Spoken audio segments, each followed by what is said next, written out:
Chapter 40. The Quest for Legendary Equipment. The events between Gao Chen and Huang Changjun swept through the Demon Martial Academy with the velocity of a tempest. Reactions varied among those who heard the news, and the versions circulated were numerous. Among the most exaggerated was the tale claiming that Huang Changjun suffered a significant loss at the hands of Gao Chen, with even his garments being pierced, while Gao Chen remained unscathed. Although few truly believed such rumors, a small group convened upon hearing the news. You all heard about this morning's incident, Maguo. What are your thoughts? Wan Sun spoke as the four friends gathered once more in Wan Sun's dormitory. Humph. Do you really believe that Huang Changjun could have been bested by him? Maguo responded disdainfully. While the rumors may seem preposterous, one must acknowledge that no smoke without fire. Furthermore, it appears he truly possesses a fair amount of confidence. Zhu Zhihao interjected. Those who are ignorant know no fear. After merely a few days of training in martial arts, he feels his power has surged and believes himself formidable, dismissing everyone else. This is precisely Gao Chen's current mindset, Maguo continued, still wearing a look of scorn. In truth, he reflected on his early days of training, recalling how he too had once felt invincible. Then it seems you are quite confident yourself, Wan Sun remarked, though his expression was marked by concern. I could interpret your words as an insult. Do I still need to have confidence, facing one who has only recently begun to train? Maguo shot back earnestly. I mean no offense. I merely wish to remind you that he is, after all, from the Gao family. If you are so sure, let us devise a strategy on how to toy with him in the upcoming match, Wan Sun replied with a relaxed smile. Never underestimate any opponent, Li Changxiao chimed in unexpectedly. I do not underestimate him, for he is not worthy of my regard. Huh? Maguo laughed heartily, believing Gao Chen merely a novice in martial arts, soon to be surpassed by his own imminent advancement to the third tier. The idea of fearing someone like him was simply absurd. Fool, Li Changxiao said coldly, his voice deliberately low, yet audible to all present. One, your family owns a bank. What do you think about establishing a betting pool for my duel with Gao Chen? Maguo ignored Li Changxiao's remark. Though Li's family lacked influence in the political realm, they remain a top-tier clan within the entire Fire Empire. Given that Li's strength surpassed his own, Maguo chose to dismiss Li's warnings entirely and focused on Wan Sun. Wan Sun's family was the foremost commercial dynasty in the Fire Empire, capable of altering the economy with a single decree. There was no rival in terms of wealth, and the upcoming match between Gao Chen and Maguo was being strongly advertised by Wan Sun with the intention of creating a betting opportunity. I believe that might be feasible, though it's likely most will bet on your victory, making it difficult to win any money. Wan Sun hesitated, appearing troubled. We should promote today's events, suggesting that although Huang Changjun didn't lose to Gao Chen, he failed to gain any advantage either. Well frame Gao Chen as immensely powerful and assert he outmaneuvered Huang Changjun. This will instill confidence in the masses, ensuring that many will bet on his victory, Zhu Zhihao said, his mind racing. Had he known how close to reality his words were, he might have modified his approach. Yes. Let's proceed with that. The group began strategizing on how to convince everyone of Gao Chen's prowess, further fueling the rampant rumors within the academy. This only served to infuriate Huang Changjun even more, for this was a blatant humiliation. His resentment towards Gao Chen intensified, convinced that Gao Chen was the one orchestrating this narrative to discredit him and elevate his own status. If he could, he would utterly erase Gao Chen. However, the latter's status prevented potential retaliation. In a secluded grove, utterly oblivious to the unfolding drama, Gao Chen wielded his weapon, the Inferno, with remarkable diligence. He diligently practiced each fundamental movement countless times, swinging the 60-pound weapon at exhilarating speed, feeling as if it weighed next to nothing in his hands. After an hour of relentless effort, his shirt was drenched in sweat, yet he remained focused. Well done. Your speed is nearly at 1 swing per second. If you can manage 10 attacks in a second, you will have proven yourself, Gary remarked after Gao Chen finally paused. 10 strikes in a second? Gary, can you achieve that? Wang Yujia, having watched Gao Chen tirelessly maintain his furious tempo for an hour, was awestruck. She had often pondered the rigorous nature of a demonic mentor's training, but had never envisioned it to be this intense. Gary's subsequent words led her to question whether her previous training had merely been a game. Of course not, Gary replied indifferently. If he cannot do it, then why require him to? Wang Yujie challenged, her irritation palpable. My inability does not imply his. Gao Chen, do you believe you can do it? Gary turned to inquire. Not yet, but I am determined to reach that goal, Gao Chen asserted firmly. The Inferno, a heavy weapon indeed, bore 2 more weight units than Misty Moon. With every level and daily training, Gao Chen saw improvement in his attributes. He believed that by level 43, wielding the 73-pound open sky, his attack speed would only increase. You truly dare to claim that? Achieving 10 attacks per second is an extraordinary feat, Wang Yujie asked, astonished.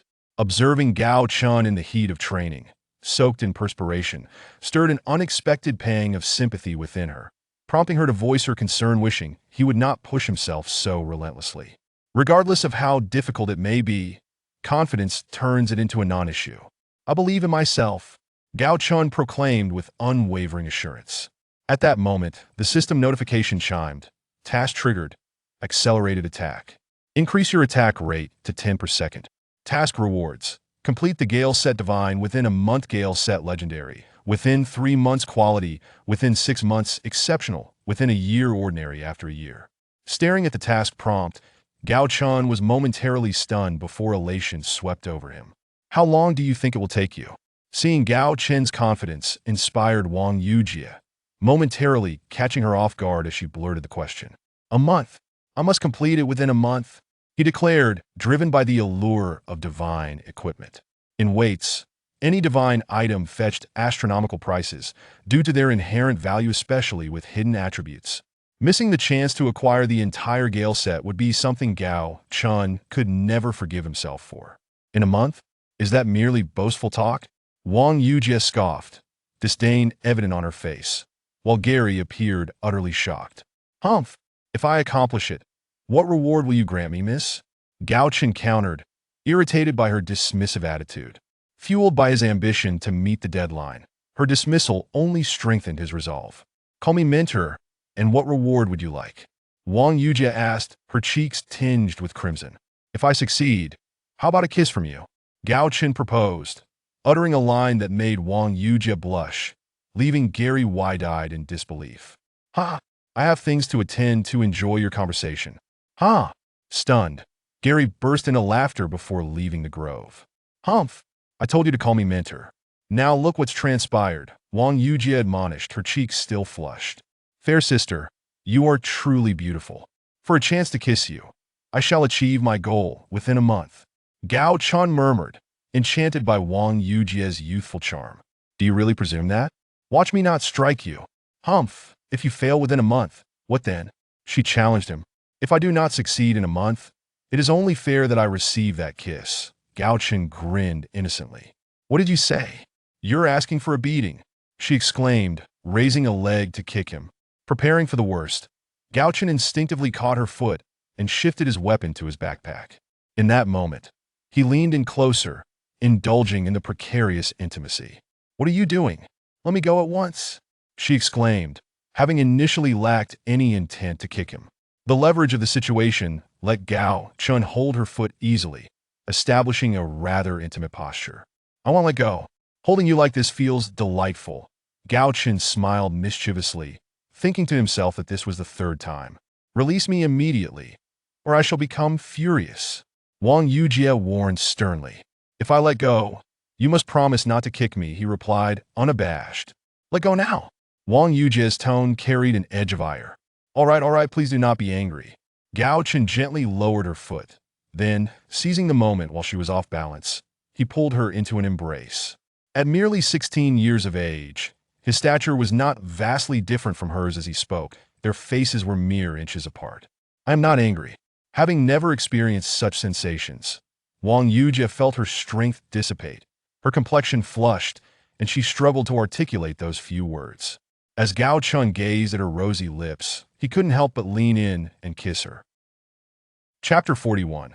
Preparing for wealth. The sudden kiss from Gao Chen left Wang Yujie's mind in a tumult, as if her thoughts had momentarily fled. Did I in that dazed state? Gao Chen's tongue deftly slipped into her mouth, while his hands explored the contours of her figure. Not sensing any resistance from Wang Yujie, Gao Chen's hands began to roam freely across her body. Unbeknownst to her, his hands climbed to her zenith. Initially, Wang Yujie had her eyes closed, but at that moment, they flew open, locking onto Gao Chen's gaze. She languidly uttered, "Is it merely my body that you desire? Sister, how can you say such a thing? We ought not to be this way. Yet my heart has been captured by you. Once I graduate, I shall marry you without delay, if you would permit it," Gao Chen replied, momentarily taken aback before responding earnestly. As he spoke, his hands intensified their caress. "Do you truly believe I would trust you? Sweet words can be uttered by anyone," Wang Yujie retorted, though beneath Gao Chen's gaze, she was nearly convinced. Yet, plagued by a fear of loss, she voiced a sentiment that felt somewhat insincere. "I, Gao Chen, am a man. I do not wish to hear you speak such words of disbelief that do you understand? The time is not yet ripe, but when I graduate, I will surely bring you into my home with honor. Just have faith in me." Gao Chen murmured softly in her ear. It seemed that his enchanting words stirred something within her heart, prompting Wang Yujie to abruptly push him away and declare, "Then let us speak of this once you have married me. So, does this mean you agree to become my wife?" Gao Chen's heart soared at her words. "Who agreed to anything? You should first prepare for your challenge against Ma Guwu. Should you lose, I shall not spare you," Wang Yujie retorted, her cheeks flushing crimson as she playfully scolded him. "Sister, may I hold you just once more?" he pleaded, leaning in closer. "If you come any closer, I truly will kick you. Don't think I wouldn't dare," she warned, tapping his forehead indignantly.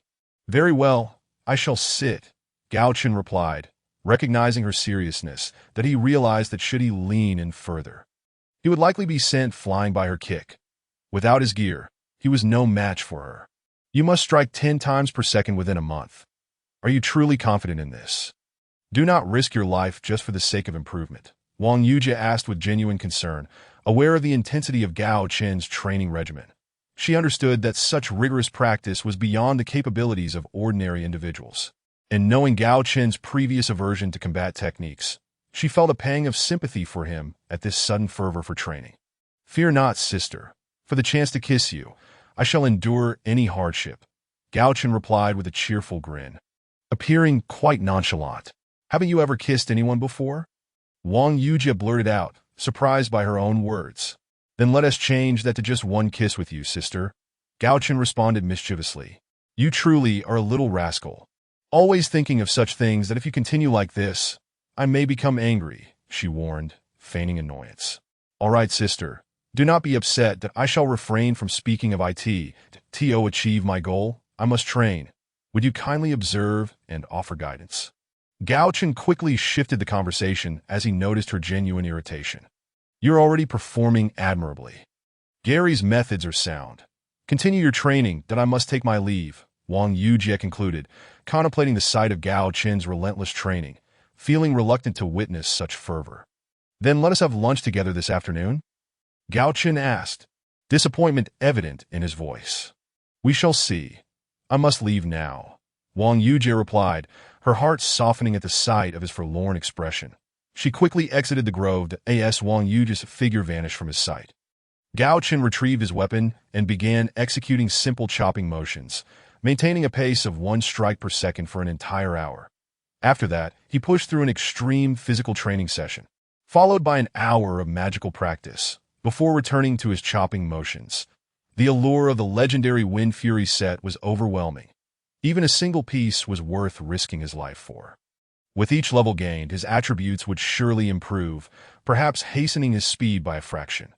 Yet, even with a month of full dedication to leveling, he felt the task was insurmountable. Without training, achieving the goal without any increase in attributes seemed nearly impossible. The urgency of time weighed heavily upon Gao Chen. As the hour approached, Gao Chen entered the dining hall in his tattered clothing, taking his usual seat in anticipation of Wang Yujie's arrival. At that moment, the enchanting Princess Feng Lanwan entered and sat beside him. Noticing his disheveled appearance, she inquired curiously, "Gao Chen, why are you dressed like this?" His attire was ragged, and his hair, having been tousled during training, appeared quite unkempt, making him look somewhat disheveled. "Well, I find nothing wrong with it," Gao Chen replied, surveying his own appearance. What do you mean nothing wrong? Have you truly damaged your brain from training? Feng Lanwan remarked, bemused by his nonchalant demeanor. Gao Chen merely frowned, choosing silence, that he harbored a subtle admiration for the princess, but the disparity between their statuses filled him with trepidation. He feared that a closer relationship would affect his decisions. I heard you actually struck instructor Huang Changjun. Is that true? I must admit, I never took you for one so bold, Feng Lanwan continued, noticing his silence. How did you come to hear of this? Gao Chen asked, intrigued. Although the confrontation with Huang Changjun had occurred in the corridor, it seemed few had been aware, yet Feng Lanwan appeared to be fully informed. Who in the Magic Martial Academy is unaware of this? Your name has become quite renowned, she replied. If the entire academy knows, then it seems someone is spreading the news, Gao Chen mused. What are you talking about? Why aren't you calling for food? Feng Lanwan interrupted, having missed his previous comment. Please wait. I am expecting someone, Gao Chen responded. Expecting someone? Do you have friends in the academy? Feng Lanwan asked curiously. Gao Chen's name was now widely recognized, yet few had actually met him, as he spent most of his time either in class or training, leaving little opportunity for socializing. Not a friend, but instructor Wang Yujie, Gao Chen clarified, not minding Feng Lanwan's confusion. Instructor Wang Yujie. Oh, I heard that you struck Huang Changjun because of her. Do tell me, what is your relationship with her? Feng Lanwan inquired. Her curiosity piqued. What relationship could we possibly have? She is my instructor, and I am her student. Surely you can see there is nothing more to it, Gao Chen replied, amused. Oh, really? Then how did you come to blows with Huang Changjun? Feng Lanwan pressed, elongating her words as she scrutinized him. Have you not heard the rumors? Gao Chen responded dismissively. I find that hard to believe. I heard there are bets placed on your match against Ma Guwu. Are you aware of this? Feng Lanwan probed further. Bets? Such a thing exists. Is it 1 to 10 for me winning and 1 for Ma Guwu? Gao Chen joked, recognizing the trope from many other worldly novels. Haha, you are aware of the disparity between you two. However, the odds for your victory are not 1 to 10, but rather 1 to 5. As for Ma Guwu, there are numerous possibilities, she explained. Numerous possibilities? What do you mean? Gao Chen asked, intrigued. Well, if Ma Guwu wins, the odds vary based on time. 1 to 10 within a minute, 1 to 5 in 5 minutes, 1 to 2 in 10 minutes, and 1 to 1 in half an hour. The deal, you understand. Feng Lanwan elucidated. Is that feasible? And what happens after half an hour? Gao Chen inquired curiously. After half an hour, do you think you can fight for that long? Feng Lanwan replied, turning the question back on him. I was merely hypothesizing. What if? Gao Chen replied. Slightly exasperated, he understood her point. A second-tier warrior's internal energy could hardly sustain a 30-minute battle. Yet, he knew that in the treacherous forest he could fight for an entire night, a feat virtually unattainable for anyone else in this world. Then it would be a draw, and the house would win, Feng Lanwan stated. What if someone bets on a draw? Is this wager set up by the Ma family? Gao Chen suddenly recalled the concept of stage fights from his previous life and asked, a draw? I heard it's 1 to 10, but no one bets on that. This wager wasn't set up by the Ma family. Why do you ask? Feng Lanwan replied, oblivious to the notion of stage fights. Nothing. I just have a feeling I might strike it rich. Gao Chen chuckled, already formulating a scheme for wealth in his mind. You can't possibly say that you bought your own defeat in just 1 minute and then surrendered the moment you stepped onto the stage. Such words would surely earn you the disdain of others. Feng Lanwan, having clearly misinterpreted Gao Chen's meaning, earnestly remarked. How could that be? I am bound to win, Gao Chen retorted, mimicking the gesture of being defeated. At that moment, Wang Yujie walked in and, upon seeing Gao Chen's demeanor, asked in surprise, Gao Chen, why have you arrived in such a state? Oh, I just finished practicing and rushed over.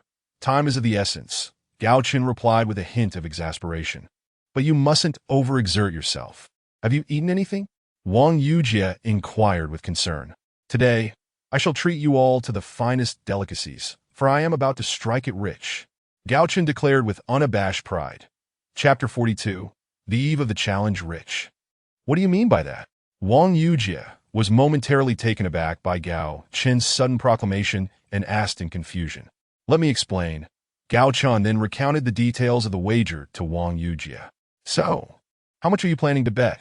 Feng Lanwan, intrigued, probed further. "Hee, I can't divulge that information." Gao Chen responded with a mysterious smile. "How stingy." Feng Lanwan huffed in dissatisfaction. "Mentor, I must take my leave now that I believe I won't attend class for the next few days. Perhaps even a month, as I need to focus on completing that task. The rewards are quite generous," Gao Chen stated after finishing his meal. His words caused Wang Yujie's face to flush, for the task he referred to as the Gale armor set. But in her ears, it sounded quite different due to the ambiguous look Gao Chen cast her way when mentioning the reward. Rewards indeed. Just be mindful of yourself. While strength is crucial, you cannot neglect your well-being. Ensure you get enough rest, understood? Wang Yujie admonished with concern. "Rest assured, I am fully aware," Gao Chen replied before making his way back to his own courtyard. Under the stimulus of the legendary Gale armor set, Gao Chen's training became increasingly fervent. During the day, he devoted nearly all his time to practicing the simple downward slash, with the remainder spent honing his magical abilities, merely to sustain his stamina and mental acuity. As night fell, Gao Chen would soar into the Hengduan forest, engaging in frenzied slaughters. Despite Gao Chen vanquishing hundreds of magical beasts daily, this was but a drop in the ocean compared to the vast expanse of the Hengduan forest. Since that day, Gao Chen's image among his peers had transformed. His clothes became progressively tattered, and he was beginning to sprout facial hair, an extraordinary sight for a mere 16-year-old, but he appeared utterly disheveled. And after hastily finishing his meals, he would vanish from sight once more. During this period, he neglected even the small woods, remaining steadfast in his goal to achieve 10 strikes per second within a month.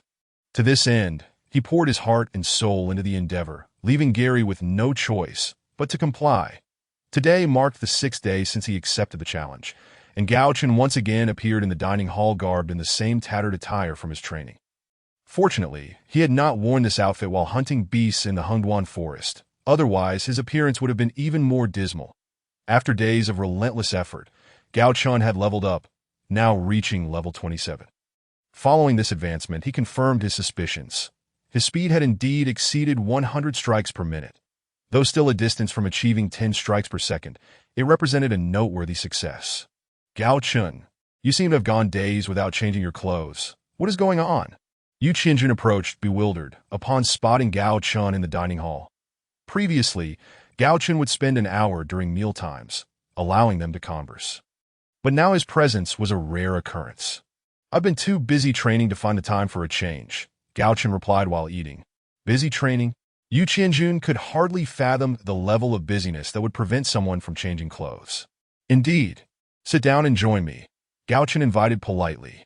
"Tomorrow marks the day of your challenge. Are you prepared?" Feng Lanwan inquired as she joined them, her lack of surprise at Gao Chen's appearance indicating her familiarity with his current state. "Tomorrow." "Indeed. Oh, right, it is tomorrow. How time flies." Gao Chen mused, momentarily caught off guard to TO him. The forthcoming challenge held little weight. His focus was solely on the Gale armor set. "You haven't forgotten, have you? Is it that you lack confidence?" Feng Lanwan expressed concern at Gao Chen's apparent nonchalance. "I did forget, but not due to a lack of confidence. It's simply not occupying my thoughts that I've been preoccupied with training," Gao Chen responded dismissively. "Your demeanor suggests you are quite confident. Are you truly that self-assured?" Yu Qianjun inquired, intrigued by Gao Chen's casual attitude. "Of course, my friend. I offer you an opportunity to profit. Wager on my victory, and bet as much as you can. The more the better," Gao Chen declared with an air of mystery. "Since you insist, I shall wager all I possess. However, if I lose, you must treat me to a meal. I cannot afford to starve if I lose everything." Yu Qianjun jested heartily. "Fear not. Once you win, you can feast on 2 portions, Gao Chen replied. "Why 2 portions?" Feng Lanwan interjected, her curiosity piqued, and Yu Qianjun mirrored her inquisitiveness. "Naturally, 1 to eat and 1 to discard, as befits a wealthy individual," Gao Chen chuckled. "Why would you discard one?" Yu Qianjun asked. "That simply means you have more money than you know what to do with," Gao Chen retorted. A common notion in his previous life, yet foreign in this realm. Is that so? It seems rather wasteful. Yu Qianjun candidly remarked to AT that moment. Magwu and his lackeys approached Gao Chen. TSK, is this our esteemed young master? Why are you dressed like this? Short on coins, are we? Shall I lend you a few gold pieces? Magwu taunted as he neared Gao Chen. You truly are a persistent fly, reminding me that today is the final day while also attempting to annoy me. If you're curious about my finances, you could always inquire with someone else, Gao Chen replied, feigning indifference, which, combined with his beggar's garb, created a rather comical image. The martial arts arena at noon tomorrow. Don't claim you weren't aware of the time when you failed to show up, Magwu threatened. Understood. You may leave now. Your presence makes it difficult for me to eat, Gao Chen stated. Just boasting. I hope you remain this defiant after tomorrow, Magwu retorted before departing with his entourage. That fly just sullied the area. Someone clean this mess and bring me a new dish. Consuming contaminated food could lead to illness, Gao Chen called out loudly, prompting Magwu to halt at the door, snore derisively, and exit. Are you truly going to eat one and discard another? Yu Qianjun asked. Wasting food could block your path to the afterlife. Food must not be wasted, especially now that the fly has left. Eat, Gao Chen insisted earnestly. Yu Qianjun muttered, fixated on his meal. Are there any rules for the competition? Gao Chen, having finished his meal, suddenly recalled to inquire. You don't know? Yu Qianjun exclaimed in astonishment, puzzled that Gao Chen was unaware of such widely known information. I've been too busy training since I entered the academy, Gao Chen admitted under Yu Qianjun's scrutinizing gaze, realizing he had asked a rather naive question. The rules are simple. Once the match begins, unless one party concedes or is rendered incapable of resistance, the other shall be deemed the victor, Feng Lanwan explained. Is it permissible to inflict harm during the match? Gao Chen queried. That depends on the nature of the injury, as long as it is not malicious. It is allowed, Feng Lanwan replied. What if one party refuses to concede?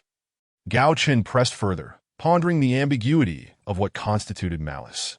If one is unable to resist, they are considered defeated. Besides, how could a situation arise where one refuses to concede? Feng Lanwan paused, then looked at Gao Chen and added, if you truly cannot win, be sure to concede. Do not push yourself. Losing is not a disgrace, especially given your limited training time. Indeed, Gao, do not let pride prevent you from conceding, Yu Qianjun echoed, reflecting on Feng Lanwan's concerns. Do you truly have so little faith in my abilities? Gao Chen remarked, a few black lines appearing above his head. To be honest, I genuinely don't, Yu Qianjun admitted earnestly. It would indeed be strange if he did. After all, Gao Chen had only been training for a short period. Could he truly compete with Magwu, who had trained for over a decade? Those who had not witnessed Gao Chen in action found it difficult to believe in his capabilities. It was not merely a matter of trust, but rather a challenge to accept the reality of the situation. Well, tomorrow, you shall see. Gao Chen pondered for a moment before speaking, realizing that at this juncture, further words would prove futile. Only the outcome could validate the truth of the matter.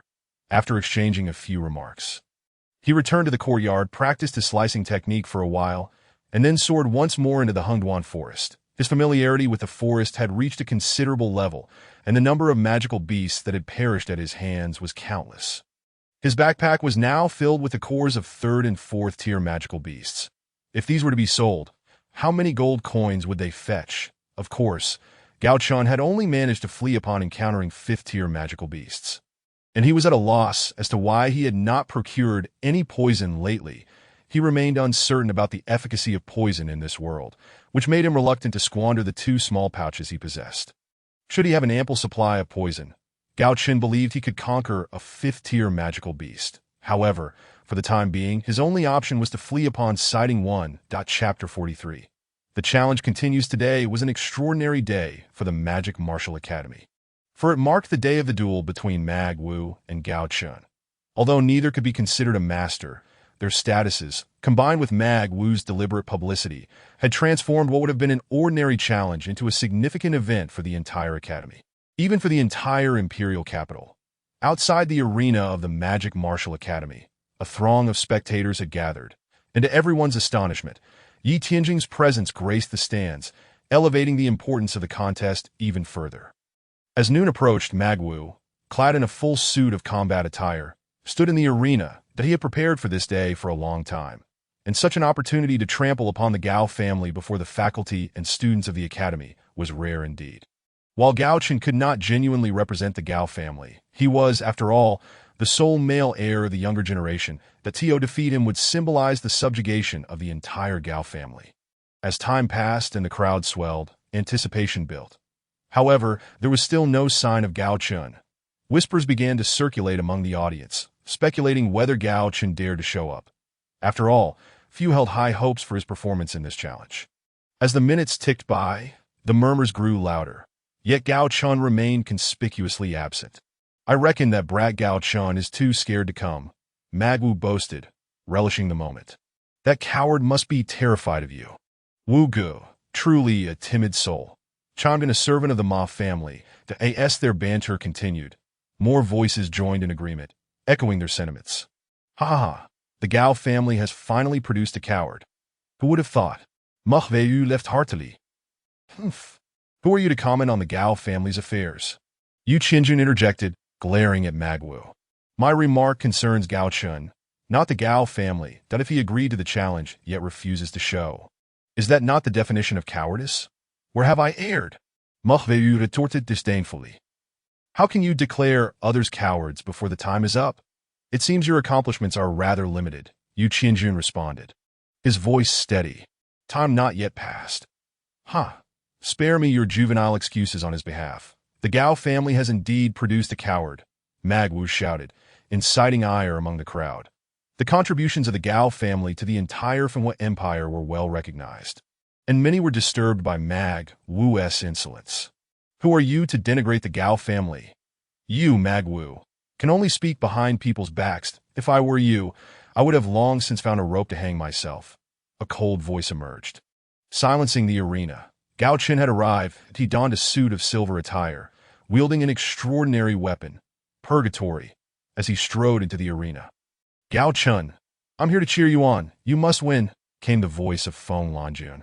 "Thank you, and my heartfelt gratitude to all who support me," Gao Chen declared, waving to the crowd from the stage. "Wow, who would have thought Gao Chen could be so dashing? I think I'm in love with him," exclaimed a lovesick voice from the audience. "My apologies for arriving a bit late. I took a quick shower and changed clothes. Thank you for your patience. Now, let the performance begin between myself and my esteemed partner, Magwu. I hope you all enjoy it." Gao Chen smiled at Magwu before addressing the audience. Who knew Gao Chen had such a side to him? Gary murmured, having always perceived Gao Chen as a solitary training fanatic, and today's display was certainly not characteristic of one so singularly focused. Enough with the idle chatter. Are you afraid you won't have anything to say soon? Mahveu schnipped, irritation evident in his tone. Will you have anything to say later? We are here for a challenge, not a comedy routine that if you've spoken, I shall refrain. So may we commence our performance? Gao Chen replied cheerfully. Mentor, I am prepared, Gao Chen stated, turning to the instructor officiating the match. You all know the rules, so I shall not repeat them. However, let me emphasize one point. Friendship comes first. You are the pillars of the future empire. I hope you will know when to hold back, the instructor declared. His expression impassive that he understood that this match would not involve any restraint, but formalities must be observed. Understood, mentor. Both Gao Chen and Mag Wu replied in unison. Very well, let us begin, the instructor said, stepping aside. No sooner had he spoken than Mag Wu brandished a spear, lunging towards Gao Chen. Having reviewed Mag Wu's profile prior to the match, Gao Chen noted his name, occupation, warrior, level, 30, skill, fierce tiger technique, and health, 400 despite the surprising attainment of third-tier status. Such power posed no threat to Gao Chen. Yet he did not wish for the battle to conclude too swiftly. His current equipment included the soul armor, requiring level 22 with a defense of 3 to 6, and the purgatory weapon, requiring level 26 with an attack range of 0-25 that he also wore a pair of gold bracelets, offering minimal defense and attack bonuses. Gao Chen had not donned the legendary black iron helmet nor the exquisite green necklace he had recently acquired. deliberately avoiding a rapid end to the confrontation. After all, he had placed a bet of 10 million gold coins, wagering on his victory within 30 minutes. Not using his own identity, but rather enlisting Wang Yujie to place the bet on his behalf. This strategy not only promised a tenfold return on his investment, but also allowed him to remain inconspicuous. Should he dispatch Mag Wu in mere moments, Gao Chen would undoubtedly become the center of attention. Having defeated a warrior who had trained for far longer than he had, such a feat would be astonishing. And although today's challenge had already thrust him into the limelight, he preferred to keep a few cards close to his chest. Thus, ending the battle swiftly was not an option. He required discretion, and more discretion. Victory was essential, but it had to be achieved with finesse. Ideally, he wanted others to believe his success was due to chance rather than mere strength. To be frank, Mag Wu's skill in combat was impressive. Considering his young age, his proficiency in technique was evident that as the duel unfolded, the audience could only witness Gao Chen evading Mag Wu's strikes. Each close call revealing his growing discomfort. His earlier composure had vanished, replaced by an unmistakable air of panic. The crowd erupted in excitement, not solely due to Mag Wu's prowess, but rather the prospect of a substantial reward should he emerge victorious. Few had placed bets on Gao Chen, as belief in miracles was a rarity among the masses. In a sudden turn, Gao Chen miscalculated, and Mag Wu's spear grazed his chest. Had it been an ordinary garment, it would have been torn asunder. Yet his soul armor, boasting 6 points of defense, was far superior to what this world deemed master-level armor.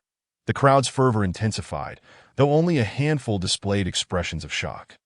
From the stands, Yi Tianjing exclaimed, "What level of armor is Gao Chen wearing? Master, are you suggesting that his attire is a product of alchemy?" Gary, who was seated beside Yi Tianjing, inquired, though he already had an inkling of the answer. "Would you believe me if I said it was merely a common garment?" Yi Tianjing countered. Redirecting the question, in the arena, Gao Chen remained on the defensive, dodging and evading Mag Wu's relentless assaults. Thus far, he had only managed a few feeble strikes with Purgatory, none of which had landed on Mag Wu. As another thrust from Mag Wu found its mark, he became aware that Gao Chen's clothing was not ordinary. "No wonder you are so confident. Do you truly believe that a mere garment can secure your victory over me?" Mahveyu schneert. Gao Chen remained silent, his demeanor betraying a sense of urgency that left little room for dialogue. The intensity of Mag Wu's strikes escalated, forcing Gao Chen into a position of continued evasion and defense, leaving Yu Qianjun and his allies in a state of deep concern. Onlookers were captivated, with the audience members fervently cheering from the sidelines. Meanwhile, Yi Tianjing and his companions in the stands were astounded by Gao Chen's evasive maneuvers. Gao Chen's swordsmanship had now reached the 3rd level, significantly enhancing his agility. Evading Mag Wu's gunfire posed no challenge for him. The real difficulty lay in ensuring that others fired their shots while he skillfully sidestepped, all without being struck. The soul armor offered 6 points of defense, and in this world where sustained damage was non-existent, even the armor remained unscathed. However, should a bullet truly pierce Gao Chen, it could very well penetrate him. For the soul armor was not a bulletproof vest. Yi Tianjing marveled once more, exclaiming, "This lad possesses remarkable agility." Time slipped by, and Mag Wu's gunfire began to slow, beads of sweat forming on his forehead. Although Gao Chen appeared somewhat disheveled, his hair tousled and his demeanor ragged, a closer inspection would reveal that he was devoid of sweat, his breathing remaining steady as time progressed. Voices from the crowd began to voice their discontent with Mag Wu. With half an hour nearing its conclusion, the majority of the spectators would soon be labeled losers, inciting their ire. Chapter 44. The Useless Mag Wu in the Arena. Mag Wu, did you grow up eating dung? How can you not handle a lad who's only been training for a few months? The first insult rang out, followed by a chorus of jeers that grew increasingly vitriolic. Mag Wu was furious, yet equally perplexed. From any angle, Gao Chen seemed like an easy target. Yet he had been unable to land a single hit thus far. "Gao, if you have the guts, stop running," Mag Wu bellowed, panting heavily. "If I told you that if you have guts, you should concede, would you surrender?" Gao Chen retorted in a barely audible voice, which to Mag Wu sounded as though it had taken immense effort to utter. "Don't get too cocky. I wonder how long you can keep this up," Magua hissed. Utterly astonished that a contest he had deemed a sure victory had turned into such a taxing ordeal. Gao Chen had endured countless shots, each time avoiding critical injuries. The result was that the bullets merely grazed him. Had he been clad in ordinary clothing instead of the indestructible soul armor, he would now be a patchwork of wounds. Yet, thanks to the armor's impervious nature, he still appeared resplendently silver, lending him an eerie aura. His disheveled hair framing a calm visage, albeit with labored breaths. "It seems this is no ordinary piece of alchemical equipment," Gary remarked. "Have you kept count of how many times Gao Chen has been hit?" "I haven't counted meticulously, but it must be over 10 times," Gary mused. "Such armor has yet to be seen worn by anyone across the continent. Could it be the work of that esteemed master?" Yi Tianzing pondered it. With a sweeping motion, Magua's gunfire combined with his ferocious tiger combat technique gave Gao Chen the impression of a ferocious beast charging at him, imbued with the majesty of the king of beasts. After nearly half an hour of relentless assault, Magua's internal energy was nearly depleted. His speed and strength had diminished significantly, and in this state, Gao Chen could easily conclude the battle if he so wished. But the time had not yet elapsed. "How much internal energy do you have left?" "I assure you, I still possess plenty. The moment your energy runs dry will mark the end of this battle," Gao Chen whispered as they drew closer. His words audible only to Magua. Upon hearing this, Magua was suddenly gripped by a sense of dread. He realized that his internal energy was nearly exhausted, and should this continue, defeat awaited him, an outcome he could scarcely fathom. "I refuse to believe you can last much longer. If it weren't for that armor of yours, you would have perished countless times already. As long as I can defeat you, that's all that matters. That if you hadn't practiced for over a decade, would you dare challenge me? Let me tell you, if you wish to trample upon the Gao family, you must be prepared to face the consequences." Gao Chen declared with a chuckle that as he spoke. Magua's anxiety intensified, and he suddenly sensed something amiss, yet he couldn't quite grasp what it was. This level of combat had consumed almost none of Gao Chen's energy. He had merely been evading effortlessly. In contrast, Magua was nearing his limit. The feeble attacks he launched were easily dodged by Gao Chen, who feigned difficulty with each movement. The jeers from the crowd grew louder and louder. "Do you hear their taunts?" Gao Chen asked. A subtle smile dancing on his lips, Magua remained silent, thrusting his spear with what little internal energy remained, desperately pressing on. Soon, half an hour had elapsed, and the disillusioned audience erupted in furious curses. Now rallying behind Gao Chen, urging him to bring Magua down. In a fit of rage, Magua lunged at Gao Chen once more. As the time approached its limit, Gao Chen decided it was time to end the charade. He met Magua's spear with his weapon, Hellfire, in their first physical clash. However, this encounter exceeded Magua's expectations. He felt his spear jolt violently, nearly slipping from his grasp. In astonishment, Gao Chen chuckled. "How does that feel?" "Keep going." "You. How could?" Magua stammered. Panic etched across his face as he beheld a mocking grin on Gao Chen's countenance, a stark contrast to the imminent defeat he had anticipated. "How could it not? Rest assured, our performance is far from over." With that, Gao Chen swung Hellfire towards Magua.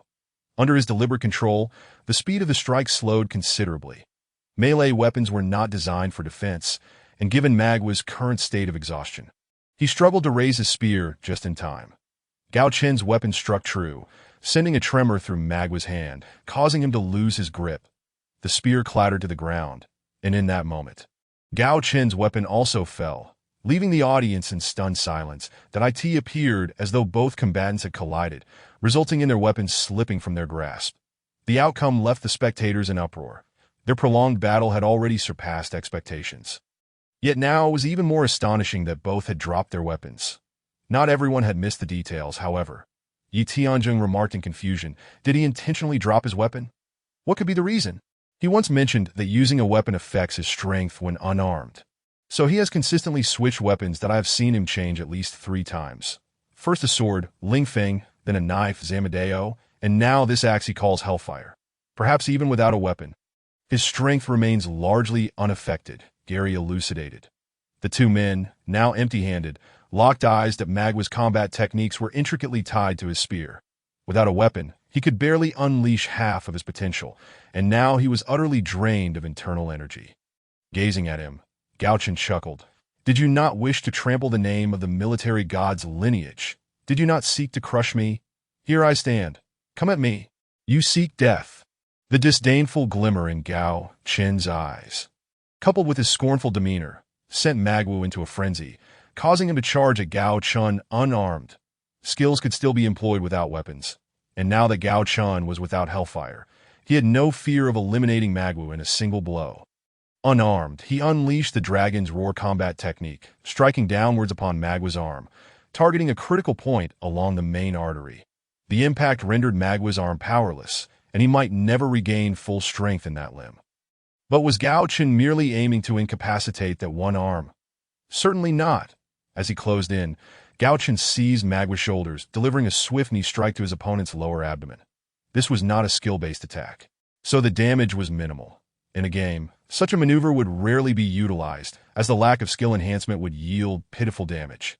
Yet in this reality, Gao Chen's strike inflicted considerable harm upon Magwu's lower abdomen. Had Gao Chen's strength been sufficient, he might have shattered Magwu's core, but without hellfire, his power was noticeably diminished. However, this was inconsequential. If one attempt failed, he would simply try again. After a series of relentless assaults, Gao Chen finally shattered Ma Gawu's Dantian. From the very first strike against his Dantian, Ma Gawu sensed impending doom. However, at that moment, he found himself powerless to do anything but concede defeat. Yet the thought of surrender filled him with profound resentment, prompting him to struggle against Gao Chen's control. Alas, Gao Chen's strength was insurmountable for him. Just as his Dantian faced another onslaught, panic gripped him. Should his Dantian be ruined and he be unable to cultivate inner energy, he would be rendered a worthless being for life. As he prepared to utter the words of surrender, Gao Chen's elbow struck his mouth, silencing his impending confession. In that instant, he felt the final blow to his Dantian. Noticing Ma Gawu's intent to surrender, Gao Chen smirked and interrupted him with another elbow strike, forwarding the words, "I concede," that were about to escape his lips. With that, his Dantian was irreparably damaged. Just as Gao Chen contemplated another attack, a voice thundered, "Stop right there!" An overwhelming pressure compelled Gao Chen to release Ma Gawu. Just as he did, a figure leapt onto the stage, cradling Ma Gawu and swiftly examining his injuries. With a menacing glare directed at Gao Chen, the newcomer declared, "You are so ruthless at such a young age. It seems you cannot be allowed to go unchallenged. Who are you? What business do you have here during a fair challenge?" Gao Chen feigned exhaustion, posing the question, "Who I am is of little consequence. I simply cannot tolerate your bullying." The middle-aged man replied that at that moment a voice from the crowd piped up, "Are the Ma family truly so incapable of accepting defeat? Do you still have the audacity to step onto the stage?" Recognizing the voice belonged to Yu Qianjun, Gao Chen discerned that this man was indeed from the Ma family, likely unable to restrain himself upon witnessing Ma Gawu's downfall. "From the Ma family? I had thought it was someone more shameless," Yu Qianjun remarked. Upon hearing this, Gao Chen responded with a cold laugh. "You have already lost. What does it signify to strike with such malice? I won. Did you not hear him concede defeat? He is already on the ground, incapable of retaliating. That if you wish to trample the honor of my military family, you must be prepared to pay the price. Step aside. Our battle is not yet concluded." Gao Chen raised his voice, asserting his stance. "I declare his defeat on his behalf. Your challenge is over. Now, let us settle the account for the injury inflicted upon young Master Ma." The man scoffed, preparing to make his move. However, at that moment, Yi Tianjing spoke from the stands, "If you have the courage, go ahead and strike me." The calmness of his voice belied the fury it contained. The man turned to Yi Tianjing, begrudgingly retorting, "He has incapacitated young Master Ma. Is it not permissible to teach him a lesson? What a joke. Ma Gawu lost in a fair contest. I did not pursue the matter when you jumped onto the stage. Yet you dare to make a move. Try it and see if my magic martial academy is a place where you can run amok." Yi Tianjing huffed.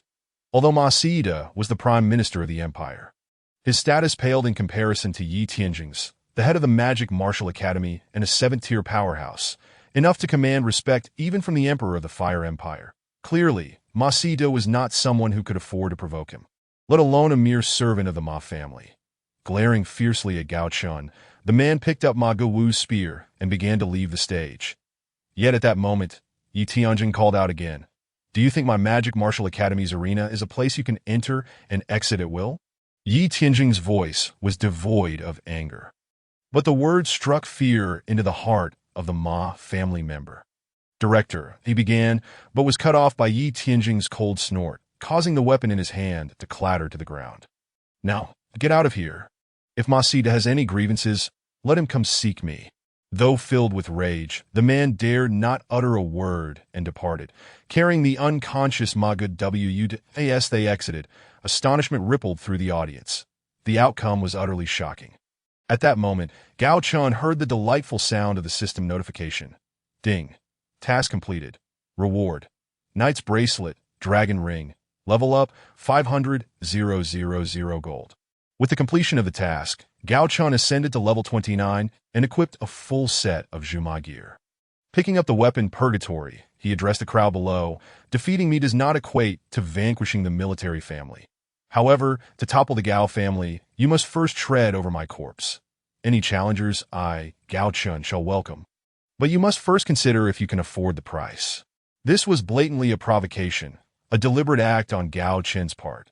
The benefits he gained from Ma Wu had been substantial, and should more challengers arise, his level would soar like a rocket, accompanied by more equipment. A most fortuitous prospect, aware that his words were somewhat audacious, he slowly approached Purgatory, bending down to retrieve it, when suddenly he collapsed. Witnessing Gao Chen's fall upon the stage, the crowd gasped and sighed, with some rushing forth in concern. However, Yi Tianjin appeared on the stage in an instant. The outcome of this contest had surpassed everyone's expectations.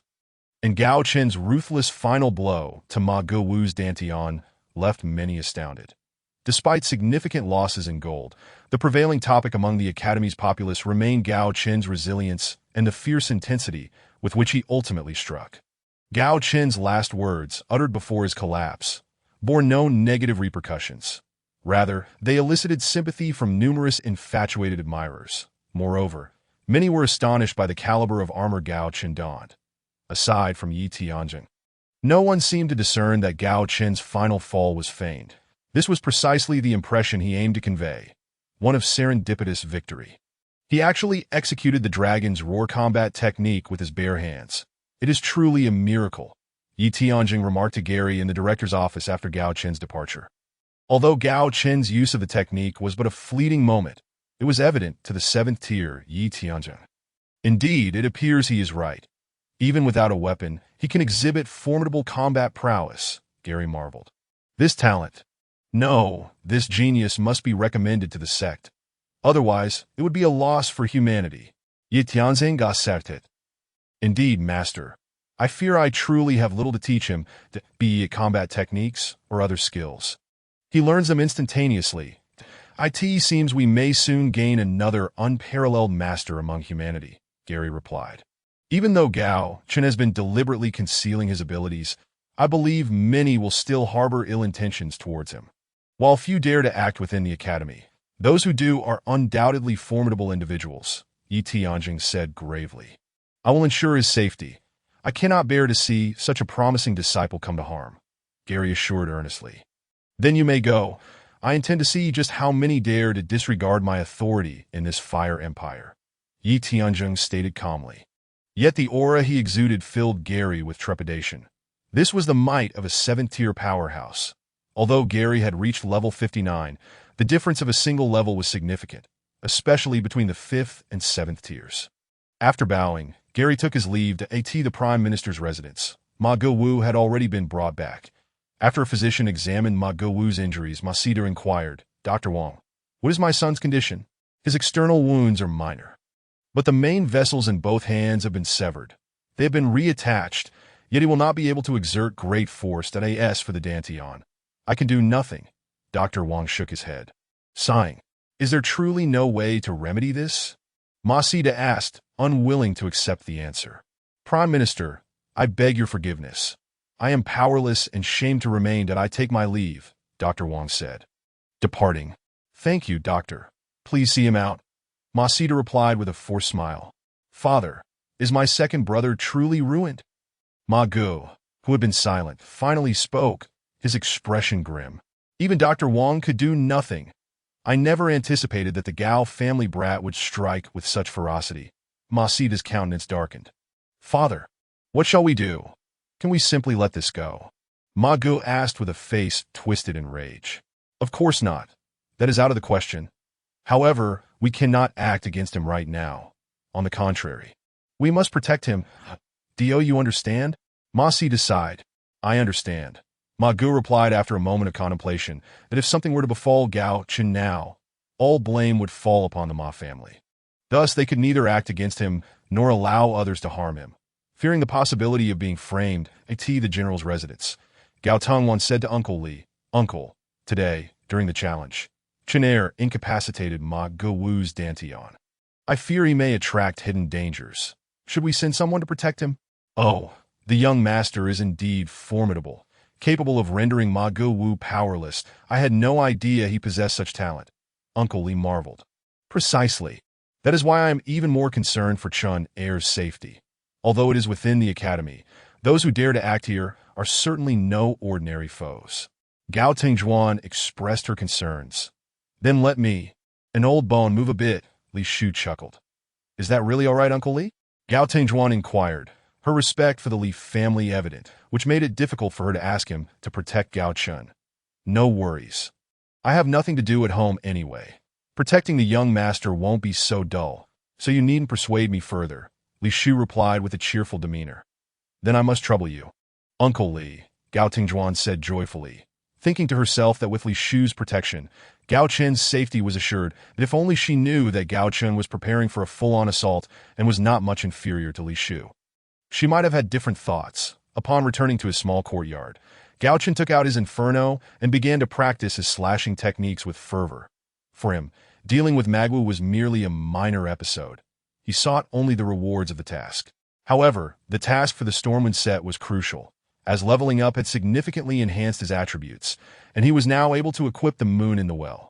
Yet, Gao Chen continued to use the Inferno because it offered 2 more points of importance than the moon in the well. If he could not complete the task with the Inferno within a month, the opportunity to switch to the moon in the well at the last moment would be far greater. Soon, an hour passed, and the results left Gao Chen very satisfied, as his speed had increased to nearly 200 strikes per minute, a considerable improvement. Based on his previous experiences, Gao Chen knew that before leveling up, he could achieve a speed of over 150 strikes per minute. This filled him with confidence that he could reach 10 strikes per second within a month. After tidying up, Gao Chen made his way to the dining hall. His recent performance had made him a veritable celebrity. As he entered, all eyes turned towards him, reflecting a mix of envy, jealousy, and resentment in that moment. Gao Chen had undeniably become the focal point. His ruthless handling of Magwu had made those who initially held reservations about him more cautious. Not long after, Yu Qianjun approached him with a smile, saying, Brother Gao, your performance today was spectacular. You flatter me, Brother Yu. I must thank you for your support. Gao Chen replied politely, recognizing that Yu Qianjun had risked offending the Ma family by standing up for him. You are too modest. Brother Gao, I have benefited greatly from your triumph. Yu Qianjun laughed heartily, as he had merely intended to support Gao Chen, but ended up winning a substantial amount. So, does this mean I should order 2 servings of food? Gao Chen teased. I am Yi Wushuang. If you enlist, I will serve as your soldier, a male student remarked, approaching Gao Chen that he was a year or 2 older, and from his serious demeanor, Gao Chen surmised he was not one for idle chatter. I do indeed wish to enlist, if possible. Let us fight side by side on the battlefield, Gao Chen replied earnestly. Very well. I will remember that, the student said before turning to leave. Who would have thought he would say such a thing? Yu Qianjun mused, observing the student's retreating figure. Is he quite renowned? Gao Chen asked, as he knew very few people in the academy and certainly did not recognize Yi Wushuang. Yi Wushuang, the Blade of Wushuang. He is considered a master in the 3rd tier class. The instructor claims he will break through to the 4th tier within 3 years. Few can match his Wushuang blade technique in the entire 3rd tier class. Yet he is known to be quite reserved. Yu Qianjun explained.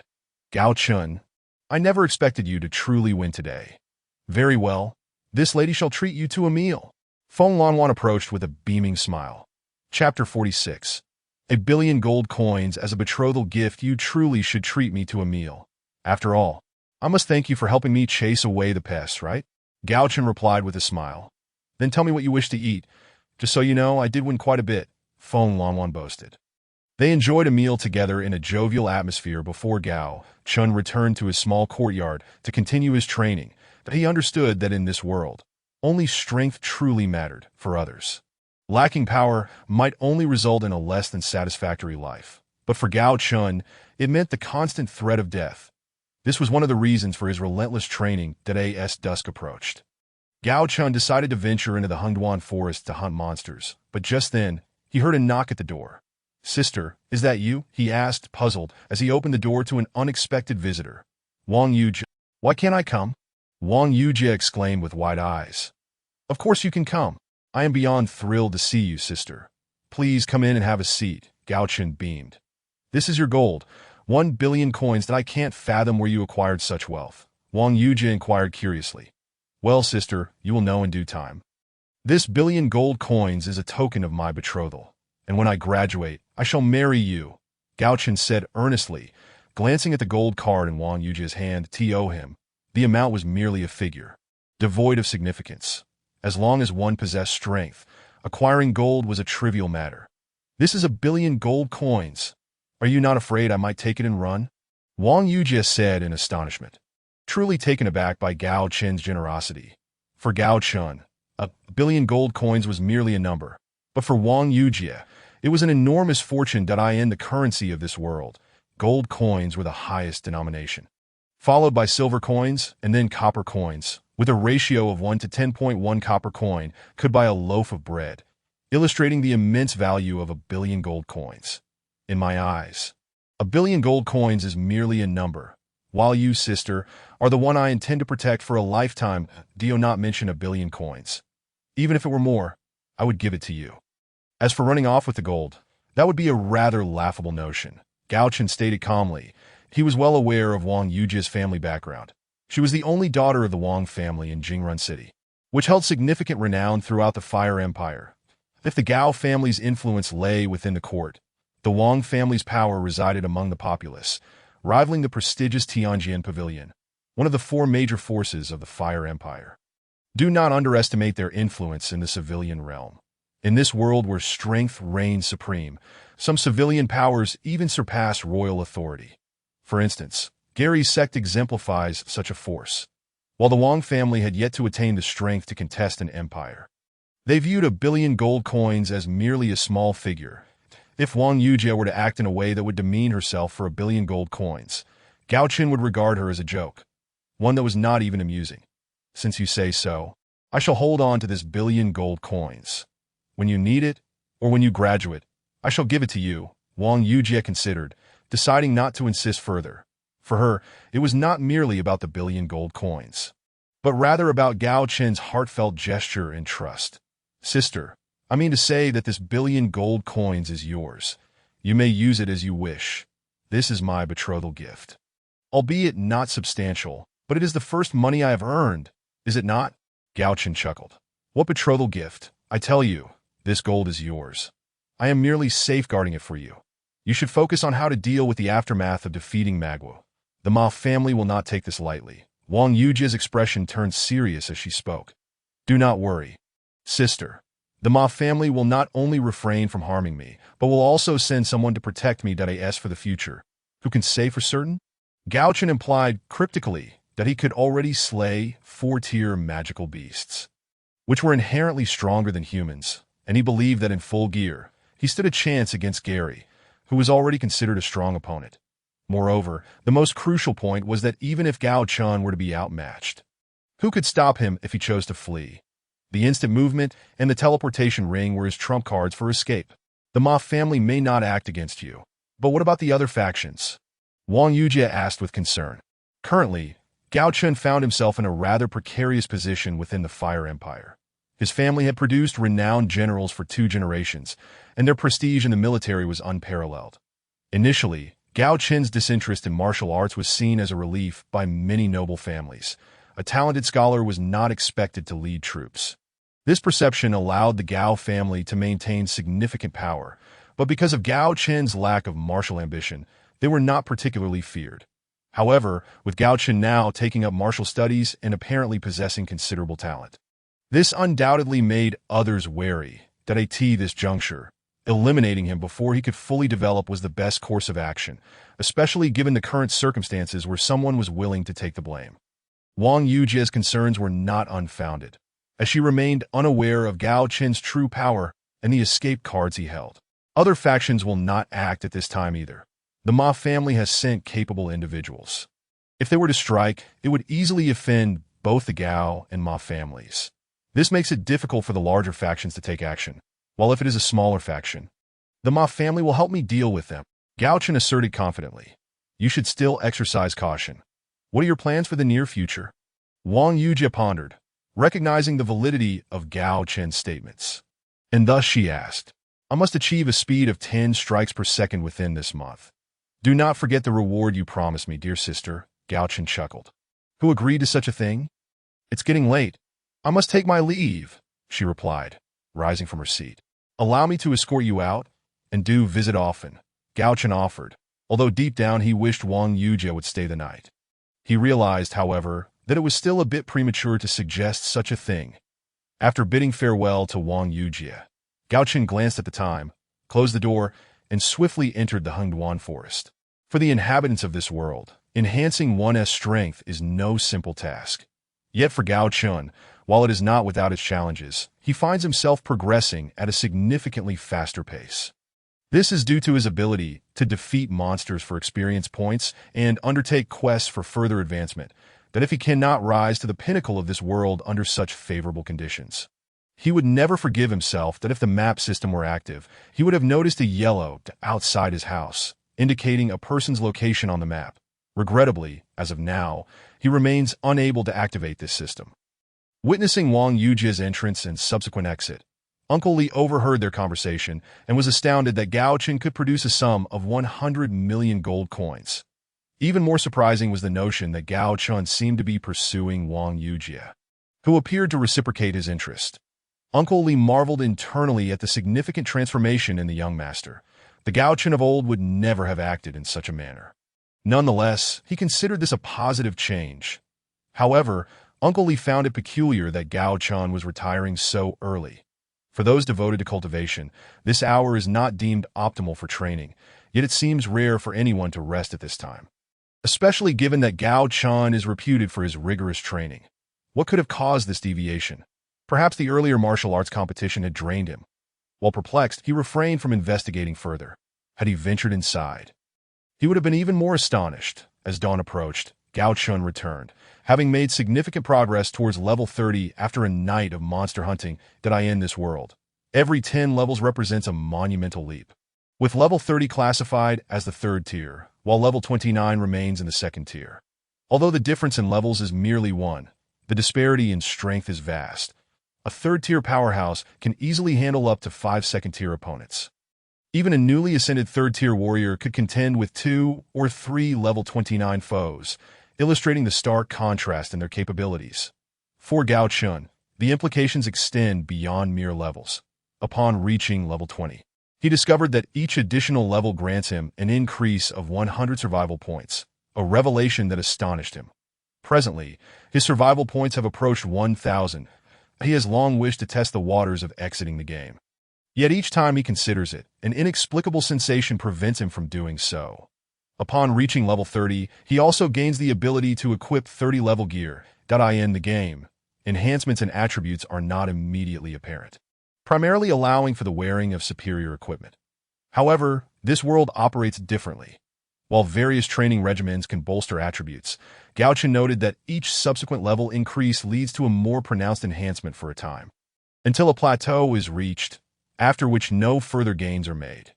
Leveling up in this realm holds far more significance.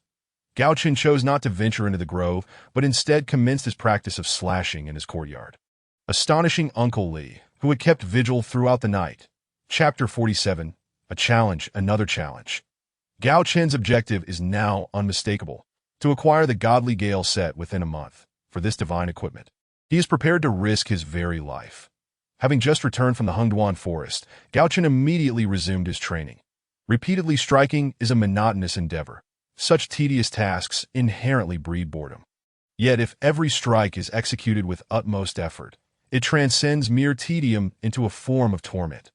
While many engage in cultivation, few can endure such rigorous training. Who among them can withstand this trial?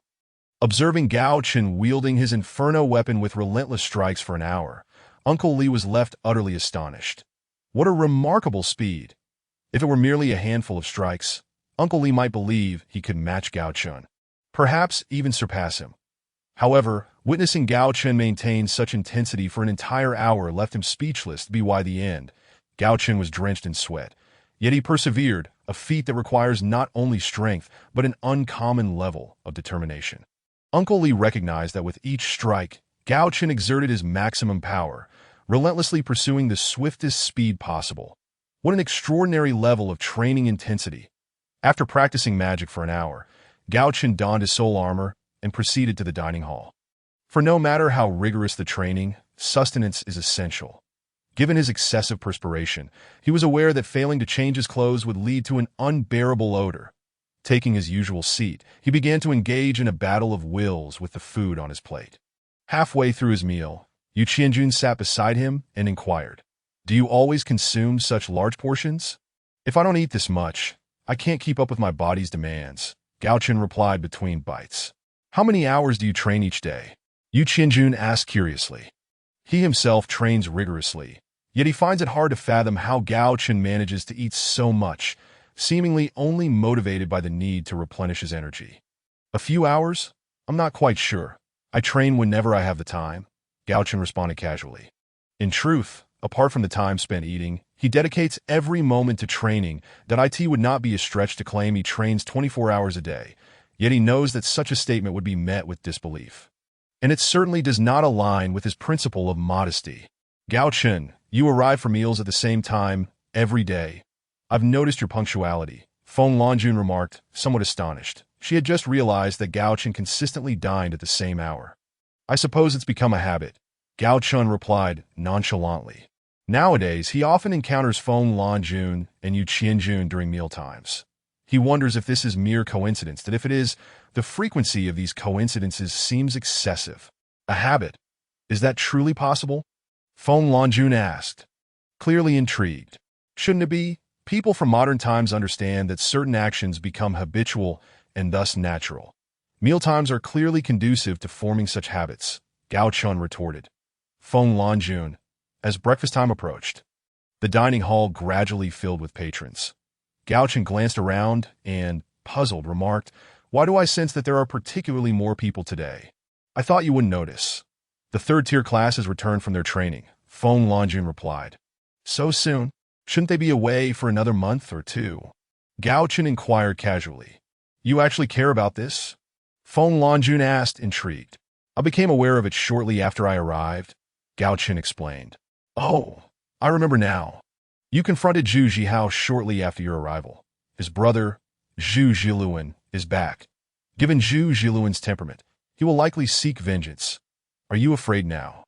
Feng Longjun mused, seemingly recalling something. "If you think I am fearful, then perhaps I am," Gao Chen replied nonchalantly. "Do not assume that defeating a Magwu makes you invincible. Zhu Zhiluan is a third tier. Do you really believe you can match him?" Feng Longjun retorted, her annoyance evident. "Indeed, third-tier warriors are vastly superior to second-tier ones. You ought to exercise caution," Yu Qianjun added. "From your expressions, it seems I am destined for defeat. Do you truly lack faith in my abilities? Even if he is a third tier, what of it? This is within the academy, and there are challenges to consider. Have you forgotten that Magwu is also a third tier?" Gao Chen stated indifferently. He has only just advanced, while they may share the same tier.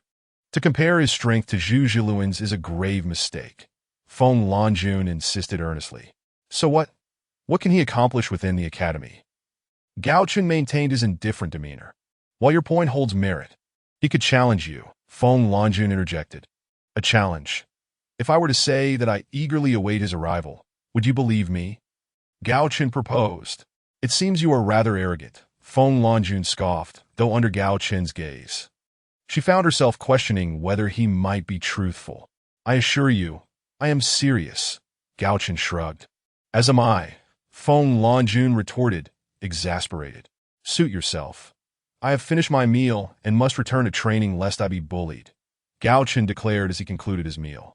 So, you fear being bullied? I had thought you were unafraid, Feng Lanjun teased, seemingly intent on prolonging their exchange. Think as you like. I shall take my leave now. Farewell, Gao Chen said, waving goodbye as he exited the dining hall. Yet, he seemed to hear Feng Lanjun questioning the meaning of farewell as he departed. Upon stepping outside, Gao Chen spotted Zhu Zhihao approaching alongside an older male student who bore a resemblance to him. Likely Zhu Zhiluan from the third-tier class. Utilizing a reconnaissance technique on him, the information obtained was: name, Zhu Zhilan, occupation, warrior, level, 35. Skills. Just as Gao Chen employed the reconnaissance technique, Zhu Zhihao noticed Gao Chen stepping out. His eyes lighting up at the sight, and he quietly whispered to Zhu Zhilan beside him, "Brother, that is Gao Chen." Following Zhu Zhihao's gaze, Zhu Zhilan turned to look at Gao Chen, who smiled gently and mused to himself, "It seems this will be yet another task." Indeed. As Zhu Zhilan approached Gao Chen, he inquired, "Are you Gao Chen?" "Indeed. I am Gao Chen. I presume you must be Zhu Zhilan." Gao Chen replied with a smile, seemingly unfazed by Zhu Zhilan's cold demeanor. "You know me?" "Very well. Since you do, how dare you lay a hand on my brother?" Zhu Zhilan's voice grew even colder. "Is your brother off limits? Who do you think you are?" Gao Chen maintained his irritatingly cheerful smile. "It appears your audacity knows no bounds. Do not assume that defeating a Magwa signifies your prowess," Zhu Zhilan remarked, somewhat taken aback by Gao Chen's demeanor, which clearly incited his anger. "Truth be told, I do not consider myself particularly formidable." "Really, but does that have any bearing on this matter?" Gao Chen emphasized his lack of exceptional skill, then questioned with a tone of confusion. "If you are aware of your own limitations, then refrain from provoking those you cannot contend with." "You worthless fool," Zhu Zhilan retorted coldly. "What does it feel like to be bullied by a fool?" "Zhihao, can you enlighten me?" Gao Chen inquired with a curious and earnest expression. "Gao Chen, I warned you that you would come to regret this." "Humph. I never imagined you'd still be so arrogant now," Zhu Zhihao shouted at that moment. "You still haven't told me what it feels like to be bullied by a fool, that if you don't tell me, I truly want to know how to address this Zhu Zhihao, who has been oppressed by a fool." Gao Chen continued to wear that grin which irked Zhu Zhilan. "I demand an apology from you, or else you shall await the consequences." "Humph," Zhu Zhihao declared arrogantly. "Are you threatening me? Do you think you're worthy of that? Do you perhaps wish for me to give you a beating?" Gao Chen suddenly shouted at Zhu Zhihao. "If he is unworthy, then what of me? It seems you genuinely consider yourself a master, daring to act so brazenly in my presence." Zhu Zhilan felt unable to tolerate Gao Chen's reprimand directed at his brother. Most humiliating for him was that, amidst Gao Chen's furious admonition, Zhu Zhihao had actually retreated behind him. "Then tell me, what do you wish to do?" Gao Chen asked coldly. "I want to avenge my brother and challenge you." "You may refuse. Rest assured that even if you do, no one will mock you," Zhu Zhilan stated, his expression shifting unexpectedly, though it was merely a momentary surprise. He regarded Gao Chen as nothing more than a novice who had only recently begun cultivating martial skills. As he finished speaking, Gao Chen eagerly heard the system's notification. Ding. Mission discovered. Zhu Zhilan's challenge. Mission description. Defeat Zhu Zhilan in the challenge. Mission rewards. Staff of Judgment. Purple spiral shell. Level increase. 1 million gold coins. Mission failure. Drop 3 levels. Do you accept? Gao Chen promptly chose to accept, thinking that such a task was essentially a gift of equipment and a level increase. Equipment was secondary. The most crucial reward was that level increase. Especially since the task posed no real difficulty. After accepting the mission, Gao Chen declared, "All right, you choose the location, and I'll choose the time." "You choose the time? Are you suggesting 10 years from now?" Zhu Zhilan retorted. He found Gao Chen's joyful demeanor puzzling, as though his challenge had presented a rare opportunity, unaware that it was indeed the case. 10 years from now? Not a chance. Any time within a month will do. And I'll even grant you a chance for publicity. What do you say, buddy? Quite generous of me, Gao Chen proclaimed, striving to appear earnest, although his expression seemed somewhat odd to onlookers. Fine, within a month, 20 days from now at the Academy's arena. Let us go, Zhu Zhilan concluded, heading directly toward the dining hall. Kid, make sure to cherish these 20 days, Zhu Zhihao remarked as he passed Gao Chen. Gao Chen shrugged indifferently and swiftly made his way back to his small courtyard. His spirits were high. But training remained imperative. Chapter 48. Sudden urgent mission currently. Gao Chen's primary objective was to acquire the divine grade Gale set. So upon returning to his small courtyard, he resumed his frenzied chopping training. Gao Chen was aware that someone was undoubtedly observing him from the shadows, whether they be his own people, the Ma family, or other factions. Nevertheless, Gao Chen persisted in his relentless training, although it would reveal the speed of his strikes. This mattered little to him, that he possessed numerous trump cards, and exposing this aspect was of no concern. His strongest trump card was the teleportation ring, which guaranteed his invincibility. Furthermore, having a solid set of equipment could amplify his strength several-fold, providing him an edge over the inhabitants of this world.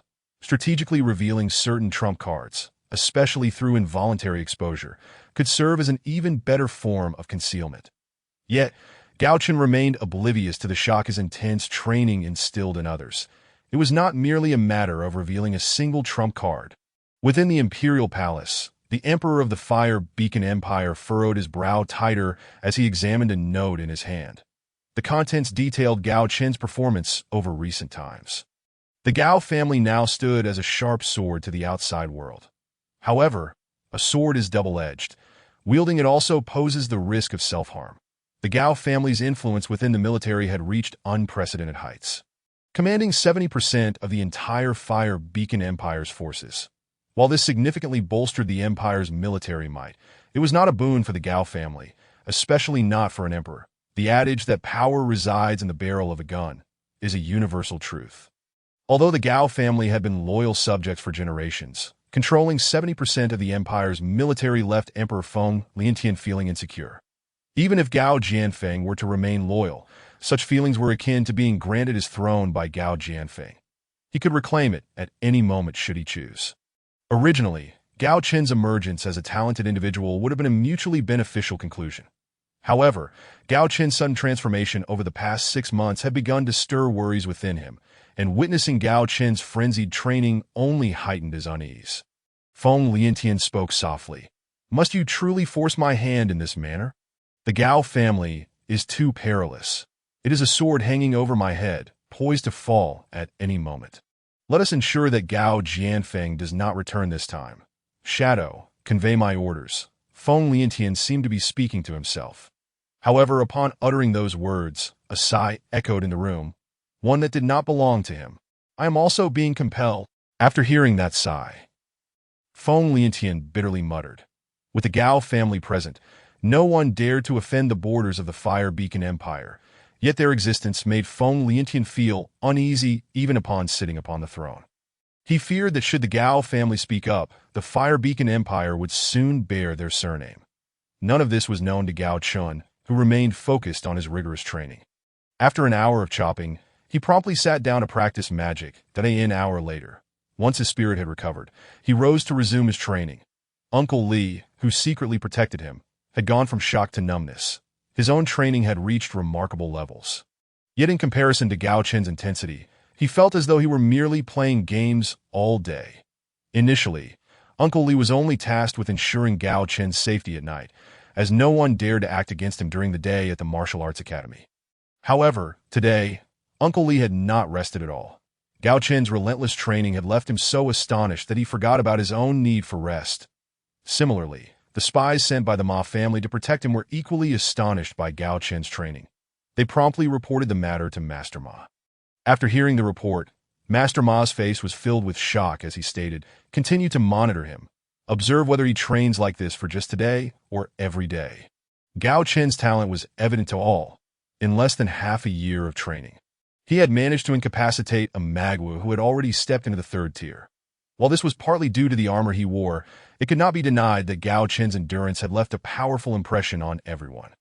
The fact that someone with such talent was still so diligent in their training only intensified the sense of unease among many that a strong sense of crisis began to take root. It was foreseeable that after this period, Gao Chen would face assassination attempts from various families, a reality he could not have anticipated. However, by that time, Gao Chen should be more than capable of handling all such attempts with ease. Gao Chen found it bothersome to make multiple trips to the dining hall each day. Thus, during breakfast, he brought back an entire day's worth of food, dining within his small courtyard, that as night fell. He closed the door and flew into the crosscut forest. Leveling up was imperative. 3 days later, while Gao Chen was engrossed in monster hunting, the system's notification suddenly sounded. Ding. Urgent mission, Gao Jianfeng's crisis. On the battlefield, Gao Jianfeng faced a defeat due to certain circumstances and is now trapped in a mountain, constantly facing life-threatening danger. Mission requirement: rescue Gao Jianfeng and bring him back to Dafeng City. Mission rewards: Resurrection Ring, map system activation, level increase by 10 survival points, and 2 million gold coins. Mission failure: drop 10 levels, lose 100 survival points. Suddenly confronted with an unexpected task, Gao Chen found himself momentarily stunned, quickly followed by an unprecedented wave of anxiety. What was happening? His seemingly unremarkable father was in danger, and what was he to do? At that moment, the bountiful rewards of the task seemed to fade from his mind, overshadowed entirely by his concern for Gao Jianfeng's safety. Although their time spent together had been brief, this father figure had carved out an immensely significant space in Gao Chen's heart that he felt an overwhelming obligation to rescue him, and silently expressed gratitude to the inexplicable system that had bestowed this task upon him. Just then, the system's notification chimed once more. Ding. Due to the task, the map system can now be temporarily activated. Upon successful completion of the task, it will be permanently unlocked. If the task fails, the map system will vanish permanently. Would you like to activate the map system now? The prospect of utilizing the map system, even if only temporarily, was undeniably a tremendous advantage. Gao Chen, lost in thought about how to reach the battlefield, realized that the journey from Dafeng City to the front lines of Fengyan City spanned several thousand miles.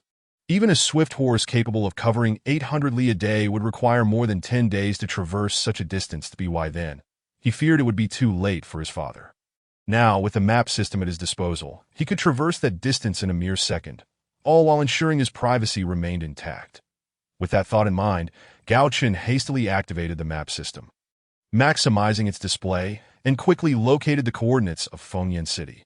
Yet, after a moment's consideration, he resolved to first address matters at hand. He rushed to the dean's office, knocking on the door before entering at the sound of Yi Tianjing's call. "Dean, I would like to request a month of leave," Gao Chen stated, bowing respectfully. "What is the reason?" Yi Tianjing inquired, setting down his teacup with curiosity. "I wish to practice achieving 10 strikes per second over the course of this month. I believe I could train more effectively at home," Gao Chen explained. Just as he was about to teleport to Fengyan City, a thought struck him.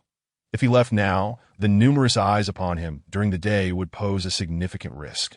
If he returned home, he could train more safely. "I have heard from Gary about this. But do you truly believe a change of environment is necessary?" Yi Tianjing asked, scrutinizing Gao Chen closely. "Yes, I believe it is essential." "I kindly ask for your approval, Dean," Gao Chen replied, sensing the skepticism in Yi Tianjing's gaze. That Yi Tianjing, contemplating, lifted his teacup and took a sip, breaking the silence that enveloped the room, which was punctuated only by the subtle sound of the cup against the table. Though Gao Chen was filled with urgency, he patiently awaited the dean's response. "You seem quite anxious," Yi Tianjing remarked suddenly. "Indeed," Gao Chen admitted, momentarily taken aback before responding honestly. "Very well. You may return home, that I await your results and have faith in your success," Yi Tianjing concluded gently. "Thank you, Dean, that I shall take my leave," Gao Chen said, turning swiftly to exit and hastening back to the general's residence. "To strike 10 times per second for a month, can you truly achieve that? And what could possibly compel you to lie about returning home?" Yi Tianjing murmured to himself after Gao Chen departed. He had quickly discerned that Gao Chen's return home was not solely for training. However, he chose not to pry further, trusting in Gao Chen's judgment. Chapter 49. News of Gao Jianfeng upon examining the system map. Gao Chen noticed a yellow dot accompanied by several blue dots trailing behind him. Realizing that the yellow dot likely represented members of the Gao family, while the blue dots were likely spies from other factions observing him. He marveled at the convenience of the map system as he hurriedly exited the Magic Martial Academy, in a rush to return home. He sought out Gao Tingjuan and declared, "Aunt, I wish to enter seclusion at home for a period of time and will not be attending the academy during this period." Seclusion again? Is it for another pulse breakthrough? Gao Tingjuan asked, noticing his hurried demeanor and growing concern, fearing some calamity had befallen him at the academy. "It's nothing dire, merely a desire to enhance my skills. Please do not worry. I simply seek a tranquil space for focused training," Gao Chen reassured her, sensing her anxiety. "If that is the case, couldn't you achieve that within the academy?" she queried, though she was aware of the intensity of Gao Chen's training regimen. Though proud of his dedication, she was equally apprehensive about the potential consequences of his relentless efforts. "I understand, and I plan to reside in the small courtyard to the west. Would it be possible to ensure no one intrudes upon my solitude? Otherwise, training at home would lose its purpose," Gao Chen insisted earnestly, recognizing the necessity for privacy. "Very well, I will arrange for that," Gao Tingjuan replied, contemplating his request. "There's no need for any preparation, I am here to train. Not to indulge in comforts I will move in immediately, and starting tonight, you must ensure no one enters the courtyard, or I may be disrupted during my inner energy cultivation, which would be troublesome," Gao Chen stated with seriousness, understanding the ramifications of being discovered missing. "You need not worry, I will take care of it," Gao Tingjuan assured him. She felt an inexplicable sense of change regarding Gao Chen over the past 6 months, as if he had transformed into an entirely different person. Indeed, the truth was that the Gao Chen of now was far removed from the one he had once been, though she remained unaware of the extent of his transformation. "I shall take my leave now. I cannot afford to waste a moment. My seclusion begins at this very instant," Gao Chen declared, bowing before departing for the small courtyard in the west. As he entered the general's residence, he noticed that the blue dots trailing him had halted outside its gates. For entry was not permitted to just anyone. Upon reaching his destination, Gao Chen consulted the map and observed that the yellow dot had settled near Gao Tingjuan's position, indicating she was reporting on his whereabouts. With little time to spare, he swiftly donned his equipment. Weapon: Moon in the Well, attack 7-22. Helmet: Black Iron Helmet, defense 4-7. Magic defense 2-3. Attack 0-3. Magic 0-3. Necklace: Green Necklace, attack 2-7. Bracelet: Knight's Bracelet, right. Attack 2-2. Ring: Strength Ring, right. Attack 0-6. Armor: Heavy Armor, defense 4-8. Magic defense 3-5. Fully equipped, Gao Chen's total attack rose to an impressive 61 points, with defense at 27 and magic defense at 20. Remarkably, this was achieved before reaching level 30, a feat that would rival even a level 40 player with subpar equipment in the game. This significant boost in attributes was a testament to his rigorous training. When compared to the formidable warriors of this world, Gao Chen's current attack power could rival that of a typical 5th-tier warrior. Moreover, with all skills activated, he believed he could contend even against 6th-tier warriors without trepidation. As he adorned himself with all available gear for the first time, Gao Chen felt an exhilarating surge of energy coursing through him, as though he could take on any challenge, celestial or terrestrial. Yet he was aware that this sensation was merely an illusion, a feeling unattainable in the game. Securing the courtyard door, Gao Chen equipped his teleportation ring and soared towards a coordinate outside Fengyan City. In a flash of light, he found his surroundings transformed. Surveying the area, he realized he stood within a tranquil forest. The night enveloped the woods in an eerie silence, and the map revealed that no one occupied the vicinity within a kilometer, save for numerous magical beasts. This location was merely a stone's throw from Fengyan City. From the task description, Gao Chen understood that Gao Jianfeng was likely trapped somewhere outside the city, though he surmised it would not be difficult to locate him. As a general, Gao Jianfeng would not be alone, and now armed with the extraordinary map system, the task of finding him would be considerably easier. According to the mission parameters, enemy forces were also searching for Gao Jianfeng. So Gao Chen's objective was clear. He must locate his father before the enemy did. With a determined heart, he decided to head north towards Fengyan City, carefully navigating the terrain while monitoring the map to evade any potential magical beasts. Half an hour later, Gao Chen spotted a multitude of red dots on the map. The monsters were also represented by red dots, yet Gao Chen was certain that these dots did not signify monsters. For it was improbable that so many creatures would congregate in one location. There must be hundreds, if not thousands, that if they were not monsters, then they could only be the enemy troops, with a glimmer of hope to uncover news about Gao Jianfeng among them. Gao Chen hurriedly ran towards the position of the red dots. As he drew closer, he noticed that the number of red dots on the map increased significantly. When he was less than 100 meters from the red dots, Gao Chen observed that the area ahead was entirely occupied by red dots. How many people could this be? It seemed that this was not merely a reconnaissance unit, but rather a main battle group. The question remained, what was the purpose of the army's presence here? Cautiously, Gao Chen approached, and slowly he discerned the first soldier.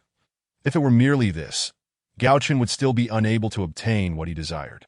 If he could capture their commander, however, everything could be resolved. Switching the map to a 100-meter mode, Gao Chen gradually moved closer to the army. With the map system at his disposal, he carefully evaded each guard and stealthily infiltrated the camp.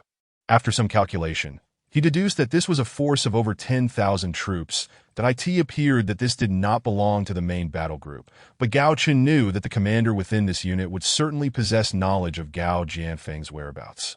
For Gao Jianfeng, as the commander of the Fiery Empire, was a focal point of great concern.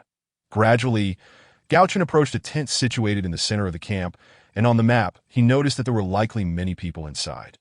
He found a discreet spot and carefully pressed his ear against the tent, allowing the sounds from within to clearly reach him. Stop wasting words. Our objective is to locate Gao Jianfeng. Currently, there should only be 3,000 people around him. That if we can find him, this battle will be our victory. That if we fail and he returns to the Fiery Empire, we all understand how formidable Gao Jianfeng can be. This was the first statement Gao Chen heard, and it appeared that he might finally obtain the information he sought. Gao Jianfeng is a 5th-tier powerhouse. What can you do once you find him? Though he may only have 3,000 men by his side. Those are his personal troops, and I refuse to believe you underestimate their combat prowess. One individual retorted. Gao Jianfeng is injured. No, he should be poisoned and he currently cannot utilize his combat techniques, and he relies solely on those 3,000 personal troops. Yet we have over 10,000 soldiers. Are we truly afraid of a mere 3,000? Another voice chimed in. What troubles us about Gao Jianfeng is not his combat techniques or strength, but rather his military acumen. The title of General of 100 Victories was not bestowed lightly. Someone interjected. Gao Chen observed that there were not many people inside the tent, only 6 at utilizing his reconnaissance skill. He discovered that their strengths were all around the 4th tier, with the strongest among them barely reaching level 45, that the highest-ranking individual was named Jiang Ling, whose power was slightly greater, but still merely 5th tier. For Gao Chen, they hardly qualified as experts. However, he understood that they were soldiers. A soldier's reliance is not on individual strength but on teamwork. Thus, although their individual prowess was modest, their standing within the military was significant. Since you are aware of this, we should seize the opportunity to eliminate him. The first speaker, now identified as Jun Rinjia, spoke again. I do not oppose this, but we must devise a foolproof plan. You know such opportunities are rare. One named Jun Rinjia replied, with Qianyuan Mountain being so vast. Our initial task should not be to deliberate here, but to ascertain his location, that we are not the only ones searching for him. If you wish to claim credit, then go and get it done. I want to know Gao Jianfeng's whereabouts within the hour. The one seated at the forefront, named Jiang Ling, declared, evidently the commander of this army. The 5 exchanged glances and then turned to exit the tent. Upon hearing this news, Gao Chen felt an indescribable mix of emotions that as they stepped outside. Gao Chen also turned to make his way deeper into the mountain. At the very least, he had gathered several pieces of information. First, Gao Jianfeng was currently poisoned. Second, he was indeed within this mountain. Third, he was relatively safe for now. Fourth, the enemy was dividing their forces to search for him. Gao Chen's immediate task was to locate Gao Jianfeng ahead of the enemy troops and then formulate a plan. Once out of the enemy's range, Gao Chen consulted the map and began to run in one direction. Chapter 50. A sudden assault to create chaos with the guidance of the map. Locating Gao Jianfeng became significantly easier for Gao Chen on the map. The enemy troops were displayed similarly to monsters, with each unit represented as a red dot, while Gao Jianfeng and his troops were marked as yellow dots. Skillfully avoiding several soldiers of the Heavenly Grace Empire within the woods, Gao Chen swiftly moved towards the location indicated by the yellow dots on the map. As he advanced, he encountered numerous soldiers of the Heavenly Grace Empire. Although these soldiers were not of high rank, their numbers were overwhelming, and they conducted their searches in organized teams, each consisting of at least 100 individuals. Within this relatively small forest, there were at least 10,000 soldiers of the Heavenly Grace Empire. Had Gao Chen not appeared, being discovered would have been merely a matter of time. Thanks to the map system, Gao Chen quickly arrived at the location marked by a cluster of yellow dots. This was a highly concealed hiding spot. Without the map's guidance, he would have never found it. Outside, the soldiers of the Fiery Empire were tightly guarding their position. At this moment, Gao Chen would not simply reveal himself. Stealthily, he moved closer to the central position, where Gao Jianfeng was located. After nearly half an hour, Gao Chen finally approached a small tent at the center. This tent was diminutive, resembling a single-person shelter. And it was the only one present. Gao Chen realized that erecting a large tent at this time was impractical. He felt his heart racing unexpectedly. Was this due to the impending meeting with Gao Jianfeng?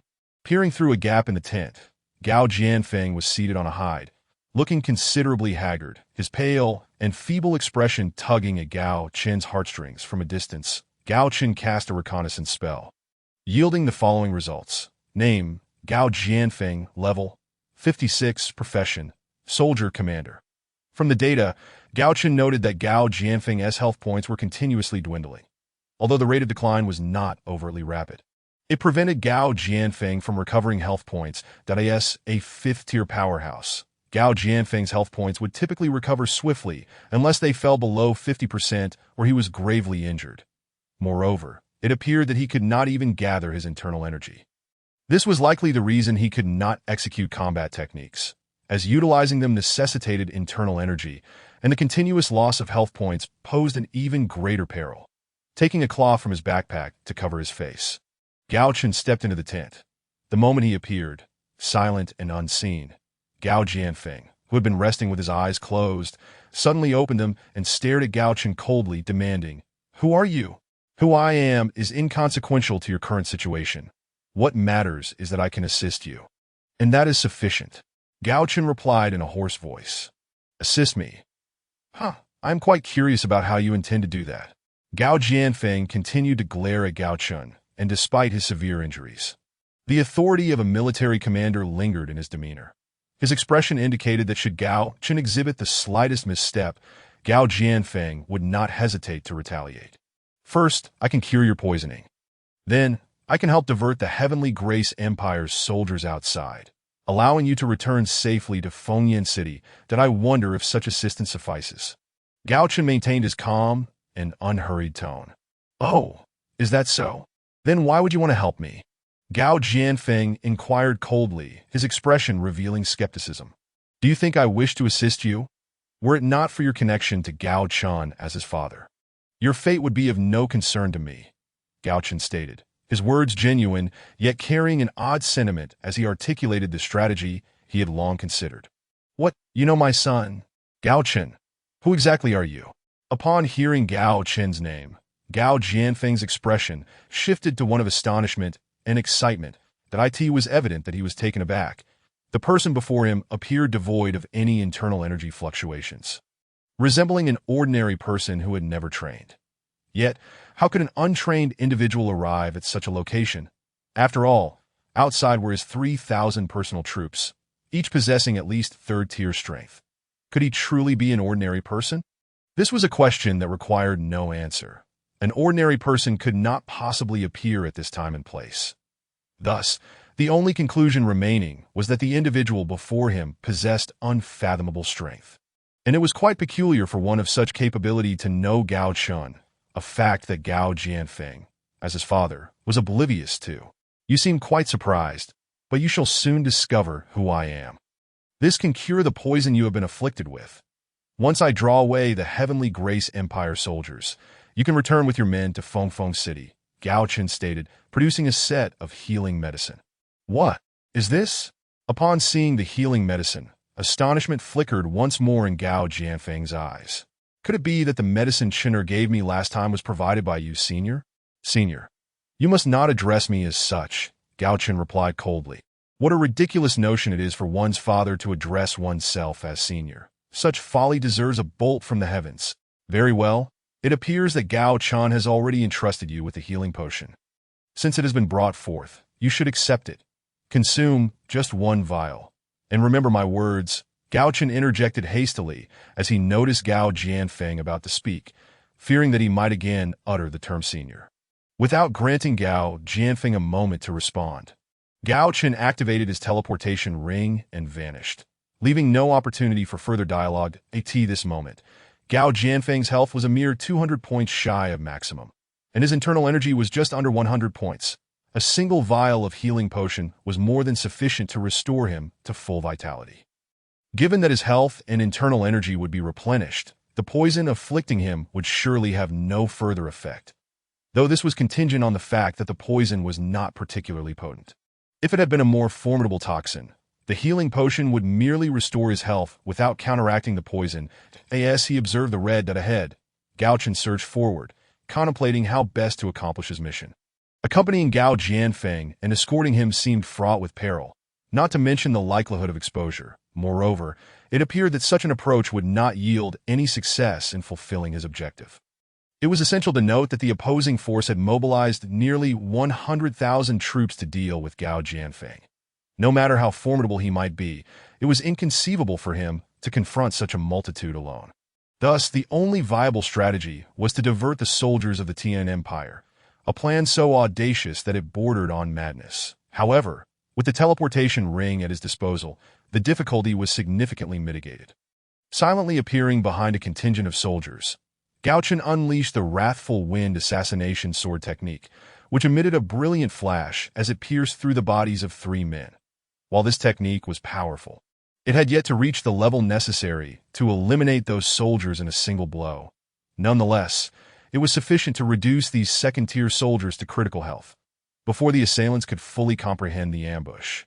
Gao Chen struck again with the same ferocious technique, finally depleting the health of the 3 wounded soldiers to 0 to AT that moment.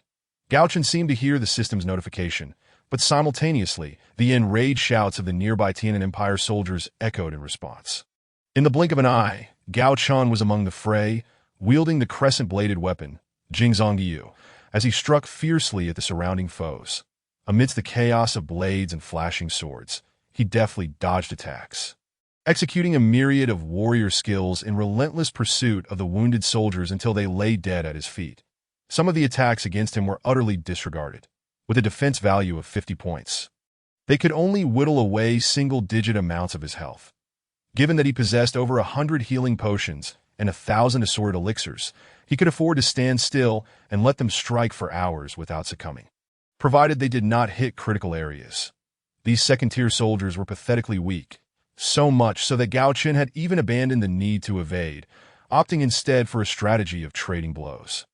Typically, a soldier would not manage more than 3 attacks against him, and that was without the use of any skills. Techniques like the Wrathful Wind assassination sword could incapacitate them with a single strike. The 100 soldiers from the Tian Empire were left awestruck by Gao Chen's method. How could such a being exist? A blade struck Gao Chen's back, yet he seemed unaffected, executing his moves without the slightest pause, as if the attack had not landed at all. What manner of monster was this? Gradually, the soldiers of the Tian Empire descended into madness amid Gao Chen's slaughter, their panic palpable. Frantic individuals brandished their weapons, shouting in terror, "Strike down this monster!" They rushed towards Gao Chen like moths to a flame, only to meet their demise beneath the blade of Jingzhongyu. As the tide of battle turned, their morale crumbled, and soon some began to flee in a desperate panic. Gao Chen regarded the unfolding chaos with a cold gaze that in his previous gaming experiences, the sensation of bloodshed had seemed vivid, but now he understood that a game was merely a fade, no matter how realistic it appeared. It remained an illusion. The visceral experience of blood spraying across his face, the warmth of it, and the distinctive metallic scent were sensations he had never encountered in a game. Gao Chen had long since affirmed in his heart that this was no mere game, explaining why he had refrained from exhausting his survival points. Even after nearing 1,000 up before long, the entire squad of 100 soldiers lay dead at Gao Chen's feet, and the map revealed no remaining red dots in the vicinity. Hearing the distant sounds of soldiers drawn to the scene, Gao Chen glanced at the map and vanished from sight. In the span of mere minutes, from the initial ambush to his disappearance, Gao Chen had annihilated an entire team of 100 soldiers. That it was undeniable that his current attack power was exceedingly high for ordinary troops, but it was his unparalleled speed that truly set him apart. He recalled how, during a previous encounter, he had reduced the life of a certain mag to 0, yet that individual had merely fainted rather than perished.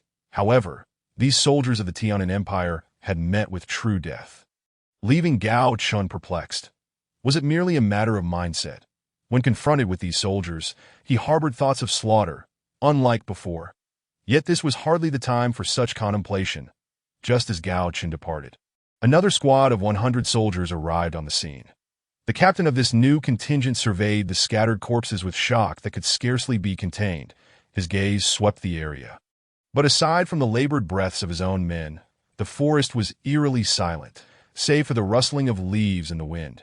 The atmosphere was both quiet and unsettling. The panic in the eyes of the first squad had yet to dissipate. Yet another team arrived at the scene. Wang Li, what transpired here? The captain of the second squad inquired, equally astonished by the sight before him. I rushed here upon hearing the commotion, only to find this dreadful situation.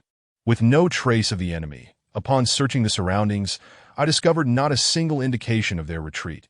It is truly baffling. Wang Li, the captain of the first squad, replied with a furrowed brow. Beng Li, you've all arrived. Did you discover any sign of the enemy?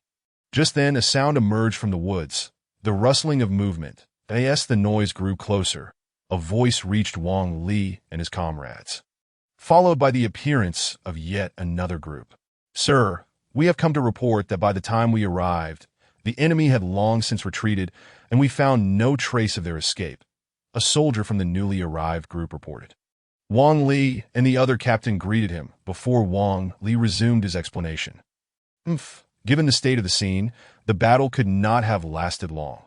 Who could have done this? Even Gao Jianfeng should not possess such strength, the newcomer remarked, surveying the area and pondering the implications. Gao Chen's aim was to sow further chaos, compelling Gao Jianfeng to retreat to the beacon city amidst the turmoil, following the guidance of the map. Gao Chen had now positioned himself behind another group, choosing this particular squad because their trajectory would inevitably lead them to cross paths with Gao Jianfeng's forces. Seizing the moment of tranquility, Gao Chen examined the system notifications. Most notifications pertained to killing enemy soldiers and the experience gained from such actions. Among the alerts, Gao Chen was astonished to discover several pieces of equipment that had never appeared in the game before. Previously acquired gear had all been commonplace in the game, so curiosity compelled Gao Chen to hastily open his inventory to inspect the newly obtained items. The first item he retrieved was a long sword identical in appearance to the sabers wielded by the soldiers of the Tianan Empire. Upon seeing its design, Gao Chen felt a wave of disappointment, initially believing it to be just another inferior weapon. After all, Gao Jianfeng, as a commander and a general of the nation, wielded a weapon far less impressive than a frostblade, leading one to imagine the quality of arms available to these lowly soldiers. However, upon reviewing its attributes, Gao Chen was left astounded. Blade of War, Soldier, requires 100 reputation, attack 10-15, weight 20. Gao Chen recalled the excitement on Gao Jianfeng's face when he acquired a frostblade. But why was this ordinary soldier's weapon even superior? From the notifications, Gao Chen noted another weapon, Blade of War, Captain, requires 1,000 reputation, attack 10-20, weight 20. At the moment Gao Chen laid eyes on this weapon, the astonishment within him was beyond expression. How could its attack power be so formidable? He hastily retrieved the remaining items, uncovering the War Bracelet Soldier, requiring 100 reputation, defense 1-1, attack 1-2, weight 1, and the War Armor Soldier, requiring 100 reputation, defense 5-10, Wait 30 to what was amiss here? Gao Chen sensed that something was off, that if the soldiers of the Tian Empire truly possessed such equipment, there was no way he could have so effortlessly dispatched 100 of them and made his escape. Yet, judging by the design of the sword and armor, they were unmistakably the gear worn by the soldiers of the Tian Empire. In an instant, Gao Chen conceived a possibility. The equipment they bore might explode. And inexplicably, the attributes of that gear would alter post-explosion. After some contemplation, he realized that only this scenario could elucidate the situation, that he decided to replace his heavy armor with the newly acquired war armor. As the magical resistance attribute was utterly unnecessary against these soldiers, that in such a woodland skirmish, mages were conspicuously absent from the hunt. The noble mages could only unleash their full potential in a direct confrontation with the Legion. Thus, augmenting his defense at the expense of a few points of magical resistance seemed more advantageous at this juncture. Moreover, donning attire identical to that of the soldiers of the Heavenly Grace Empire would facilitate his stealthy assaults in the pitch-black forest. Suppressing his inner excitement, Gao Chen brandished his newly acquired war blade, Captain, and charged forward, initiating with the Fury Wind assassination sword technique, followed by a flurry of warrior skills unleashed in rapid succession. The enhancement of his defense emboldened him further. One by one, his adversaries fell beneath his blade. Ah, there's a spy. A spy. Kill him, slay that bastard. Unlike the previous group, Gao Chen was now clad as a soldier of the Heavenly Grace Empire. This disguise rendered it nearly impossible for the soldiers to discern the identity of their assailant. Observing the trepidation in his comrades, panic and helplessness enveloped them as they witnessed their fellows collapsing around them, their faces obscured by the darkness of the woods. Such a scene shattered the resolve of the more timid among them, who began to scream frantically. That a cold smile played on Gao Chen's lips, embodying madness and despair. Get the hell out of my way! Just then, a thunderous roar jolted the near-collapsing soldiers of the Heavenly Grace Empire back to their senses. The voice resonated like a divine call for salvation, prompting them to scramble for safety. Gao Chen heard the commotion but remained undeterred, his war blade glinting with the light of his technique as he dispatched the wounded foes before him. In that moment, a vast expanse of emptiness surrounded him. Gao Chen glanced at the map and discerned that several squads were approaching. They would arrive in less than 10 minutes. He realized he had a mere 10 minutes to annihilate this group. "You are not my soldier. Tell me, who are you?" inquired one man among those encircling Gao Chen, his attire suggesting he held a captain's rank. "I am the one here to kill you." As he spoke, the war blade, imbued with the Fury Wind assassination sword technique, lunged towards the speaker. Having already cast a reconnaissance spell, Gao Chen identified this individual as the captain of the squad, a level 28 soldier. "You little brat, you seek death. Kill him." The captain, enraged by Gao Chen's audacity, commanded his soldiers while drawing his weapon to confront him. Seeing the captain charge at him, Gao Chen displayed a sinister smile, unflinching in the face of the incoming strike, his war blade aimed directly at the captain's throat. The captain's eyes flickered with fear as he comprehended the dire consequence. He would be impaled through the neck while Gao Chen would be cleaved in two. He never anticipated that Gao Chen would resort to such a reckless tactic. It was utterly irrational. Yet in that moment, it was too late to change his course of action. That a glimmer of malice crossed his gaze. "Let us perish together." Despite the unease invoked by Gao Chen's wicked grin, the captain resigned himself to his fate. In the midst of his thoughts, Gao Chen's blade pierced his neck, and simultaneously, the captain's weapon struck Gao Chen's head. The moment the blade connected, a sense of grim satisfaction flickered in the captain's eyes as he began to succumb. How could this be considered a mutual demise? This was the final thought that crossed his mind. What he did not realize was that as his weapon struck Gao Chen, a -200 damage notification appeared above Gao Chen's head. However, contrary to the captain's expectations, Gao Chen did not split in two, nor did he perish alongside his foe. He merely lost 200 points of health, for Gao Chen, whose health had surpassed 400. This was a minor inconvenience, not a dire predicament. The captain fell. Gao Chen's blade shimmered with renewed vigor, cleaving through the oncoming soldiers in a sweeping arc. The -200 damage indeed astonished Gao Chen in his understanding. The captain should not have inflicted such significant harm. Yet he had done so, and it seemed his own attack was insufficient to eliminate a level 28 warrior in one blow. Yet it had succeeded. In that fleeting moment, a term flickered in Gao Chen's mind: critical hit. This was the only explanation that made sense. Observing the captain's strike land upon him without apparent injury, coupled with the captain's swift demise, shattered the last vestiges of composure among the soldiers rushing in from behind. Their fighting spirit, already feeble, evaporated, and within minutes, the entire squad lay slain at Gao Chen's hands that he picked up a weapon from a fallen soldier, examined its attributes, and discarded it, swiftly donning a teleportation ring before vanishing from the spot. In Chapter 52. The commander-level war equipment. Gao Chen had initially believed that by decimating the squad nearing Gao Jianfeng, he could shield his comrades from danger. However, upon the arrival of other soldiers from the Heavenly Grace Empire at the battle site, he realized his grave miscalculation that he had eliminated a squad near Gao Jianfeng's position, which, while neutralizing that immediate threat, had inadvertently drawn more soldiers toward him, thereby exacerbating the risk. Understanding this, Gao Chen swiftly maneuvered behind another group, failing to notice that this unit comprised not merely 100 men, but a search party of 200. Typically, a 100-man squad would have a captain, a role subordinate in rank, subject to reassignment. However, this 200-man team was led by a minor commander with an official rank. Within the military hierarchy of this world, the ranks began with soldiers classified into 3 tiers: private, corporal, and sergeant. Following these were squad leaders, platoon leaders, and company leaders, with minor commanders overseeing 2,000 men, major commanders 3,000, and grand commanders 5,000. Generals, who could lead a variable number of troops based on the scale of war, were typically of 5th-tier strength. Though hailing from a family of generals, Gao Chen was entirely ignorant of the military ranking system. His choice of targets was straightforward. He aimed to confront a unit positioned directly opposite to Gao Jianfeng's retreat. Employing his previous strategy, he charged forward once more, utilizing the Fury Wind Assassination sword technique.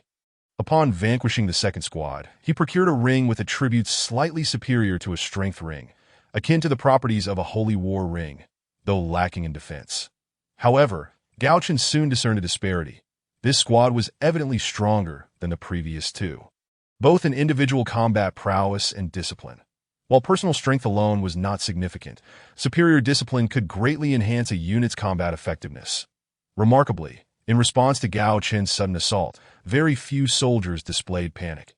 Those who engaged with him coordinated their efforts seamlessly. The numerical indicators above their heads suggested a striking similarity in their combat styles. Yet unlike Gao Chen, they relied on their comrades for defense rather than eschewing it entirely. What they did not realize was that this very combat strategy played directly into Gao Chen's hands. Avoiding defense allowed him to eliminate foes more swiftly. The squad's leader, Zhang Qian, observed Gao Chen's abrupt intrusion and calmly directed his men. They encircled Gao Chen with 10 soldiers while the remaining members stood at a distance. Forming a perimeter that in the heat of battle, Gao Chen suddenly heard the sound of arrows slicing through the air. Instinctively, he dodged the incoming projectiles, but in doing so, the soldiers surrounding him became pierced with arrows. Simultaneously, a deluge of arrows rained down upon him. The previous successes had emboldened Gao Chen, but these soldiers were disciplined, intelligent, and possessively organized. The true strength of a soldier does not lie solely in individual prowess, but rather in the seamless coordination among comrades and the strategic command of their leader. That a skilled general possesses the uncanny ability to transform a disorganized mob into a formidable force, while an incompetent commander inevitably leads his troops to ruin. Faced with the sudden onslaught of arrows raining down like a swarm of locusts, Gao Chen let out a cold snort and instantaneously teleported behind the advancing troops. Zhang Qian, reveling in his moment of triumph despite the loss of a few men, could hardly contain his smug grin. Yet before he could fully relish his victory, Gao Chen had vanished from sight. Just as the victorious smile lingered on Zhang Qian's face, the chilling screams of his soldiers being slain echoed from behind. Turning around, he barked, "Listen up, everyone! Do not engage in drawn-out battles. Keep him occupied. I wish to see just how formidable he truly is and how many he can slay." From the moment Gao Chen had disappeared and reappeared behind his forces, Zhang Qian realized he was up against an opponent he could not contend with. His only recourse now was to buy time. He believed that with reinforcements arriving, there was no way one man could withstand the assault of thousands. Surely, an overwhelming number of soldiers could overwhelm even a seventh-tier powerhouse. Even a seventh-tier mage, if encircled, would find themselves facing inevitable demise. Upon hearing Zhang Qian's commands, Gao Chen scoffed once more. Had it not been for his teleportation ring, he might have been swiftly dispatched.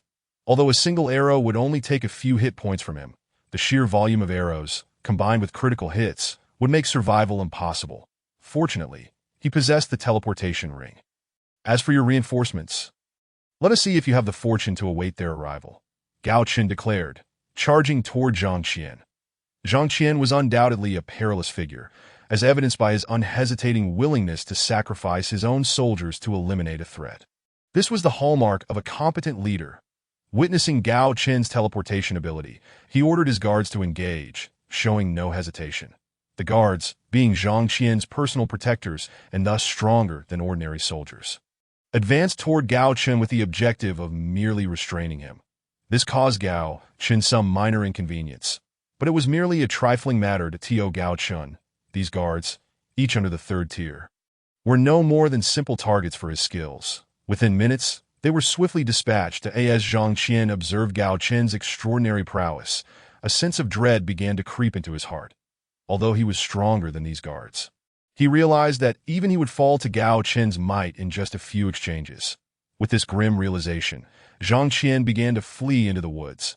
Lacking Zhang Qian's leadership, the remaining soldiers quickly succumbed to chaos under Gao Chen's relentless assault, scattering in all directions. However, for Gao Chen, equipped with a teleportation ring and a mapping system, the pursuit only quickened his pace of slaughter. In less than 20 minutes, a force of 200 was reduced to a singular Zhang Qian, who believed himself to be hidden in a supposedly safe spot. Observing the red dot on his map, Gao Chen appeared instantaneously behind Zhang Qian. As Gao Chen materialized, Zhang Qian felt an unsettling premonition. Turning around with disbelief etched across his face, struggling to maintain composure, he inquired, "Who on earth are you?" "Who am I?" "I am merely the one come to end your life," Gao Chen replied coolly. "In my life? Do we have a vendetta?" Zhang Qian stammered. Despite Gao Chen's calm demeanor, the palpable aura of violence emanating from him instilled fear. "To be frank, we harbor no animosity, much like you and the soldiers of the Flame Empire. You have no grudge against them, yet you have slain many of their ranks," Gao Chen remarked nonchalantly, sensing the imminent arrival of soldiers from the Tan Empire on his map. "You are from the Flame Empire?" Zhang Qian's expression shifted dramatically. In that moment, he seemed to hear the distant sound of reinforcements. However, under Gao Chen's unwavering gaze, he felt little assurance of their timely arrival, merely hoping to buy a moment's respite. "Your reinforcements are drawing near. Shall I prepare you for your journey?"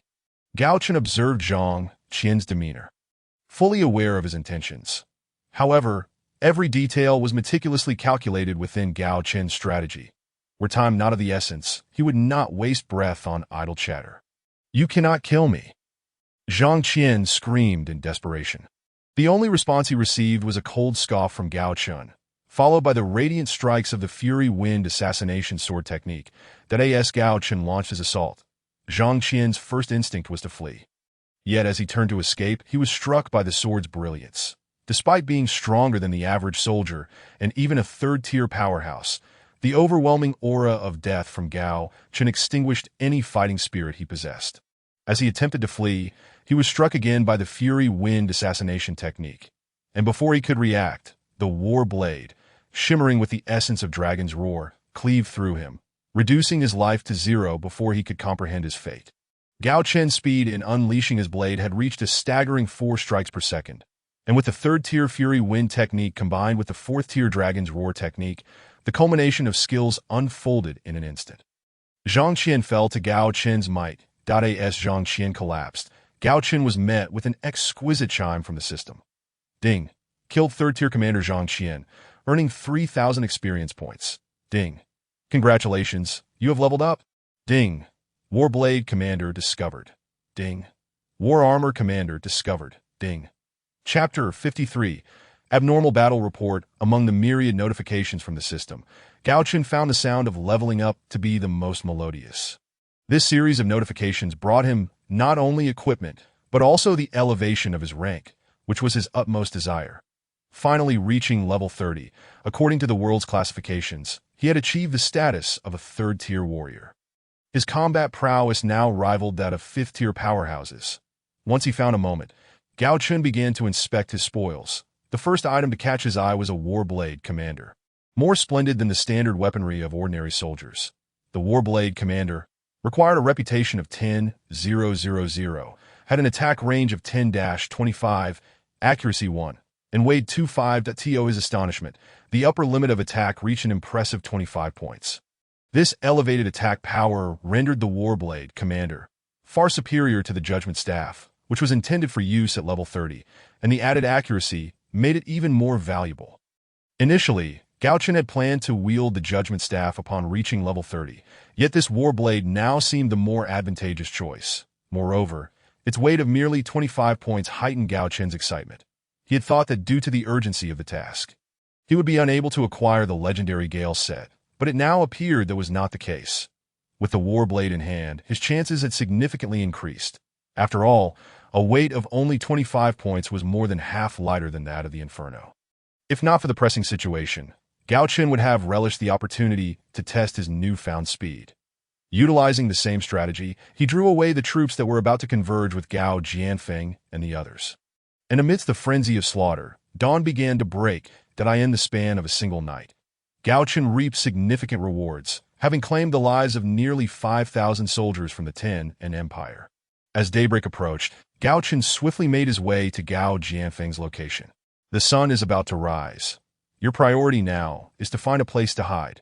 Additionally, here are the uniforms of the Ten and Empire soldiers. Have your men change into them, Gao Chen declared as he appeared before Gao Jianfeng. Revealing such a secret before Gao Jianfeng was of little consequence. After all, he would never suspect Gao Chen's true identity, and this act would only add to the air of mystery surrounding him. What is this? Why are there so many? Gao Jianfeng exclaimed, astonished by the mountain of Ten in Empire armor that filled the tent. The sheer volume was staggering. Where could it have come from? Moreover, the amount required an expansive spatial ring to contain such a load. While he possessed a spatial ring, its capacity was merely 2 cubic units, evidently insufficient to accommodate the mound before him. Not much, just 3,000 sets. Now find a secure location to conceal yourselves. We'll depart at nightfall. Remember, do not allow anyone to approach. I trust you can manage that, Gao Chen stated, vanishing from the tent in an instant, leaving Gao Jianfeng in a state of bewilderment, utterly at a loss. As dawn approached, Gao Chen realized that due to visibility constraints during the day, he could not engage in the same reckless slaughter that had drawn attention during the night. The enemy would be far more capable of searching for him in daylight, making it a challenging day for Gao Jianfeng and his men. After contemplating, Gao Chen devised a plan for disguise, which would minimize the risk of exposure. Thus, the appearance of those 3,000 sets of armor came into play. Of course, these were not dropped from the previous battle, but rather pilfered from the military supplies of the Ten and Empire, a feat only someone like Gao Chen, equipped with a teleportation ring, could accomplish. What? 5,000 lives lost in a single night, and we still have no idea who is responsible. Not a single clue to be found. I demand an explanation. At the command center of the Tian'an Empire, General Zhang Ling thundered at his subordinates, his fury palpable. Throughout the night, the air had been thick with the sounds of battle, yet not a single shadow of the enemy had been sighted. It was only at dawn, during the count of the survivors, that the shocking realization struck. A full 5,000 had vanished. How could he not be enraged? He had anticipated a straightforward task. Yet the staggering loss far exceeded his expectations that if this continued, the consequences would be beyond his ability to bear. My lord, could it be the work of Gao Jianfeng's men? From what we've gathered, it seems that every time we heard the commotion, our troops rushed in, only to find naught but a field strewn with corpses, ventured Junrinjia, his voice barely above a whisper. Gao Jianfeng's men. Oh, what kind of reasoning is that? Look closely. The locations of the attack span thousands of meters from north to south. What kind of force could cover such a vast front in a single night? Zhang Ling retorted, his voice rising in indignation. Perhaps, my lord, they split their forces? Only Gao Jianfeng's elite guards would possess the capability to eliminate our troops swiftly and then retreat without a trace, suggested Junren cautiously. Gao Jianfeng's elite guards. Splitting their forces? According to our intelligence, he commands barely 3,000 men. Oh, you truly believe he could afford to divide his forces? Moreover, even if his guards were formidable, how could they accomplish the annihilation of 5,000 of our brothers without suffering any casualties themselves? And to vanish so completely that we find not a single lead. Do you think Gao Jianfeng's personal guards are all 5th-tier warriors? No, even 5th-tier warriors could not achieve such an outcome. Zhang Ling's tone, though somewhat tempered, still radiated anger. There is, however, another possibility, a coalition of high-tier warriors, as the general has suggested. Judging by the wounds on the corpses, they wielded the same type of weapon, and each bore no more than 3 marks, another officer interjected thoughtfully. A coalition of high-tier warriors? Do you truly dare to entertain such a notion? If such a force existed, they would have simply charged through. Why resort to this method? I care not whether they are men or specters. I want you to find them all within a day. Bring me Gao Jianfeng's head, or your own, as a substitute. Now, get to work, Zhang Ling commanded with a voice filled with fury. Meanwhile, Hai Chen had returned to the Gao family general's residence, the battles of the previous night having elevated his rank. Though his health and magical reserves were at full capacity, the toll on his mental state lingered. Additionally, the number of eyes upon him was overwhelming. He could not allow anyone to discover his absence from the Gao residence. He needed to make an appearance to assuage their concerns.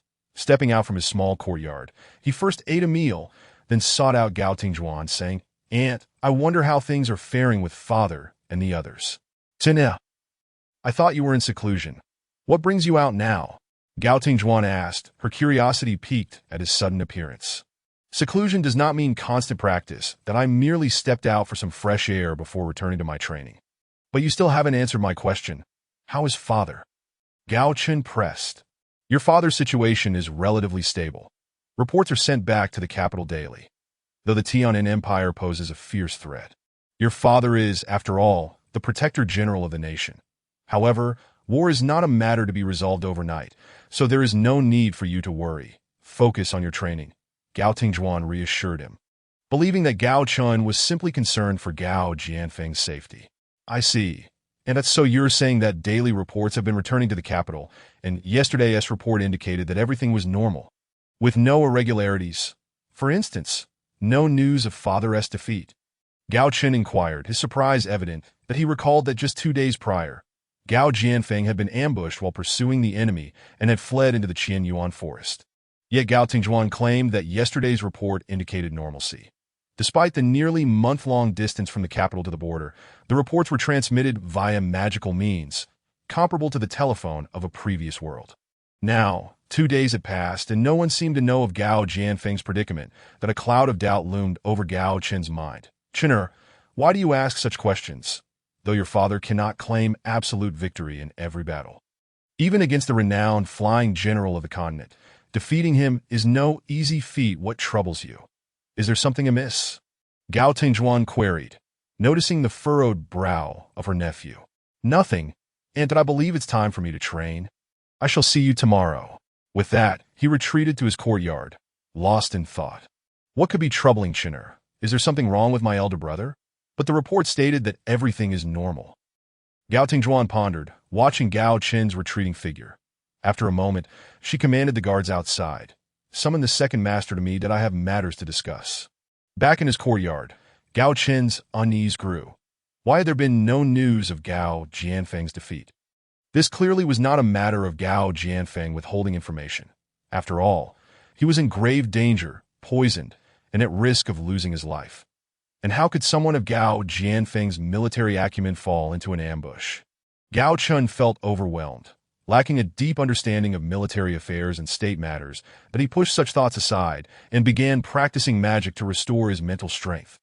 Unbeknownst to him, danger was already encroaching upon Gao Jianfeng at the border. Chapter 54. Surrounded not long after Gao Jianfeng and his few thousand elite soldiers had concealed themselves, a wary soldier cautiously surveyed his surroundings. Noticing that no one was paying him heed, he hurried behind a tree. After ensuring the area was clear, he retrieved a ring from his pocket and extracted a jade-like object from within that a mere soldier of an empire possessing a spatial ring. He clasped the jade tightly in both hands and closed his eyes. Moments later, the seemingly ordinary jade began to emanate a soft glow. This was a communication jade talisman, more valuable than even a spatial ring. As the jade in his hand shone, at the command center of the Tian Empire, Zhang Ling suddenly produced a similar jade from his own ring and barked. "Why have you only now sent me a message? Are you aware that I lost 5,000 brothers last night?" The soldier in Gao Jianfeng's camp spoke nonchalantly into the jade. "It's a miracle I even have the time to communicate with you now. Your loss of 5,000 brothers means nothing to me. What I want to know is whether you still wish to know our location. You have some nerve. Do you know what you're saying? How dare you speak to me like that?"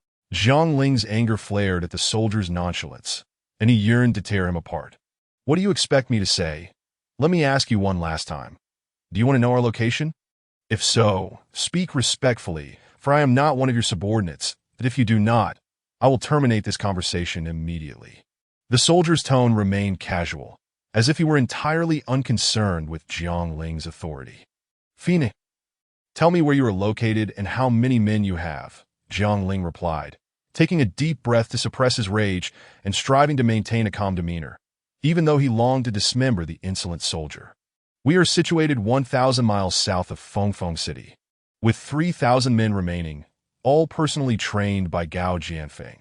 "That is all," the soldier replied, promptly ending the communication. That he then returned the jade to the ring, carefully surveyed the area once more, and casually adjusted his pants. Adopting an air of nonchalance as if nothing had occurred, as Zhang Ling gazed at the dimming jade, he seethed, "Very well, when I capture you, I shall show you my methods. Let us see if you dare to be so arrogant then. Summon all officers above the rank of captain for an urgent meeting. Anyone late by more than 10 minutes will be dealt with according to military law," he commanded the guards outside. Once his mental state returned to peak form, Gao Chen stood and stretched, only to be suddenly struck by an unsettling feeling. This sensation was inexplicably disconcerting, as if he were on the verge of losing something of great importance, that he felt an overwhelming sense of unease. Glancing at the map, he noticed numerous colored dots surrounding the Gao residence. These were the individuals watching him, yet he had not given them much thought. However, he sensed that there were no suspicious figures within the Gao residence itself. Where, then, was this feeling of anxiety stemming from?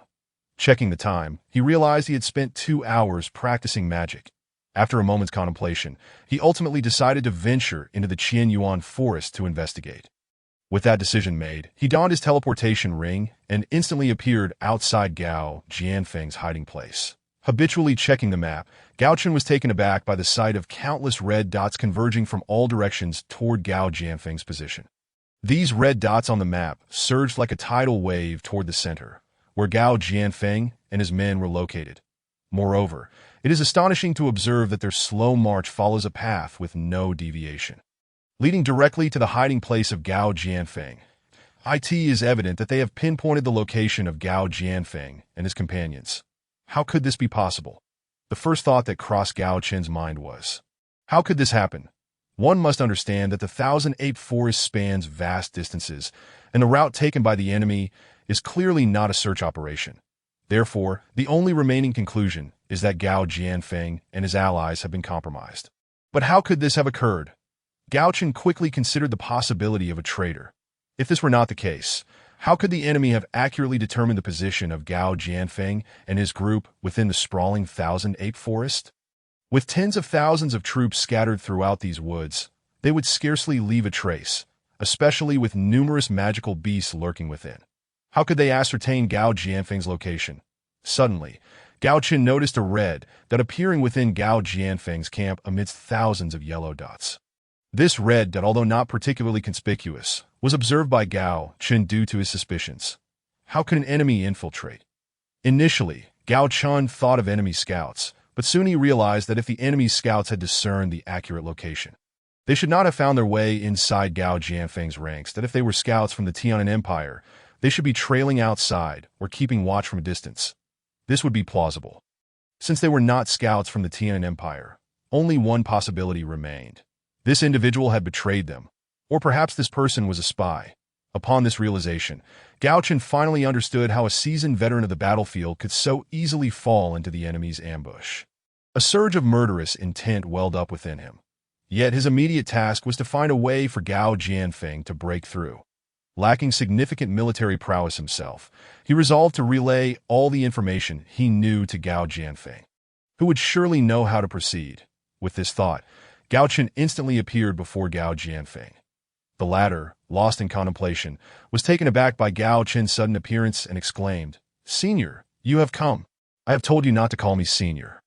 Your situation is perilous. Your location has been compromised. The Tian Empire's tens of thousands of soldiers have surrounded you. You must find a way to break through." Gao Chen replied in a hoarse voice. "What? The Tian Empire has surrounded us. How did they know our location?" Gao Jianfeng was struck by an indescribable shock. As a seasoned general, he certainly understood how to select a favorable and concealed position. The spot he had chosen was indeed very hidden, yet now it had been exposed. Gao Jianfeng could hardly believe that the enemy's scouts possessed such formidable capabilities to ascertain his position without his knowledge. In that moment, he contemplated numerous possibilities, and eventually, it seemed he had an inkling of the truth, as his expression turned grim. "It appears you have come to the same conclusion. Indeed, someone has revealed our position. However, our immediate task is to prepare for a breakthrough. I will venture out first to scout the surroundings.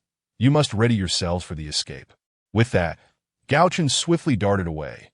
His objective was to ascertain the deployment of enemy forces around them, enabling Gao Jianfeng to analyze the most advantageous route for escape, a task only he could undertake with such precision. After Gao Chen departed, Gao Jianfeng coldly commanded, "Summon the men." "At your command, my lord." "What is your order?" Two men hastily entered from outside the tent. "Disseminate the order. Prepare to advance, that we shall mount a counterattack against the Tian Empire. Instruct everyone to tie a leaf to their shoulder during the ambush. Anyone without a leaf on their shoulder is the enemy. Show no mercy. You have 10 minutes to prepare and assemble," Gao Jianfeng declared with a fierce countenance. The two loyal soldiers, inspired by Gao Jianfeng's stern demeanor, swiftly set about delivering the orders. 5 minutes later, Gao Chen reappeared before Gao Jianfeng, stating, "The enemy is encircling us from several directions. To the south, there are over 10,000 ordinary soldiers. To the west, 20,000, also ordinary soldiers. To the east, there are 15,000 soldiers, including 3,000 third-tier warriors, with the remainder being ordinary soldiers. And to the north, the numbers are fewer, only 5,000, yet all are warriors of the third tier or above." Humph. It seems they have indeed confirmed my location. Gathering their forces en masse, it appears that no matter the direction, none are favorable for a breakout, Gao Jianfeng remarked, furrowing his brow at Gao Chen's report. "Now it depends on your course of action. My assistance can only extend this far, that I must take my leave. One thing to remember. Even if it means sacrificing all your soldiers, you must preserve your own life, for only then can you avenge them. Otherwise, they will surely meet their end." With that, Gao Chen vanished before Gao Jianfeng. "Only by preserving my own life can I seek vengeance for my brothers. I shall see if Zhang Ling possesses the capability to take my life." Gao Jianfeng understood the implications of Gao Chen's words. If they were merely ordinary soldiers, there remained a possibility of capture and ransom by the Flame Empire. However, his 3,000 elite soldiers were destined for no such fate, regardless of how many offers the Flame Empire made. They could not be freed. Having organized his armor, he stepped out of the tent. "Now, clad in the armor of the Tian Empire soldiers, we hold the advantage. To the north, 3,000 Tian Empire soldiers approach us. I intend to lead you to annihilate them. Brothers, do you have confidence?" Gao Jianfeng coldly inquired, gazing at the assembled 3,000 elite soldiers. The crowd fell silent, but as Gao Jianfeng's words concluded, an impressive aura emanated from them. This was the spirit of a formidable force, the morale of a general who had never known defeat. "Very well, let us eliminate them, and then we shall return to Fengfeng City to confront the wretches of the Tianan Empire. Prepare yourselves. Follow me." With that, he strode northward, and the 3,000 soldiers moved in complete silence, a testament to the discipline and high quality of Gao Jianfeng's elite troops. Chapter 55. The counterattack begins as Gao Jianfeng and his elite soldiers advanced. Gao Chen had already reached the rear of the 5,000 enemy troops to the north. Awaiting the commencement of Gao Jianfeng's assault, that moment, he planned to launch an attack simultaneously. Intending to sow chaos among the ranks of the Tian'an Empire, without concern for the number of enemies slain in Gao Chen's mind, however, there lay another strategy: to capture the enemy leader first. On the map, he could see Gao Jianfeng and his elite soldiers gradually closing in on the 5,000 enemy troops to the west. The two forces were about to converge. Gao Chen withdrew his gaze from the map, his eyes coldly fixed on the expanse of the Thousand Ape Forest. His focus was locked onto a fourth-tier warrior named Zhang Dao, a military officer of considerable rank. Unbeknownst to Gao Chen, this Zhang Dao was the elder brother of the man he had slain, Zhang Qian. Zhang Dao had intended to charge to the front lines to vent his grief over his brother's death. But recognizing that they were not facing ordinary soldiers, but rather Gao Jianfeng's elite troops, he opted to remain in the rear to command, having witnessed firsthand the combat prowess of Gao Jianfeng and his soldiers. At that moment, his greatest desire was to capture Gao Jianfeng and inflict torment upon him, believing that would alleviate his pain over his brother's demise. Little did he know that a pair of eyes were fixated on him, marking him as Gao Chen's first target due to his rank. Based on the levels of the weapons in warfare, a general-level officer would yield an attack range of 10 to 30. An attack at the upper limit of 30 could rival the power of the Judgment Staff, while the lower limit of 10 could contend with the legendary Dragon Slayer. Zhang Dao's rank ensured that the equipment he would drop upon defeat would be of general level. Gao Jianfeng led the way, embodying the role of a military commander as he advanced at the forefront. When they were less than 100 meters from the Tian'an Empire soldiers, Gao Jianfeng raised his hand, signaling for an ambush. The 3,000 soldiers behind him immediately halted, each one methodically concealing themselves without making a sound. Minutes later, the soldiers of the Tian Empire gradually came into view, equally cautious in their advance. Despite their confidence, the Tian Empire had issued orders to maintain silence during the march to avoid alarming the enemy. Soon, a soldier from the leading group brushed past Gao Jianfeng, and the two forces began to intermingle. Gao Chen observed on the map as a cluster of red dots gradually infiltrated the yellow dots. Noting that the yellow dots remained still, he understood that Gao Jianfeng had yet to initiate an attack. Thus, he refrained from acting, as he did not wish to disrupt Gao Jianfeng's movements. After all, Gao Jianfeng was the expert in warfare, and he awaited the moment Gao Jianfeng would strike. His gaze remained fixed on the map when, suddenly, the yellow dot representing Gao Jianfeng moved that instant. Gao Chen's weapon, the Blade of War, radiated with the brilliance of the Fury Wind stabbing technique, propelling him toward Zhang Di. As he advanced, an inexplicable sense of unease began to gnaw at Zhang Dao. As though he were being stalked by a predator, he glanced around, reassured by the quiet sounds of his soldiers moving forward, and convinced himself that perhaps he was merely overthinking. However, a sudden, piercing sound of a weapon slicing through the air erupted from behind him. In a panic, he attempted to turn and defend himself, but it was too late. As he turned, Gao Chen's weapon had already pierced him. Fortunately, his timely evasion allowed him to narrowly escape a fatal blow. Just as he was anxiously trying to discern his opponent, Gao Chen unleashed a second strike, the blade's radiant arc slicing through the air once more. Concurrently, in the distance, Gao Jianfeng and his comrades launched a surprise assault. Delivering swift and lethal blows, Gao Jianfeng, a fifth-tier warrior, effortlessly dispatched a mere soldier, catching the enemy completely off guard before they even realized what was happening.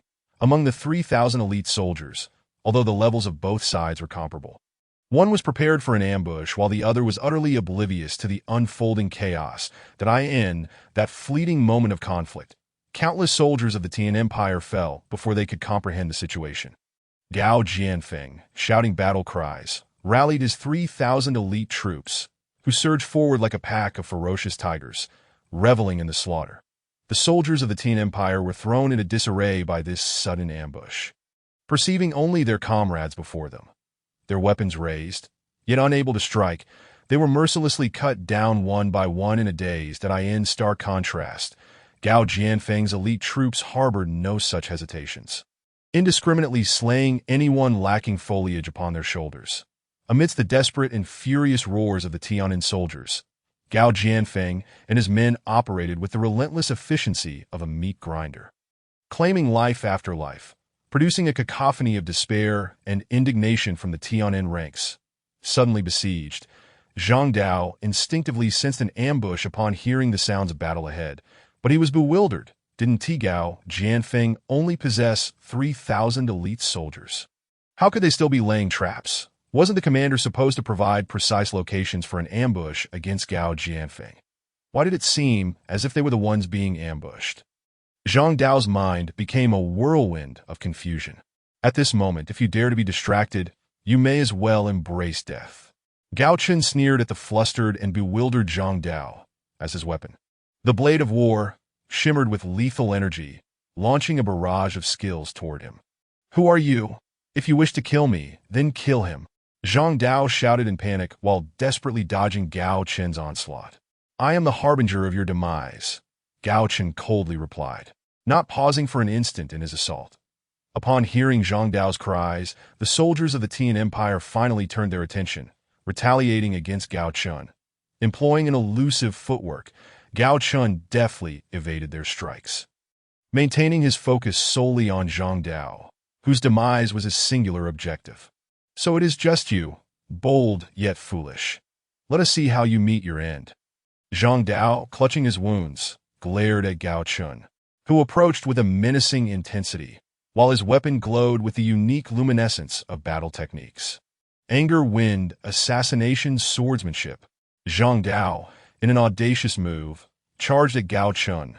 Gao Chen, with a contemptuous laugh, unleashed his sword's brilliance, piercing through the bodies of two men in front of him, directly striking Zhang Dao. Having believed himself safe behind his comrades, Zhang Dao was unprepared for the sudden assault of Gao Chen's sword. In his moment of despair and confusion, Gao Chen circled around the two men, appearing directly before Zhang Dao. "You can now face your demise." In the grip of terror, Zhang Dao's wide eyes reflected his disbelief as Gao Chen's weapon descended upon him. With a final defiant gasp, he collapsed to the ground, his gaze filled with unfulfilled rage. At that moment, Gao Chen heard the system's notification, indicating that he had acquired new equipment, without so much as glancing at its attributes. He swiftly equipped it, that as he donned the new gear, he felt an invigorating surge of energy coursing through him. Amidst the panic of the Tian'an soldiers, Gao Chen brandished his newly acquired weapon, its radiant glow swiftly severing the heads of several adversaries. "Behold the severed head of your general. Surrender at once." With a single stroke, Gao Chen decapitated Zhang Dao, impaling his head upon his weapon and raising it high. Bellowing with all his might, in an instant, Gao Chen's voice echoed in the ears of every soldier engaged in battle, drawing their gazes toward him. Gao Jianfeng, momentarily unable to recognize the voice, nonetheless discerned it belonged to his own side. For in the tumult of battle, only he could rightfully claim the title of general. "Brothers, charge! Their general lies dead. Let us avenge him," Gao Jianfeng cried out, his strikes becoming ever more fervent. The Tian Empire soldiers, already demoralized by the sudden ambush, found their spirits plummeting further upon hearing Gao Chen's proclamation. Though some attempted to rally a counterattack, those who dared to speak up were swiftly silenced in a flash. The Tian'an forces began to crumble. "Brothers, follow me, press forward."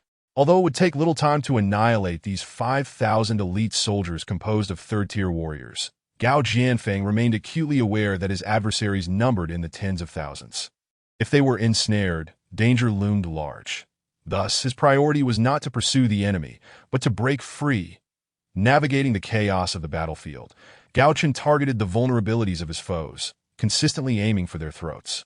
Armed with the blade of war, commander, he aspired to ensure each strike was lethal, a challenging endeavor requiring numerous attempts for a single success.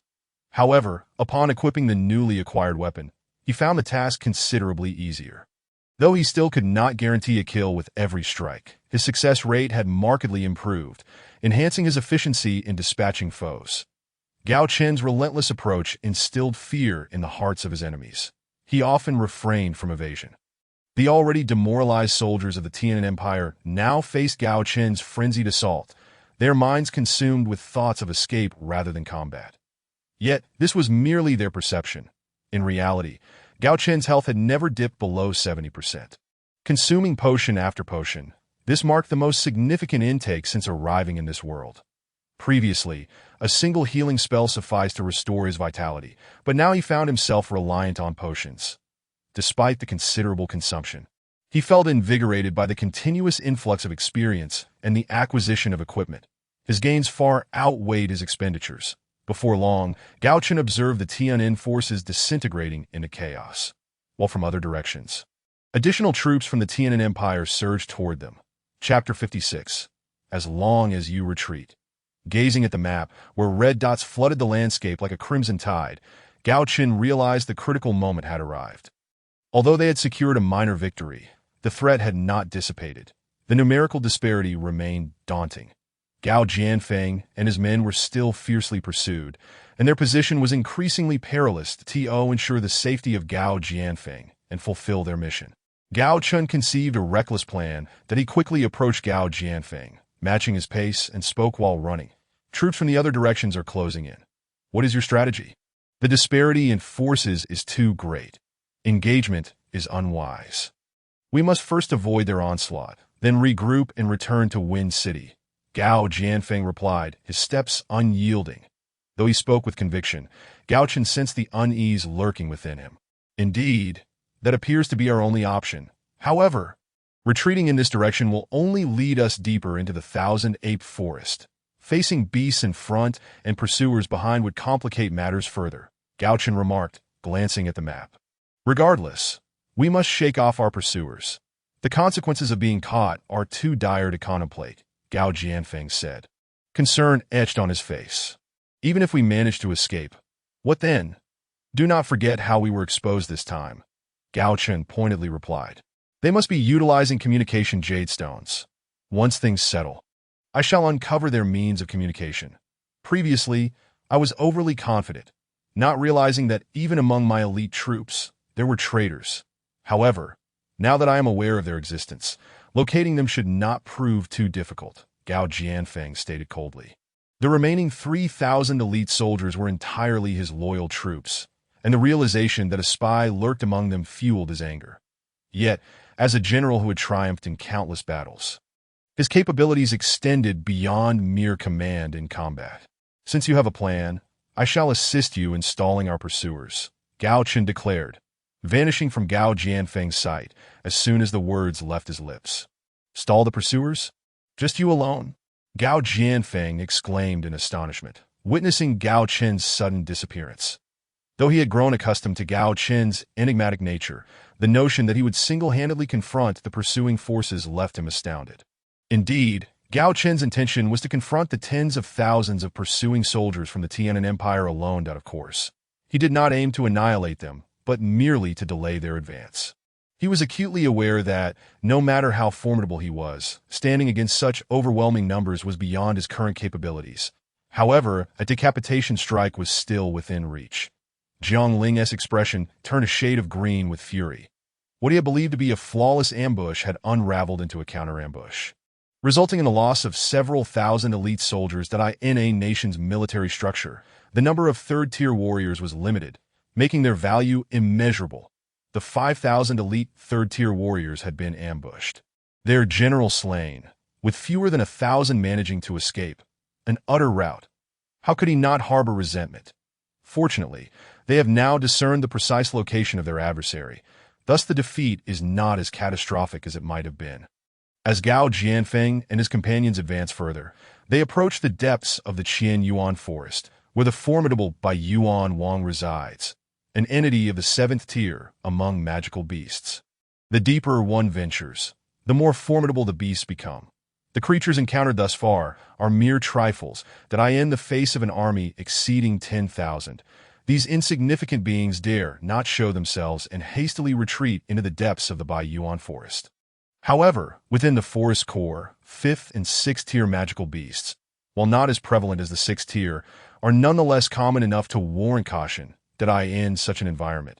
Even with an army of tens of thousands, one would hesitate to charge in, let alone Gao Jianfeng, who commands a mere 3,000 elite soldiers, that he certainly understands that entering the depths of the Qian Yuan forest would spell certain doom. While choosing not to enter might still afford him a chance at survival, I asked the leader of the National Guardian Army, how could Gao Jianfeng so easily fall to the enemy's blade? Furthermore, their intent is not to slay him, but to capture him alive. This is a realization that surely dawns on Gao Jianfeng. To enter would be death, while to abstain from entry might not lead to demise. In Jiang Ling's mind, it is evident that Gao Jianfeng would choose the latter. Amidst the throng of soldiers, Jiang Ling's thoughts center on the messenger, who must be eliminated.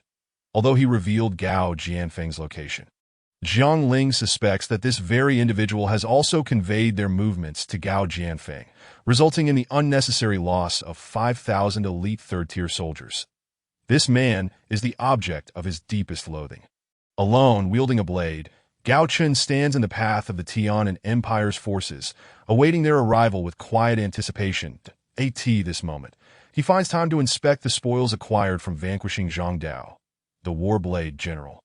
Requiring a reputation of 100,000, with an attack range of 10-30, accuracy 2, and a weight of 30, and the War Armor General, also requiring a reputation of 100,000, with a defense of 10-15, magical defense of 5-10, and a weight of 20. While the attack value of the War Blade aligns with his expectations, the unexpected bonus of 2 additional points in accuracy is a delightful surprise, rendering it all the more precious.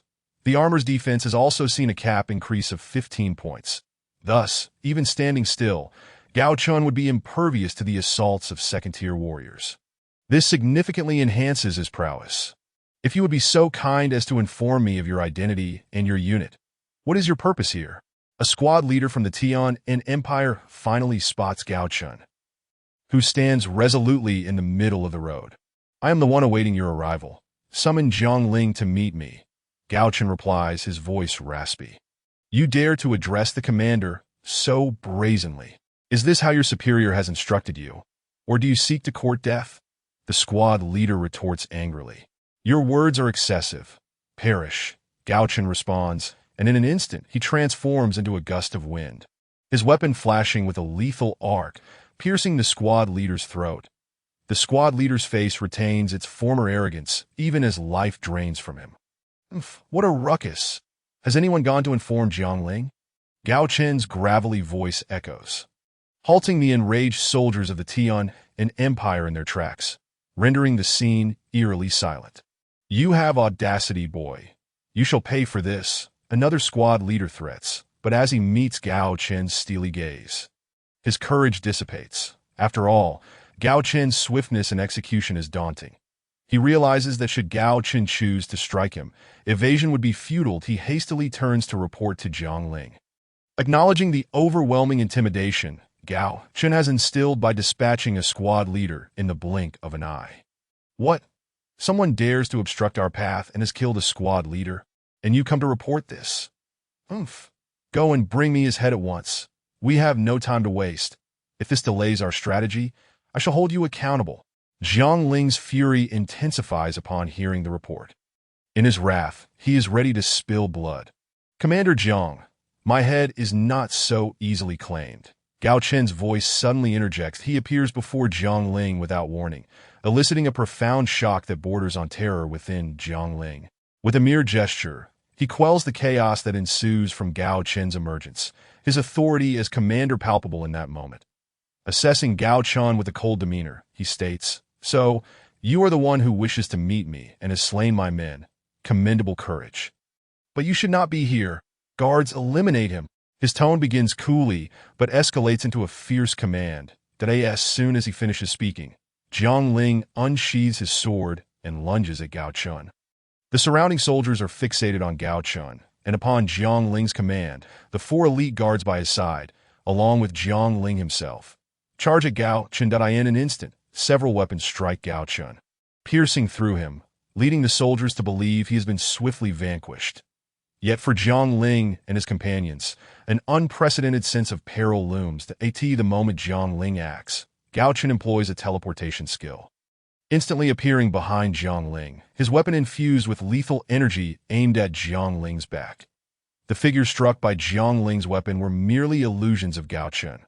Realizing the imminent danger, Jiang Ling attempts to turn, but it is too late. He reflexively thrusts his sword backward in a futile effort to block Gao Chen's lethal strike. However, he grossly underestimates Gao Chen, as Jiang Ling's sword swings backward. Gao Chen's weapon finds its place poised against Jiang Ling's throat. Feeling the cold blade against his neck, Jiang Ling relinquishes his sword. The soldiers surrounding them, witnessing Jiang Ling's swift subjugation, are filled with disbelief. Yet the reality before them is undeniable, rendering them paralyzed in fear, unable to move. I warned you that my head is not easily claimed. Do you believe me now? Gao Chen's raspy voice cuts through the silence. Humph. Speak. What is it that you desire? Jiang Ling, though on the brink of death, exhibits no trace of fear, a testament to the demeanor cultivated by years of commanding authority. Straightforwardly, my request is simple. Withdraw your troops and allow Gao Jianfeng to return to Dafeng City, Gao Chen states coldly, enunciating each word with precision. You wish for me to withdraw my forces.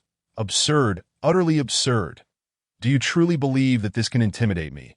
If you possess the audacity, then kill me and see what happens, Jiang Ling replies with a mocking laugh. You think I would hesitate to take your life? If I can kill you, I can just as easily eliminate the next commander. That I refuse to believe that without a commander, your forces can contain Gao Jianfeng.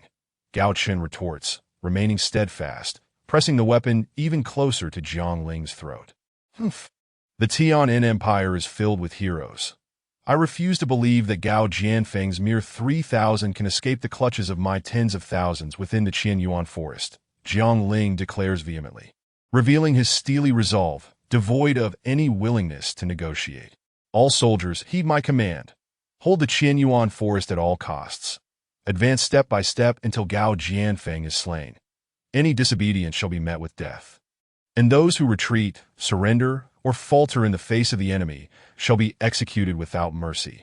This man before me is to be killed without exception. Jiang Ling bellows, his voice ringing with authority. The repeated mandate of execute without mercy invigorates the morale of an army that had been waning under Jiang Ling's prior subjugation. While Gao Chen remains motionless during Jiang Ling's declaration, he is compelled to respect the indomitable spirit of a soldier. You have earned my respect, but you must still perish. The moment the words escape his lips, Gao Chen's weapon swiftly decapitates Jiang Ling. Slay him, avenge our commander, kill the bastard, for our general. The time from Jiang Ling's order to Gao Chen's execution of him transpires in but a heartbeat. The sight of Jiang Ling's decapitated corpse spattering blood incites fury among the elite guards nearby, their eyes seemingly stained red with the warmth of vengeance, as they recklessly charge towards Gao Chen. In that fleeting moment, all the soldiers were engulfed in fury, each feeling a surge of blood boiling within them, yearning for an outlet, with the only recourse being to slay Gao Chen, to extinguish this demon. In an instant, they all charged madly towards him. Ignorance, Gao Chen scoffed, vanishing from sight in an instant, leaving behind his frigid voice echoing through the forest. Withdraw from the Qianyuan forest, or all generals shall perish. First the commanding officers, then the regiment leaders, and finally the squad leaders. His chilling proclamation reverberated ominously above the forest, and his sudden disappearance left the soldiers' pent-up rage unquenched, inciting them to roar defiantly at the sky. Meanwhile, the commanding officers of the Tian'an Empire began to feel an unsettling dread. If a fifth-tier warrior like Jiang Ling could be annihilated in an instant, what fate awaited them? The eerie spectacle of Gao Chen's appearance and disappearance instilled an unshakable fear within the officers. With such a figure watching them, could they not be at the mercy of his whims? General, please give the order to pursue Gao Jianfeng into the Qianyuan forest. This is the late commander's final wish. A regiment officer knelt on the ground, beseeching Jun Rinjia, the highest-ranking official present. You hold the highest office now. I implore you to issue the command to honor Commander Zhang's dying wish and hunt down Gao Jianfeng. With a glance, Jun Rinjia also stepped forward to voice his support. I believe we must deliberate further. Let us confer first, Jun Rinjia said cautiously, wiping the cold sweat from his brow, realizing that holding a high position was not necessarily a blessing. Please, General, honor Commander Zhang's final wish. Please, General, Honor Commander Zhang's final wish. Please, General, issue the command to pursue Gao Jianfeng. The kneeling regiment officer intoned solemnly. The soldiers behind him also half-kneeled, raising their weapons and calling out in unison, their voices rising to a thunderous crescendo. This was precisely the effect Jiang Ling desired. If this group could act as he envisioned, there was no way Gao Jianfeng could escape the 100 yuan forest. This. Jun Rinjia found himself at a loss for words, sweat trickling down his forehead. It wasn't that he hesitated to give the order. Rather, he feared for his own life after issuing such a command. General, all you need to do is give the command. Are you afraid? Commander Zhang never wavered even with a blade at his throat. Jun Rinjia urged, fanning the flames of resolve. This. Very well. I shall give the order. Mobilize the troops to pursue Gao Jianfeng.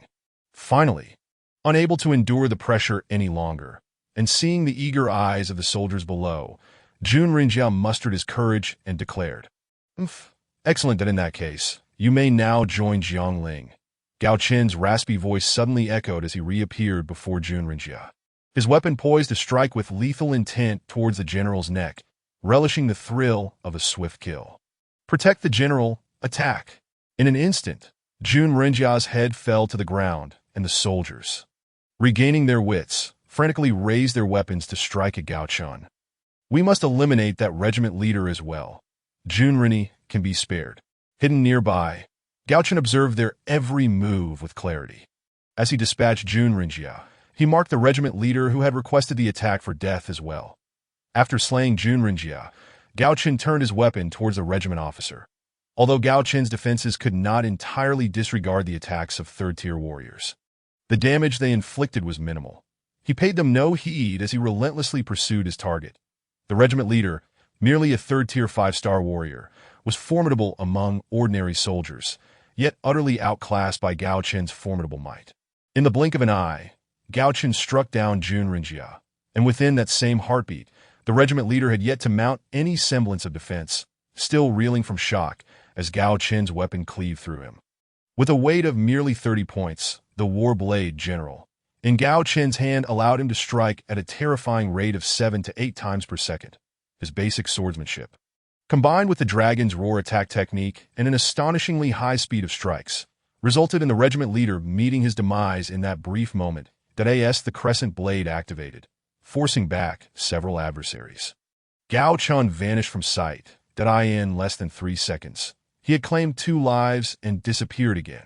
While one might boast of single-handedly taking down an enemy general amidst 1,000 troops, such feats paled in comparison to Gao Chen's prowess. His disappearance stilled the chaotic scene, leaving no one willing to step forward with a request. Jun Rinjia, trembling in fear, glanced around before speaking in a hushed tone. Such a being is beyond our capacity to confront. With his presence, our attempts to pursue Gao Jianfeng are but a fool's errand.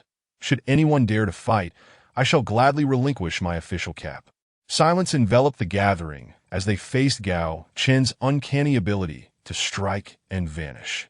In the shadows, Gao Chen chuckled softly, materializing before Gao Jianfeng. The issue has been resolved. We can return to Fengyan City after nightfall, he spoke calmly. What issue has been resolved? What do you mean? Gao Jianfeng, taken aback by Gao Chen's words, asked in confusion. With Jiang Ling dead, the soldiers of the Tian'an Empire are devoid of morale, a true leaderless horde. How could such a rabble pose a challenge to you? Gao Chen replied coolly. Jiang Ling is dead, slain by your hand. Yet even his demise does not reduce them to mere rabble. The most intimate understanding of one's character often comes from one's enemy. This adage, though not universally true, holds weight as one of Jiang Ling's most formidable adversaries. Gao Jianfeng was among the best acquainted with the Tian'an Empire's military. Indeed, the death of one Jiang Ling alone is insufficient. But what if every individual who dares to issue a command is doomed to die? Every individual who issues a command will perish. Gao Jianfeng's eyes widened in astonishment as he regarded Gao Chen, fully grasping the implications of his words. Yet, how could this be? While the assassination of Jiang Ling might be deemed a successful ambush, such tactics could scarcely be employed repeatedly. However, Gao Chen's unwavering conviction suggested something far more profound than a mere ambush. "Prepare to return to Fengyan City tonight," Gao Chen commanded, disregarding Gao Jianfeng's look of astonishment. "Very well, I shall heed your counsel." Gao Jianfeng ultimately chose to trust Gao Chen, for without his assistance, their fate would have been sealed. "Now is the time to uncover the traitor," Gao Chen declared, his voice laced with menace. Chapter 58. The Death of the Traitor, a Traitor. It is time to expose this individual. Yet, after years of warfare, I have entrusted my life to each of these 3,000 brothers. How do I go about identifying the culprit? Gao Jianfeng's brow furrowed in concern. The greatest strength of an elite force lies in the complete trust they can place in one another.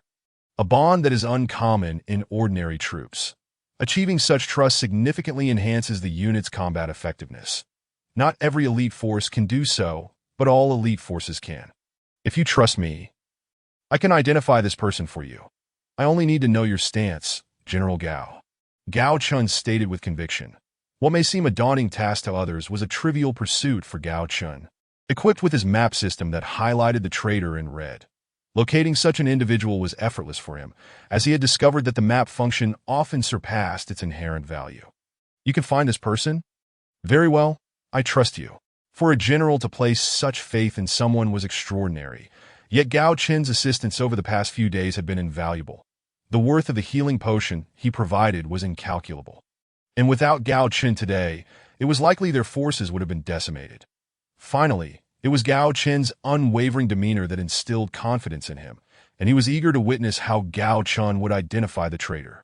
"Just trust me. My only fear is that you will not believe in me. Hand over your military command, and I will promptly bring you this individual." Gao Chen was astonished by Gao Jianfeng's willingness to trust him so readily, for such faith was hard to come by. His initial intention had been to eliminate the traitor directly, a last resort if necessary. However, with a more efficient approach at hand, why not seize the opportunity? "You want my military command?" Gao Jianfeng hesitated briefly before producing the command and handing it to Gao Chen. For him, his command was not as impactful as it was for others, as he often operated without needing to issue commands. His very presence sufficed. Gao Chen accepted the command and proceeded towards the red dot on the map. Among these 3,000 loyal soldiers, it was unlikely that everyone knew one another. While some had harbored suspicions, they quickly dismissed them upon seeing Gao Chen's insignia. Soon, Gao Chen arrived at the location marked by the red, confronting a man who appeared to be under 30 years of age. From his reconnaissance, Gao Chen learned that this individual was, remarkably, at level 35, a third-tier 5-star warrior, a prodigy indeed. "Gao Chen, the general requests your presence," Gao Chen stated directly, having learned the man's name through his reconnaissance. "Is there something the general wishes to discuss with me?" Gao Chengwu inquired without hesitation. "Indeed, it is now. Let us proceed," Gao Chen replied in a hoarse voice. "Brother, who are you? I don't believe we have met before," Gao Chengwu remarked, feeling an inexplicable aversion towards the masked figure before him, causing his tone to be less than cordial. "Yes, who are you?" "I too have not seen you before," interjected another individual standing beside Gao Chengwu. Their primary curiosity at that moment was why Gao Chen had chosen to cover his face. He was the only one in the entire regiment to do so. "Enough of this idle chatter. Follow me," Gao Chen commanded, raising General Gao Jianfeng's military order with a voice devoid of emotion. "The general's command. The general requests your presence." Despite his reluctance, upon seeing the military order, Gao Chengwu fell silent. To see the order was akin to seeing the man himself. Observing his demeanor, Gao Chen ceased further conversation and turned to walk in the direction he had come from. "Brother, may I inquire what the general desires?" Gao Chengwu ventured, attempting to ingratiate himself. "You shall know upon arrival. We shall reach there shortly." "So there is no need to hurry," Gao Chen replied, sensing a burgeoning respect for this individual. Gao Chengwu's discomfort was palpable, yet as Gao Chen had indicated, the distance was not great, and they would arrive soon. Lost in thought, he trailed behind Gao Chen until they stood before Gao Jianfeng. "If memory serves, your name is Gao Chengwu, is it not? You enlisted a decade ago, and we have faced numerous battles together. I once recommended you for the position of regiment commander, Yet you declined, preferring to remain a common soldier by my side. Did I ask that correct? Upon seeing the newcomer, Gao Jianfeng seemed to reminisce before speaking slowly. Indeed, General, it is a privilege to serve by your side, Gao Chengwu replied, a wave of guilt washing over him as he bowed his head and spoke softly. Ah, you all willingly chose to follow me. I had hoped to forge an indomitable legacy together. Yet here we find ourselves that DOU, perhaps, harbor regrets. Gao Jianfeng's tone turned somber as he posed the question. Serving by your side, I have no regrets. Victory and defeat are mere facets of a soldier's existence. General, please do not speak thus, Gao Chengwu ardently responded. Though they were close, their conversations had been limited, and while Gao Jianfeng's words were not overly sentimental, they stirred a profound excitement within Gao Chengwu. If you truly have no regrets, then why would you betray me, forsaking your comrades who fought alongside you, sharing every hardship? What price has compelled you to act in such a manner? Suddenly, Gao Jianfeng's face contorted with rage as he demanded an explanation. Gao Chen noticed a fleeting expression of sorrow cross his features. General, I do not comprehend, Gao Chengwu stammered, utterly bewildered. You have been with me for a decade. How could you possibly not understand my principles? Gao Jianfeng glared at him coldly. General, I am wronged. I swear I have not betrayed my comrades. Truly I have not, Gao Chengwu implored, dropping to his knees. Whether you are wronged or not, I am aware. Surrender the communication jade, Gao Jianfeng stated impassively. While his earlier severity had dissipated, Gao Chengwu, kneeling before him, understood that Gao Jianfeng had firmly concluded a matter. After a decade of service, his understanding of Gao Jianfeng had deepened. Once the general had made up his mind, it was no easy task to alter it unless presented with irrefutable evidence. It appears you are indeed resolute in your judgment. However, I wish to know how you came to suspect me, Gao Chengwu inquired calmly as he slowly rose to his feet.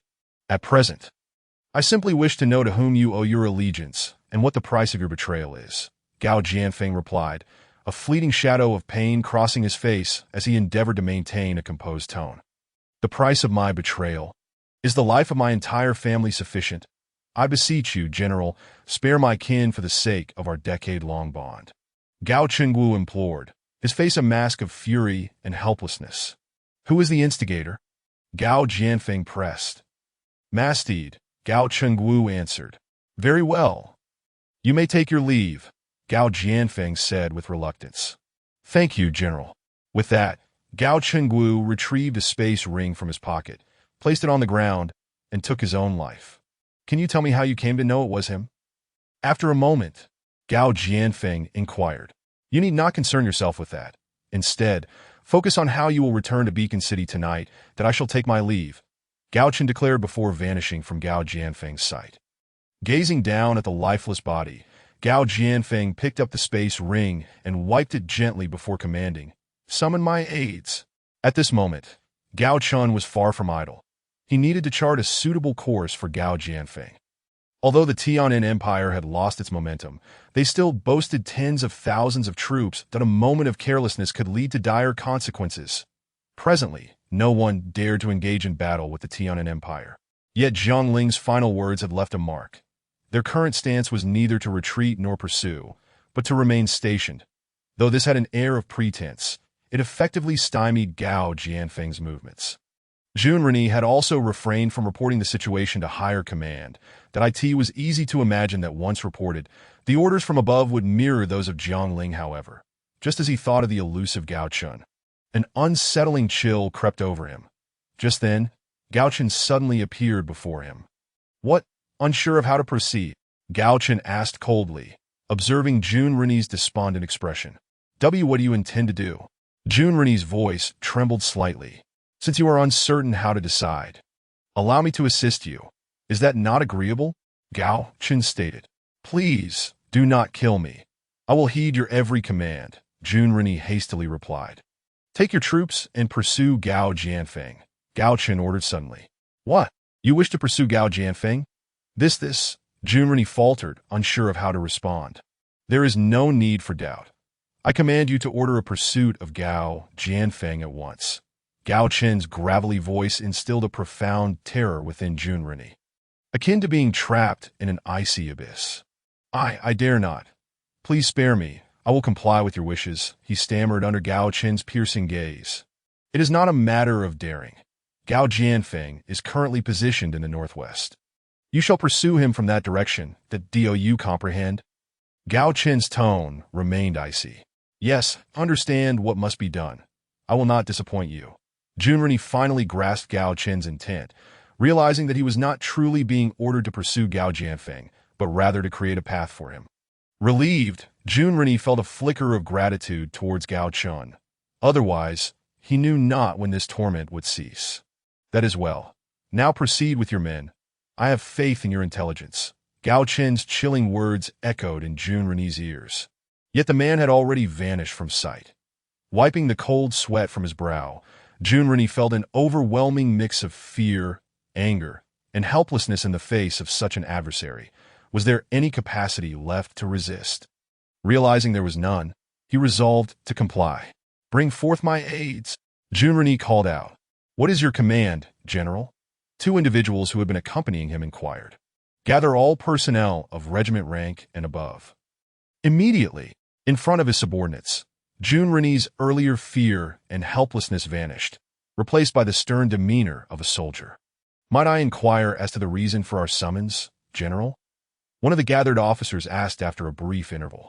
The time has come to make a decision. Are we truly to be threatened by a single individual? Shall we allow Jiang Tongshuai's death to pass unaddressed? We possess tens of thousands of troops. Can we really falter due to one man? Speak. Can we compromise? Junren queried, his countenance grave as he spoke. Culminating in a fervent outburst, the atmosphere was thick with silence. Not a single voice arose, the tension palpable as only the sound of heavy breathing filled the air. From this heavy silence, Junren discerned that his words had indeed resonated. They, too, were grappling with their choices. Gao Chen's admonitions lingered in their minds. Having ascended through the ranks, few now held the rank of general. We are soldiers of the Empire. We cannot yield so easily. I trust in you all. Our objective now is to pursue Gao Jianfeng. Should any fear for their lives, they may step forward. The enemy is formidable, and I shall understand, Junren declared after a moment of silence. No individual stepped forward, nor did anyone speak. The collective breath seemed to grow even more pronounced. The eerie scene persisted for a while until one of the young men stepped forward and spoke. General, issue your orders. We fear not death and are determined to avenge Commander Jiang. General, issue your orders, echoed others, spurred on by the first that in an instant, the earlier strangeness dissipated, replaced by an atmosphere of fervor. Very well. I grant you half an hour to prepare. Immediately pursue and hunt down Gao Jianfeng, and then disperse, commanded Junren, a flicker of guilt crossing his heart as he beheld their enthusiasm. Half an hour later, Junren led the charge at the forefront, commanding a vast throng of tens of thousands marching towards the northwest direction of the Qinyuan forest. Observing from the shadows, Gao Chen's satisfied smile quickly vanished within the depths of the forest. Inside the secluded courtyard of Gao's residence, where Gao Chen retreated for contemplation, he retrieved a weapon resembling the one in Jiang Ling's possession and examined its attributes to his astonishment. The weapon's attributes exceeded his expectations.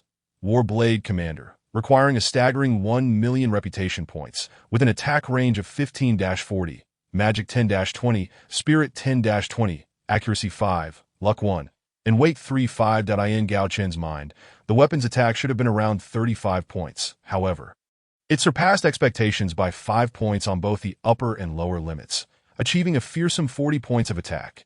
Additionally, it boasted an enhancement of 20 points in both magic and spirit, rendering it a divine artifact. Yet, the requirement of 1 million reputation points was rather unfortunate, as his current standing was merely over 100,000, and he still had no understanding of how reputation was accrued. He recalled that when he first acquired the Warblade Soldier, the reputation attribute had suddenly appeared in his panel, showing over 90,000 points. Over the past 2 days, he had garnered nearly 30,000 points.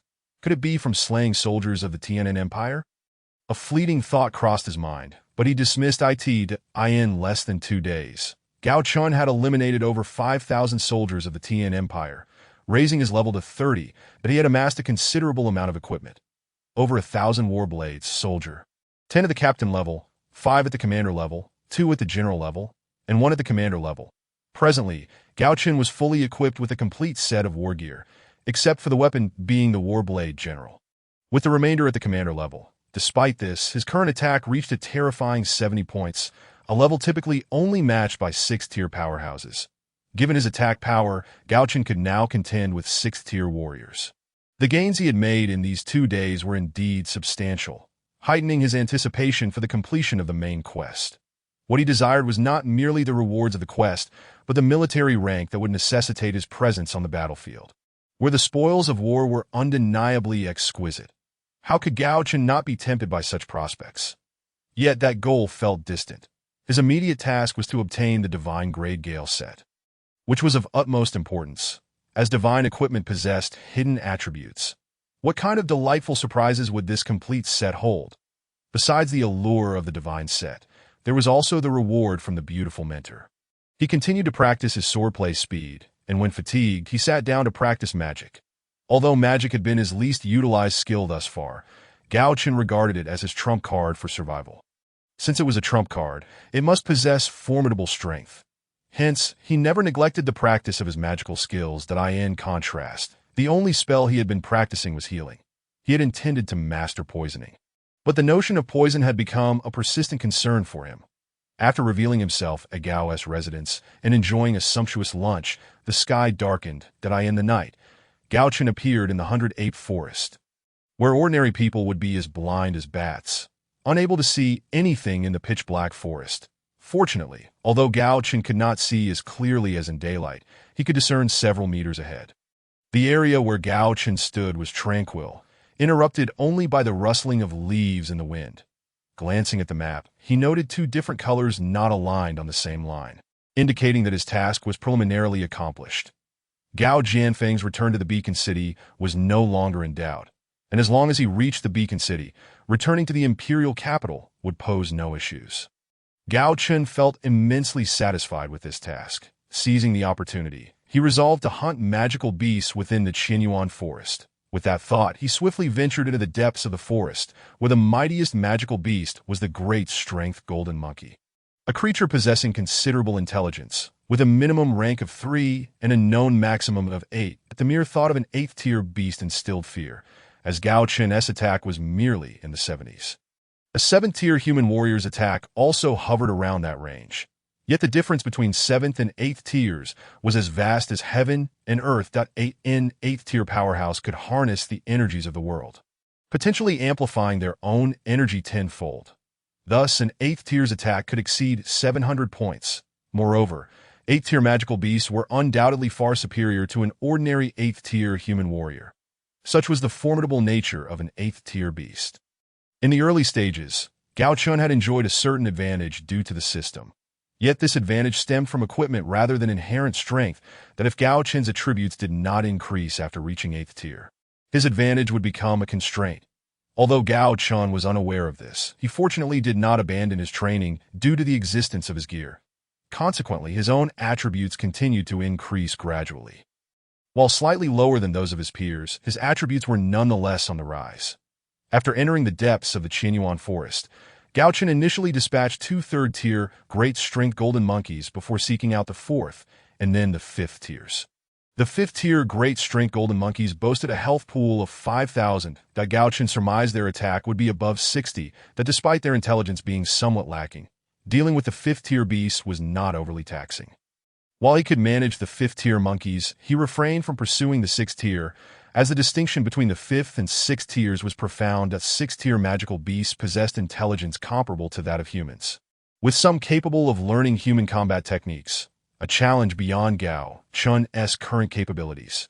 Even if he could contend with them, it would come at a significant cost. As the sun began to rise on the horizon, heralding a new day, Gao Chen glanced at the map and noted that Gao Jianfeng and his 3,000 troops were poised to enter Beacon City, while the soldiers of the Tianan Empire remained stationed under Junren's command in another direction. Chapter 60. Gao Jianfeng's counterattack. Seeing Gao Jianfeng and his men enter Beacon City, Gao Chen felt a sense of relief as he returned to Gao's residence, despite the night of slaughter in the Qianyuan forest yielding considerable experience. It was still insufficient for leveling up. The experience required for each subsequent level had grown exponentially, now demanding several times more than before. Fortunately, he could practice combat techniques and magic to gain experience. Otherwise, Gao Chen might have truly transformed into a murderous fiend. Upon encountering Gao Tengjuan again at the Gao residence, he inquired about Gao Jianfeng's situation, receiving the reassuring news that everything was proceeding smoothly. With no unexpected incidents, Gao Tengjuan and many others from the Gao family had not doubted the reports of the battle, largely due to their trust in Gao Jianfeng, known as the General of Victories. This renewed Gao Chen's previously settled mind. Yet unease crept back and doubt if Gao Jianfeng had fallen into an ambush due to the treachery of Gao Chenggu. Why had the battle reports remained consistently favorable over the past few days? The Ma family did not seem to possess such significant influence within the Beacon Empire. Suddenly, a name flashed through Gao Chen's mind. This troubling question lingered, and despite his concerns, Gao Chen decided to fly back to Beacon City. Although Gao Jianfeng had entered the city, his safety was not guaranteed. Gao Chen understood that the true source of danger for Gao Jianfeng lay not within the Tianan Empire, but rather within his own Beacon Empire, or even from an individual wielding absolute power. Only by keeping a close watch over him did Gao Chen feel assured. With the aid of the map system, no enemy could approach him silently. As the saying goes, it is easy to dodge a visible arrow, but hidden daggers pose a true threat. Upon returning to Beacon City, Gao Jianfeng immediately summoned the city guards, issuing a series of commands before finally retreating to rest his weary body. Since the ambush, Gao Jianfeng had not truly rested, and now, with his mind somewhat at ease, he could finally allow himself a moment of respite. After flying to Beacon City, Gao Chen pinpointed Gao Jianfeng's location and appeared at his bedside. Watching the peaceful figure lying in repose, Gao Chen's thoughts were tumultuous. Although this man was not his father in the truest sense, he was nonetheless the father of his body, and during this time, Gao Chen had begun to embrace this identity, considering Gao Jianfeng and the others as his true family. When did you arrive? At midday. After resting for less than 4 hours, Gao Jianfeng opened his eyes in astonishment to see Gao Chen standing before him. A flicker of wariness crossed his face, but he soon spoke calmly. You haven't been here long, I presume? Now we can discuss matters. Gao Chen instinctively understood the flicker of vigilance that crossed Gao Jianfeng's face. A fifth-tier martial artist and moreover a military commander had been approached silently and without awareness. If this individual harbored ulterior motives, it would indeed be perilous. Discuss what? Gao Chen's words left Gao Jianfeng momentarily stunned, prompting him to ponder, though his thoughts diverged from Gao Chen's concern, as he had not anticipated any issues arising in his rear. Are you aware of the current state of the capital? I refer specifically to the conditions regarding your impending conflict. Gao Chen gazed at Gao Jianfeng as he slowly spoke. Since the ambush, I have relayed information back. Does the capital harbor unfavorable sentiments towards me? Gao Jianfeng's tone had taken on a chilling undertone. Though he did not seem particularly troubled, yet he could not fathom the true nature of the situation. There is no dissatisfaction, none whatsoever. The reports from the capital indicate that everything is progressing smoothly. You have not been ambushed. Gao Chen spoke with calm assurance. What did you say? Suddenly, Gao Jianfeng leapt to his feet, visibly enraged. This revelation incited a greater fury within him than news of any adverse sentiments. His situation had been reported long ago, yet now it seemed no one was aware of his circumstances. Who had concealed his status? If this person acted under the pretense of aiding him, Gao Jianfeng could not possibly believe it. My task is to ensure your safe return to the capital. I had thought that once you were out of Qianyuan forest, you would be secure, but it seems that is not the case. What are your intentions? Gao Chen calmly inquired, observing Gao Jianfeng's fury. Your task. I intend to return to the capital, which requires me to defeat Zhang Wushang. As long as he remains in Fangfeng City, I cannot leave Fengyan City. That is my mission. Gao Jianfeng's expression was grave as he spoke earnestly. His purpose for coming to Fengyan City was to vanquish Zhang Wushang. and he could not simply abandon that objective. To drive Zhang Wushang from Fangfeng City is no simple feat. Do you have any viable suggestions? Gao Chen contemplated before responding, as he had little experience in matters of war, whereas Gao Jianfeng was the expert. Zhang Wushang possesses strength comparable to mine, making his defeat a formidable challenge. Furthermore, there are likely numerous spies within my ranks. Failing to identify them poses a significant risk. Gao Jianfeng furrowed his brow. Although he had allies among Zhang Wushang's forces, he remained unaware of the identities of those who had infiltrated his own army, especially after having been ambushed once, a fact he found difficult to accept. I can assist you in addressing the issue of spies. If so, how confident are you in defeating Zhang Wushang? Gao Chen inquired. You can help me solve this? That is truly possible? Gao Jianfeng gazed at Gao Chen in astonishment, questioning whether Gao Chen's mysterious identity and formidable strength could indeed aid in uncovering spies.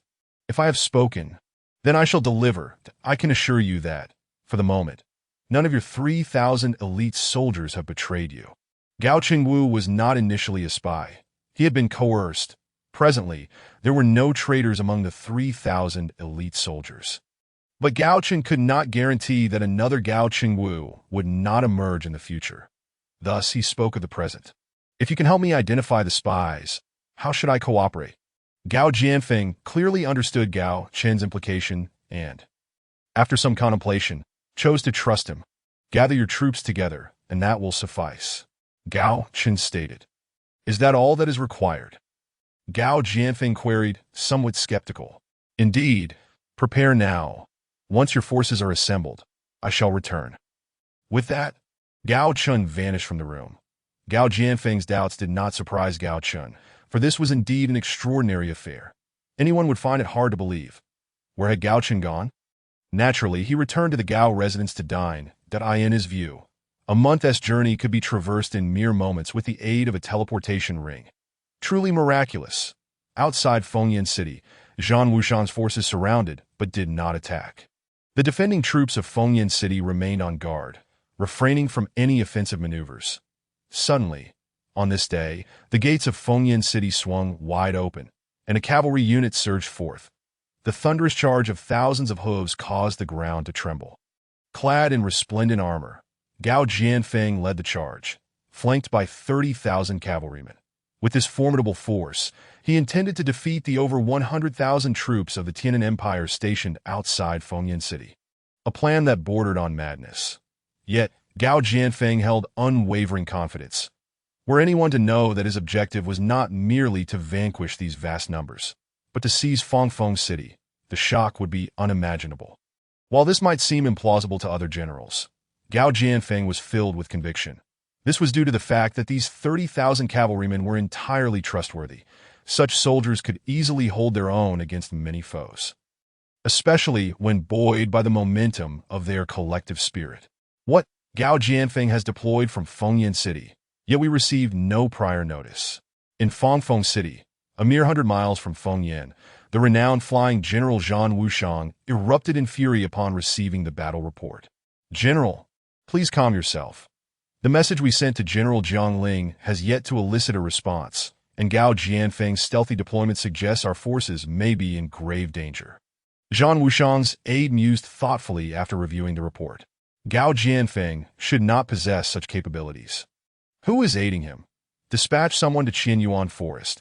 I refuse to believe that Gao Jianfeng's mere 3,000 elite soldiers could annihilate Jiang Ling's tens of thousands. Take a communication jade with you, and report back immediately upon locating them. In Zhang Wushang's mind, Gao Jianfeng ought to be trapped within Qianyuan Forest. Yet now, he had emerged with 30,000 cavalry, a development that suggested the situation had taken a dramatic turn. Gao Jianfeng and his 30,000 cavalry surged forward with unstoppable momentum. Despite facing over 100,000 soldiers, Gao Jianfeng maneuvered his forces, avoiding chaotic skirmishes while deftly weaving through the enemy lines. Before the Tianan Empire could react, he had vanished from their sight, only to re-emerge from another direction. The soldiers of the Tianan Empire were soon engulfed in despair, as Zhang Wushang received successive battle reports that only deepened his agitation. Gao Jianfeng's speed was astonishing. rendering remote command of the battle impossible. Knowing Gao Jianfeng's temperament, Zhang Wushang did not dare to leave Fangfeng City. He understood that as soon as he departed, he would either be met with an ambush or learn of Fangfeng City's fall. Neither outcome was acceptable. All he could do was fortify Fangfeng City's defenses while awaiting news from Qianyuan Forest. Chapter 61. If a battle is to be waged, count him in. It became evident how significant Gao Jianfeng's reputation as the general of 100 victories was, with his 30,000 cavalry. He had utterly demoralized the over 100,000 soldiers of the Tianan Empire besieging Fengyan City. Under Gao Jianfeng's relentless advance, the enemy forces had lost all fighting spirit, now merely hoping for Zhang Wushang's assistance or new orders. That night, under the cover of darkness, the gates of Fengyan City swung open once more, and the 100,000 troops stationed there surged forth. The Tianan Empire, holding only a slight numerical advantage, could not withstand the onslaught of the Fengyan City defenders, who were now buoyed by an overwhelming sense of morale. As the defenders launched their fierce assault, the Tianan Empire's forces retreated in disarray. Exemplifying the true meaning of a rout, as the soldiers of Fengyan City claimed thousands of enemy lives, they returned in triumph, while the Tianan Empire's forces withdrew several dozen miles, with the defenders refraining from pursuit, as advancing further would lead them into enemy territory. Frustrated, Zhang Wushang finally received news from Qianyuan Forest regarding Jun Rennie's report. Upon reading the report, an expression of anger and helplessness crossed his face. He had never anticipated that his forces would suffer defeat due to the actions of a single individual. Though he was reluctant to accept it, he recognized that the continent was rife with extraordinary individuals. Faced with such an elusive opponent, he could devise no effective strategy and ordered Jun Rennie to retreat while he himself relayed the battle report back to the capital. Tianan City. A night passed, and the guards of Fangfeng City received orders not to open the gates. As dawn broke, a thunderous rumble echoed from the distance, shaking the earth. The guards atop Fangfeng City, stricken with terror, turned towards the source of the sound and beheld a lone rider leading a wave of iron cavalry that surged forth like a tidal wave. In that moment, the guards were momentarily stunned, until one suddenly snapped back to reality and shouted with trembling urgency, "Enemies! We are under attack! Quickly, alert the general!"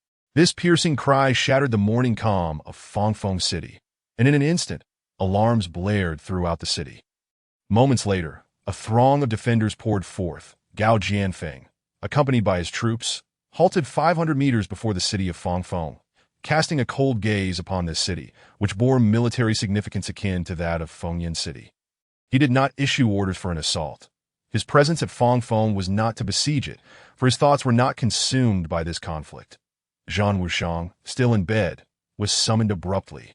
Observing the panicked expression of his subordinate, he donned his garments with a frosty demeanor and inquired, "What could have caused such alarm? You should be aware of the consequences if a satisfactory explanation eludes you." "General, the enemy is attacking the city." The messenger, fully cognizant of Zhang Wushang's temperament, exclaimed in distress. "Attacking the city? This is hardly in Gao Jianfeng's character. How many troops has he brought?" Zhang Wushang pondered for a moment before calmly asking. "It is still dark, so I could not discern clearly, but it appears there is a vast array of cavalry ahead," the messenger replied after a brief pause. "A multitude of cavalry. I have heard that Gao Jianfeng led 30,000 horsemen out of the city, dispersing those encamped outside Fengyan City. It seems these 30,000 are now at our doorstep. But what is his intent? Does he truly believe he can seize Fangfeng with merely these forces?" As he spoke, Zhang Wushang strode purposefully outside, where his horse was already prepared for him. Upon reaching the battlements, Zhang Wushang beheld Gao Jianfeng and his 30,000 iron cavalry standing silently below. A frown creased his brow as he called out, "Ah, Brother Gao, what a refined morning you have chosen for such a gathering. Are you perhaps seeking breakfast?" "Zhang Wushang, it has been years since we last clashed. I wonder if you would be interested in a duel today." Gao Jianfeng replied with a sharp retort directed at Zhang Wushang above. "Ha ha ha! Brother Gao, you jest. Your elite 30,000 iron cavalry are indeed formidable. Do you truly wish to engage in battle with me today?" Zhang Wushang, well aware of Gao Jianfeng's character, remained cautious, recognizing that if Gao's objective were indeed Fangfeng, he would not have approached in such a manner, nor would he stand quietly outside the city. Indeed, it would be a delight to face you in battle once more, a prospect I have long awaited. However, I am curious about your intentions. Gao Jianfeng responded with a hearty laugh, his battle spirit palpable. A duel with you is inevitable. Yet for now, there is no need that if you have something to convey. I suggest you speak plainly, Zhang Wushang replied, discerning the underlying implications in Gao Jianfeng's words that in truth, he too was wary of engaging in combat. For in warfare, information is paramount. His arrangements adjacent to Gao Jianfeng had evidently met with unforeseen misfortune. A scenario he had never anticipated, that if his men were deemed traitors, they would not easily expose themselves. Yet the current outcome suggested a complete annihilation. If he could position his men near Gao Jianfeng, he could not be certain that Gao's spies were not among his own ranks. Zhang Wushang found it hard to believe that his forces contained no infiltrators. In such precarious circumstances, any battle plan he devised would be instantly known to the enemy, rendering any attempt at combat futile. Defeat was not an option for him, as he, like Gao Jianfeng, represented the military strength of the Tian'an Empire. Both sides bound by the necessity of victory. Gao Jianfeng gestured, and his 30,000 cavalry retreated 500 meters that he called up to the battlements. I wonder if you have the courage to descend for a parley. Ha ha! If that is the case, why would I hesitate? With that, he turned and vanished from Gao Jianfeng's sight. Moments later, the city gates creaked open, and Zhang Wushang rode forth to stand before Gao Jianfeng. Brother Zhang, you exhibit great courage and fortitude, Gao Jianfeng praised, acknowledging the audacity it took to appear alone before the opposing troops. You are no less impressive, Zhang Wushang replied, extending the respect due to one of his stature. I am uncertain of your reasons for attacking Fengyan City, but your encirclement without assault suggests you do not wish to escalate matters beyond repair. Gao Jianfeng spoke directly. Certainly, the conflict between Tian'an and Fenghua is not one to be taken lightly. Yet I must admit, your performance has left me astounded, Zhang Wushang responded with a hint of resignation. For now, I shall refrain from further discourse and simply inquire. Have you truly abandoned your plans to attack Fengyan City? Gao Jianfeng asked with a serious tone. You stand at my gates, yet do not lay siege to Fengfeng. Speak plainly, Zhang Wushang pressed. The matter is quite straightforward, that if you are to assail Fengyan City, then the tens of thousands of troops outside need not return to the city. However, if you have no such intentions, then we shall consider this a different matter, Gao Jianfeng replied coolly. Though he was reluctant to engage in battle, if it came to that, he would not shy away. Well said, please continue, Zhang Wushang urged, not doubting Gao Jianfeng's strength. Just as he had once trapped Gao in the 100-monkey forest, Gao possessed the capability to decimate those tens of thousands of troops. I require you to return to your capital, and we shall conclude this matter here. Should you refuse to depart, I trust you have received the message relayed from the 100-monkey forest. That individual instructed me to convey to you that if you truly desire battle, you should consider him in the fray, Gao Jianfeng declared. What do you mean? Are you threatening me? Zhang Wushang glared, incredulous that as a commander he was being threatened by another. Such a notion was previously unimaginable. Yet he now found himself compelled to consider the threat posed by this unknown adversary. It was the uncertainty that was most fearsome. You may interpret it as such, for those are his exact words. Ponder it well, Gao Jianfeng responded. Unflinching. Can you divulge his identity? No, I imagine you would not. That it appears I have no chance of victory. Hence, it seems I must acquiesce to your demands. Zhang Wushang's face betrayed his resignation and frustration, a sentiment he had not encountered in his decades of military service. This is the most favorable outcome. I yearn for a fair and honorable clash with you, Gao Jianfeng stated earnestly, recognizing the turmoil within Zhang Wushang. So be it. You may return now. You still trust my words, do you not? Zhang Wushang inquired. If that is the case, then I shall not intrude further. With a tug of the reins, he turned and departed. Watching Gao Jianfeng's retreating figure, Zhang Wushang tightened his grip on his weapon and made his way back into the city. Gao Jianfeng and his 30,000 cavalry swiftly returned to Fengyan City, while simultaneously The soldiers of the Tian Empire stationed outside Fengyan City received the order to retreat, in an instant. They surged towards Fangfeng, as if granted a pardon. In a visual blind spot along the walls of Fangfeng. Gao Chen observed Gao Jianfeng's retreat and exhaled a sigh of relief. Thus far, the mission had proceeded without a hitch. However, the distance from Fengyan City to the capital was considerable, and Gao Jianfeng would require a month to return. During this month, Gao Chen would have to accompany him, for he could not afford to let his guard down until he received the mission rewards. Chapter 62. Brigade rank. Shortly after Gao Jianfeng returned to Fengyan City, word reached him from his informants within Zhan Wushang's ranks that Zhan Wushang was heading back to the capital of the Tianan Empire, that a recent update on the battle situation was relayed to the capital. And then he himself prepared to return, eager to uncover the unusual circumstances surrounding this war report and determine who was concealing the information. Gao Chen did not accompany Gao Jianfeng on the journey. Instead, he positioned himself at the forefront of the troops, unbeknownst to Gao Jianfeng, who was unaware that Gao Chen was aiding him in clearing the path. Throughout this journey, Gao Jianfeng encountered no obstacles. Everything seemed eerily tranquil. Yet Gao Chen understood that the true battlefront lay within the capital, the very center of power in the Fenghua Empire. Triumphant return, having vanquished tens of thousands of troops from the Tianan Empire and slaying thousands more. Compelling Zhan Wushang to retreat to Tian City. Excellent, excellent, splendid. I have underestimated you, Gao Jianfeng. Feng Liantian murmured to himself as he gazed at the battle report in hand. Though he expressed approval, his countenance reflected anything but satisfaction. This outcome was entirely beyond his expectations. However, at this moment, he could not take any action against Gao Jianfeng. After all, Gao Jianfeng had once again achieved great merit, and any attempt to undermine him would be counterproductive. He would even have to offer some form of reward. Summon Master Mast. I require his presence. Feng Liantian instructed the eunuch, relaying messages, maintaining an impassive expression. Shortly thereafter, Mast appeared in the imperial palace.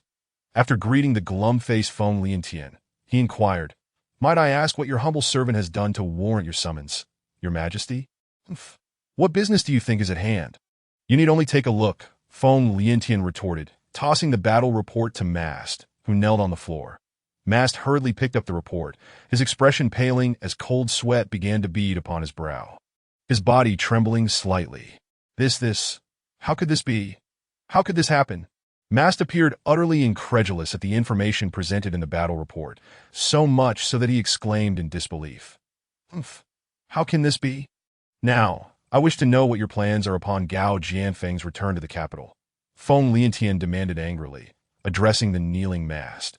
Your humble servant has failed in his duties, that I beseech your Majesty to forgive me and grant me an opportunity to atone for my mistakes, Mast implored, hastily bowing and speaking with a trembling voice. Atone for your mistakes? I am most curious to know how you intend to achieve that, Feng Liantian inquired coldly. The journey from Beacon City to the capital takes a month. I could dispatch someone to, he gestured suggestively. Ignorant fool, do you truly believe Gao Jianfeng can be vanquished? If two armies could not defeat him, what makes you think you can accomplish anything within the borders of the Flame Empire? Feng Liantian's fury intensified upon hearing Mast's words. But I could poison him, Mast exclaimed, as if clutching at a final lifeline. Poison? Has that not already been attempted? The outcome was futile. Gao Jianfeng has returned to the city unimpeded. What I demand of you now is to ensure certain matters are handled appropriately. Do you understand? Feng Liantian questioned fiercely. I understand, Your Majesty. Thank you for granting me this opportunity, that I know what must be done, Mast responded, realizing the gravity of the situation. You may leave, Feng Liantian commanded coldly. The Gao family must be eradicated from my peace of mind, he sighed. The revelation of Gao Jianfeng's battle report had taken him by surprise, and a peculiar smile crept upon his face as he contemplated something. Let it be done. Zhu Jilan, you must not disappoint me. During the day, Gao Chen trailed behind Gao Jianfeng and his companions from a distance. Night, he practiced his combat techniques alone, focusing on the speed of his strikes that he had now equipped himself with the War Blade, General. A weapon with an attack power of 30 and a weight of merely 30, significantly enhancing his speed. Currently, he was able to unleash over 400 strikes per minute, nearing the completion of his task. Everything progressed smoothly, and after more than 10 days of this routine, Gao Chen found himself just under 50 strikes away from achieving the required speed. However, he recognized that this was his limit, and to improve further, he needed to level up. Yet ascending to the next level was not something that could be accomplished in just a day or two, and with a month nearly gone, he felt it was an impossible feat. Frustrated with his stagnation, Gao Chen suddenly recalled his tasks. He still had objectives that could grant him level rewards. Completing any task with a level reward might just be his only hope.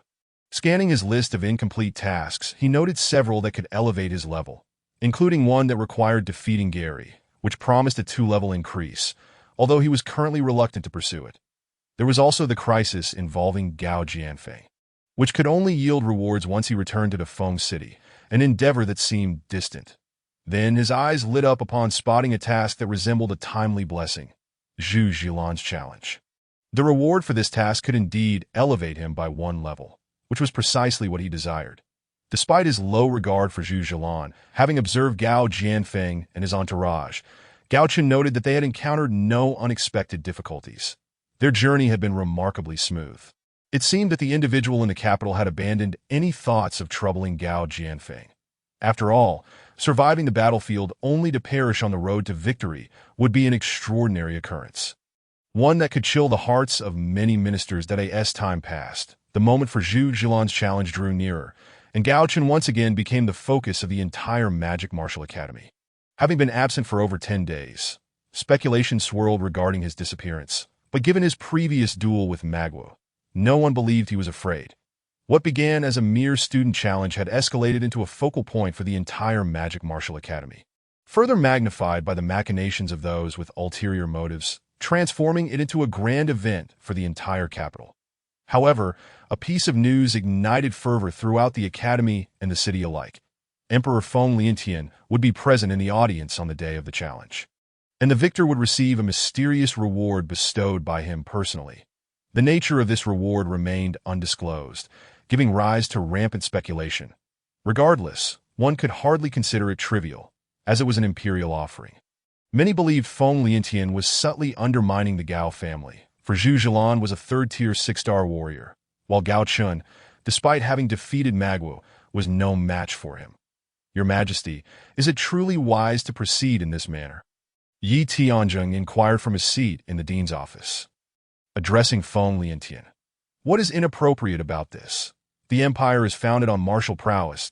Is it not beneficial to ignite the passion for martial arts among the youth?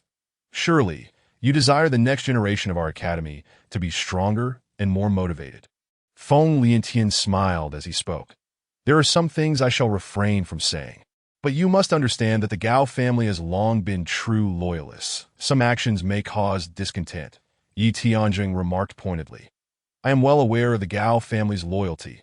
This reward is, after all, prepared for Gao Chen, Feng Liantian asserted, referring to himself simply as I rather than your Majesty, reflecting his respect for Yi Tianzheng, a 7th-tier mage. That a flicker of anger passed across Feng Liantian's face, yet he maintained his smile. Is this truly intended for Gao Chen, as you claim? Yi Tianzheng inquired, seemingly oblivious to the emperor's brief display of ire. Of course. Do you, mentor, also believe I would engage in subtle oppression against the Gao family? A student could never act in such a manner, Feng Liantian hurriedly replied. If that is the case, then pray tell, what is this mysterious reward? Yi Tianzheng asked casually while sipping tea. The victor shall be awarded a military rank upon graduation, Feng Liantian finally divulged, compelled to respond to Yi Tianzheng's nonchalant inquiry. This reward was indeed what he intended to offer, though it was not genuinely meant for Gao Chen. Your Majesty, it appears you are quite considerate of your subjects, Yi Tianzheng remarked coolly. It is my duty, as an emperor. I naturally wish for my nation to grow stronger, Feng Liantian replied. Unbeknownst to Gao Chen, he was wholly absorbed in his training, sensing something amiss with the rapidity of his level-ups, yet unable to pinpoint the cause. Thus, he relentlessly focused on enhancing his attributes, that he felt an unshakable intuition that neglecting this path would lead to regret. His gaming experience had taught him that advancement in levels was paramount, and it was this very instinct that had propelled him to success in the game. Now, Gao Chen resolved to heed his intuition. He felt fortunate to have made this decision upon learning about the 8th tier. For now, he was solely devoted to fervently practicing various combat techniques and training methods to boost his attributes. Each day, every minute, Gao Chen was industriously engaged. Chapter 63. Yi Tianjing's senior brother setting aside future matters. The excitement generated by Feng Liantian's mysterious gift had set the entire capital ablaze.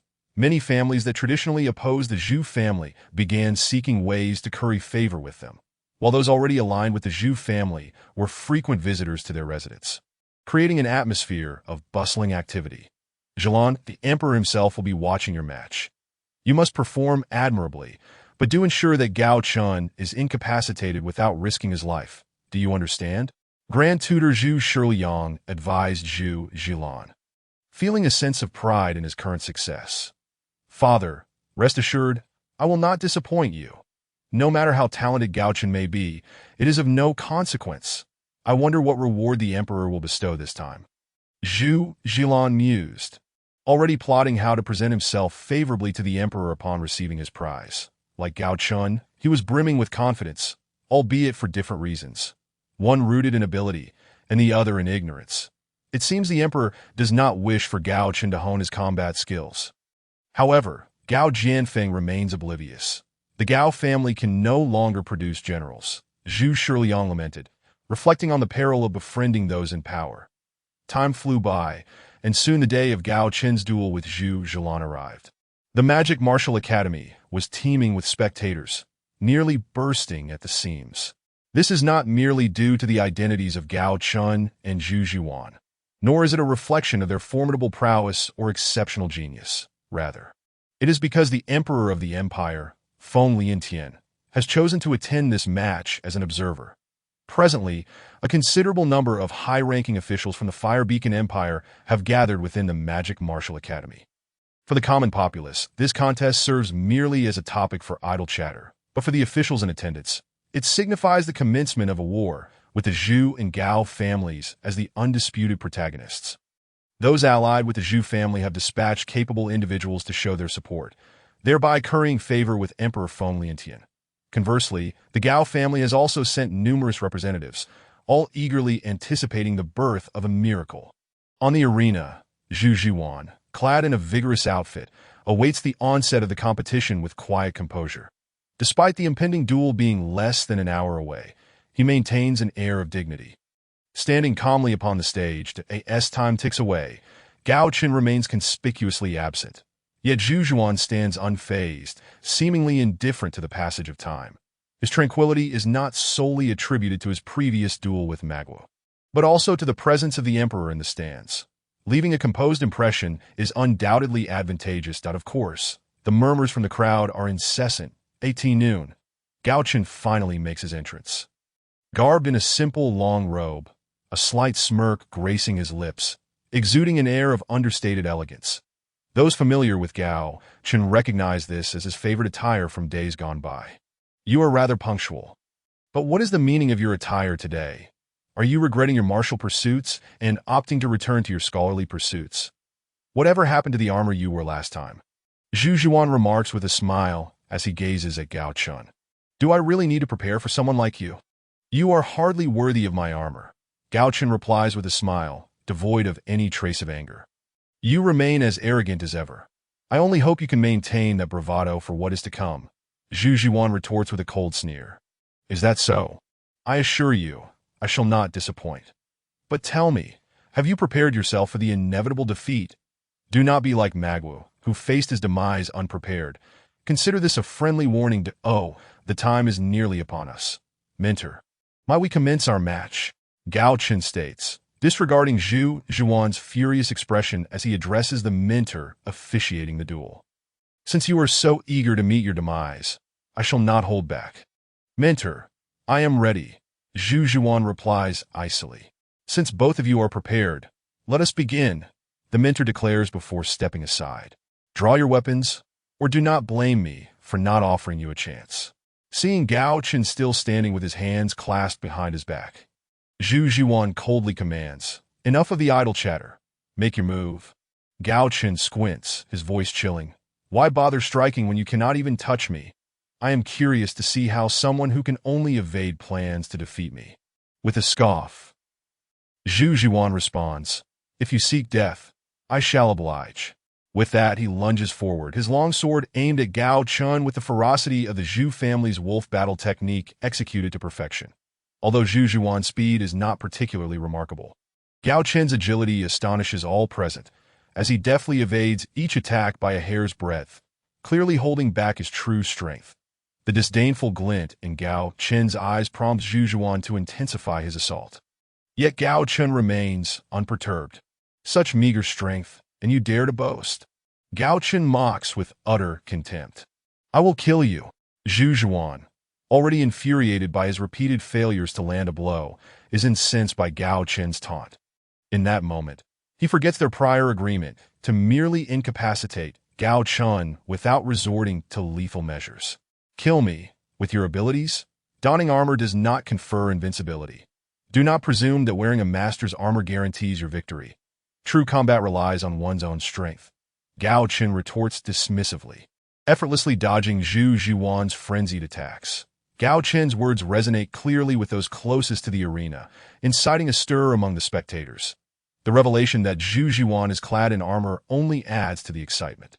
Observant individuals note that his weapon is no ordinary one, but rather a rare master-level weapon.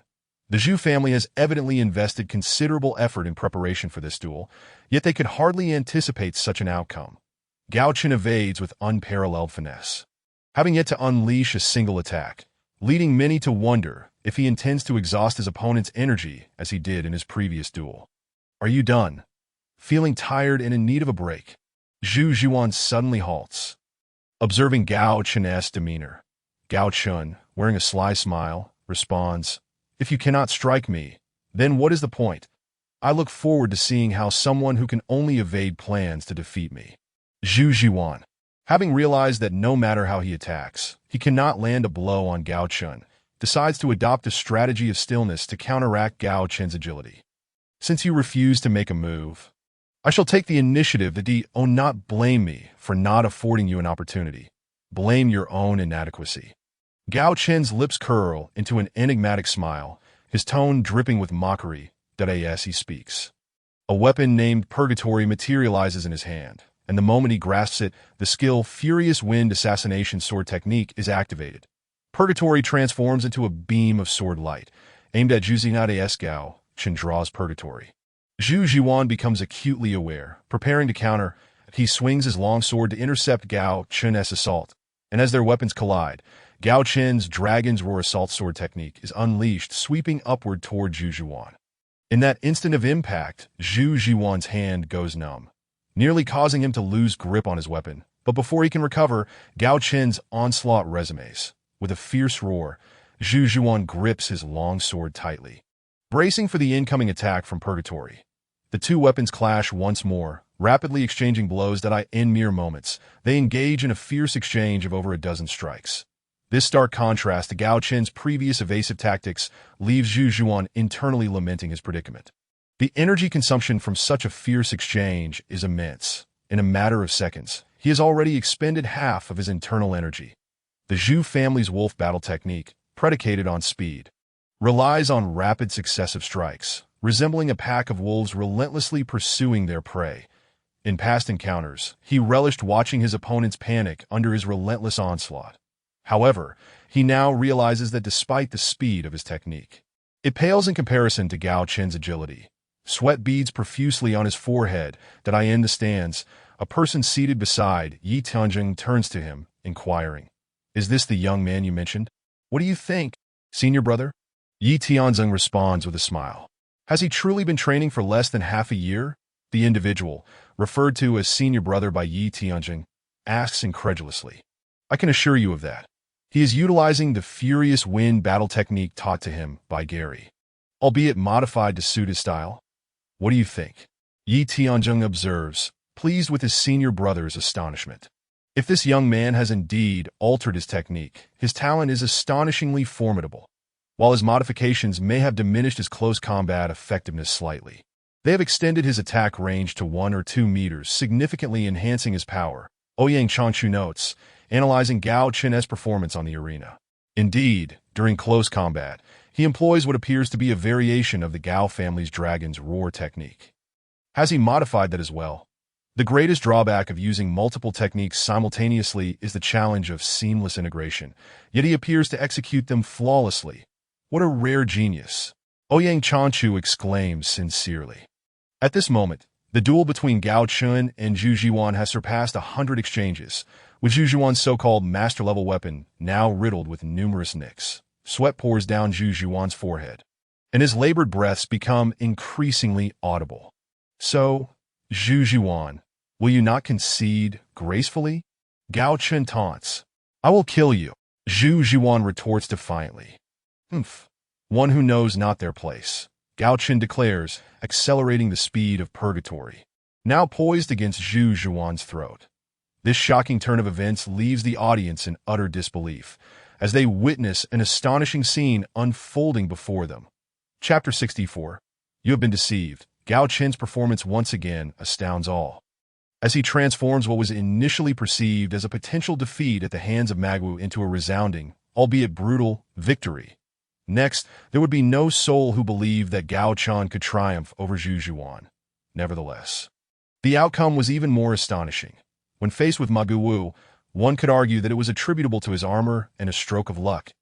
Yet today, confronted by a Zhu Jiwan far mightier than Ma Guwu, whose equipment was undoubtedly superior by several magnitudes, Gao Chen achieved victory with remarkable ease. Indeed, the simplicity of his triumph was a shock to all present.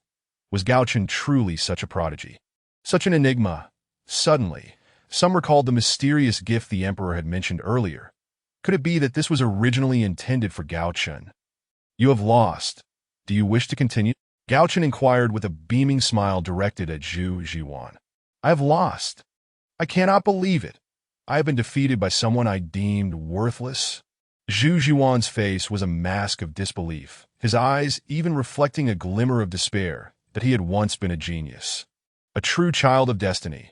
How many could claim to have reached the height of a third-tier 5-star at the tender age of 20? He had always lived in the radiance of his own brilliance. Yet, today, under the scrutiny of the crowd, he found himself bested by someone he had always considered beneath him, and moreover, it was he who had willingly laid himself open to this humiliation, that if he was the genius. Then what did that make the one he had scorned as a fool? Was the title of genius not the greatest irony of all? In an instant, he felt all his brilliance shatter. Just because you deem me a fool, does that render me one? I have no desire to say more. Although our previous duel bore no stipulations, I must assert that from now on, you shall keep a respectful distance from me. Should we meet, I shall challenge you each time. You may refuse, for as a loser, none would mock you for it. Gao Chen's voice was soft yet resonant, each word etched into Zhu Jiwan's mind like a brand. Mentor, you may now announce the results. After addressing Zhu Jiwan, Gao Chen removed the infernus from around Zhu Jiwan's neck and turned to the adjudicating mentor. The mentor, who was serving as the referee, opened his mouth to speak, but a sudden realization seemed to strike him, allowing only a gasp to escape his lips that it was then that Gao Chen had liberated the infernus from Zhu Jiwan's neck. And as he turned to the referee, Zhu Jiwan, who had been driven to madness by Gao Chen's words, suddenly erupted, thrusting his long sword toward Gao Chen. The blade was a mere centimeter from Gao Chen. He deftly sidestepped, the sword slicing through his clothing and exiting on the opposite side. With the referee's startled cry, the crowd below gasped in astonishment. Chaos ensued for a fleeting moment, followed by an eerie silence as all eyes remained fixed on the stage. I did not expect that I would spare you. Yet you proved so reckless, Gao Chen stated, his face pale. This is not my fault. Blame your arrogance that I warned you that you were worthless, and such worthlessness deserves death. You shall perish. Zhu Jiwan's face contorted with madness as he shouted. Fool! You were deceived. I never intended to spare you, but hesitated to strike. Since you seek death, I shall gladly oblige. Gao Chen murmured in a tone only Zhu Jiwan could hear. Zhu Jiwan was momentarily taken aback. But in that instant, Gao Chen raised the infernus, activating the half-moon scythe skill. The massive blade of the infernus cleaved through Zhu Jiwan's neck, his eyes widening in disbelief, the expression of unwilling acceptance frozen upon his face as his head came to rest atop Gao Chen's furnace. From the audience's perspective, Zhu Zhuan's chilling words were abruptly cut short as Gao Chen executed the lethal strike, severing his head with a swift motion. The scene spiraled into uncontrollable chaos until several figures surged onto the stage, accompanied by a voice filled with anguish. "You wretched thief! How dare you slay my son? I shall have you buried alongside him," armed with weapons imbued with the ferocity of the wolf battle technique. They charged at Gao Chen. Unfazed, Gao Chen's furnace vanished in an instant, replaced by the blade of war, general. That he activated the fundamental swordsmanship footwork to evade the lethal blow, then unleashed the Gale stab technique aimed at the freshly landed Zhu Zhuan. "Who possesses the audacity to strike within my martial academy?" Just as Zhu Zhuan prepared to attack again, a furious roar, laden with immense authority, echoed towards the stage. Under this pressure, all present, save for Gao Chen, could do little more than brace themselves, utterly defenseless against such might. Realizing it was Yi Tianjing making his move, Gao Chen understood that the seventh tier's power was beyond what ordinary individuals could withstand. Even Zhu Zhuan of the fifth tier had no means to resist. In an instant, Yi Tianjing materialized above the stage, his icy gaze fixed upon Zhu Zhuan as he spoke. "What is this? Do you hold my martial academy in such low regard that you would attempt to kill someone on stage?" "Director, I assure you, that was not my intention. This Gao family thief is far too ruthless. Such a person cannot be allowed to remain in this world. You witnessed how he crippled Magoo Wu in their duel. And today he has slain my son. You must seek justice for him." Upon sensing Yi Tianjing's readiness to protect Gao Chen, Zhu Zhuan understood that he could not achieve his goal of killing him without incurring the wrath of the higher authority. The events have been witnessed by all. Do you truly believe the onlookers to be fools? If you do not provide a reasonable explanation today, Yi Tianjing disregarded Zhu Zhuan's protestations, coldly retorting, "This is, Your Majesty, you must grant me justice." Suddenly spotting Feng Liantian in the stands, Zhu Zhuan clung to him as though he were a lifeline. After all, the last time members of the Ma family had taken to the stage, they had left with a severed hand. He could only dread the dismal outcome awaiting him. "Teacher, I believe it unjust to blame the Zhu family. After all, he is simply a grieving father, which is understandable." Even as he was taken aback by Gao Chen's rapid growth, Feng Liantian felt compelled to interject. Since the emperor has spoken, let this matter rest for today. Now be gone." Yi Tianjing, not wishing to overstep in front of the emperor, reluctantly conceded and ordered Zhu Zhuan to leave. Zhu Zhuan hastily retreated with those who had rushed in with him. However, just as they were about to depart, Yi Tianjing called out, "Wait." Upon hearing his voice, Zhu Zhuan's body stiffened, and Feng Liantian furrowed his brow but remained silent. "You cannot depart without leaving something behind. Otherwise, what would become of the martial academy's reputation? Each of you shall leave one hand behind." As soon as he finished speaking, a wave of his hand resulted in the severed hands of Zhu Zhuan's companions falling to the ground, blood gushing forth, yet none uttered a sound, hastily pressing their remaining hands against the stumps. "Now go." At Yi Tianjing's command, the remaining individuals scrambled off the stage. The arena was now occupied by two figures. One lifeless body and four severed hands. Gao Chen, with his head bowed, remained silent, pondering how Yi Tianjing had managed to sever the arms of four individuals that he couldn't help but wonder what fate would have awaited him had he faced such a maneuver. "Now, let us declare the results of the match." Once everyone had exited, Yi Tianjing turned to the referee below and spoke. "Yes, Director, I hereby announce that the victor of this duel is Gao Chen of the Gao family." As soon as he finished speaking, a system prompt echoed in Gao Chen's ears. Ding. Mission accomplished, level increased, purple spiral shell discovered, judgment staff discovered. Ding. Congratulations on leveling up. Ding.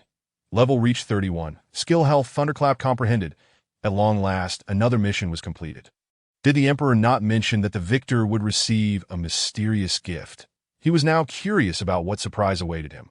With that thought in mind, Gao Chen felt a sense of elation, well aware that the gift from Feng Liantian was certainly not intended for him. "Your Majesty, did you not state that the victor of this duel would receive a mysterious gift?" now that the outcome has been determined. Shall we not present it? Just as Gao Chen was lost in thought, Yi Tianjing suddenly addressed Feng Liantian in the stands. Ah, yes. I did mention that the victor would receive a mysterious gift. Given that you, Gao Chen, have emerged victorious, I am quite pleased. Listen closely. My mysterious gift for you is that upon your graduation, you shall be directly appointed to a regiment-level military rank. Do you accept? Although he was reluctant, one could not go back on their word, especially in the presence of a formidable figure like Yi Tianjing. To do so would not be wise. I accept, of course. I am grateful for your benevolence. Long live the emperor. To his astonishment, this mysterious gift turned out to be a regiment-level position, which meant he could complete another task directly. Thrilled, his words naturally sounded more melodious, as he exuberantly proclaimed the ancient phrase of long live from his past life. Excellent. A splendid long live. Gao Chen, I have great faith in you. I foresee that, in the near future, our nation shall gain another fierce general. Though he harbored a desire to tear Gao Chen apart. Feng Liantian responded with a broad smile. Chapter 65. The realm of cultivation at this moment. Gao Chen's foremost concern was to practice his speed of strikes to achieve 10 per second. He intended to claim the divine level Gale set after the duel concluded, but he was summoned to the director's office by Yi Tianjing. Gao Chen, do you know why I have called you here? In the office of the dean, Gao Chen discovered the presence of an unfamiliar individual whose subtle yet formidable aura surpassed even that of Yi Tianjing. Intrigued by this stranger, Gao Chen employed a reconnaissance spell. The information he gleaned left him utterly astounded. Name: Ouyang Chanshu, level 79, a level 79 powerhouse. This meant that Ouyang Chanshu was indeed a formidable force, especially when Yi Tianjing was only at level 75. That hadn't it been said that Yi Tianjing was the only 7th-tier warrior in the entire Fenghor Empire?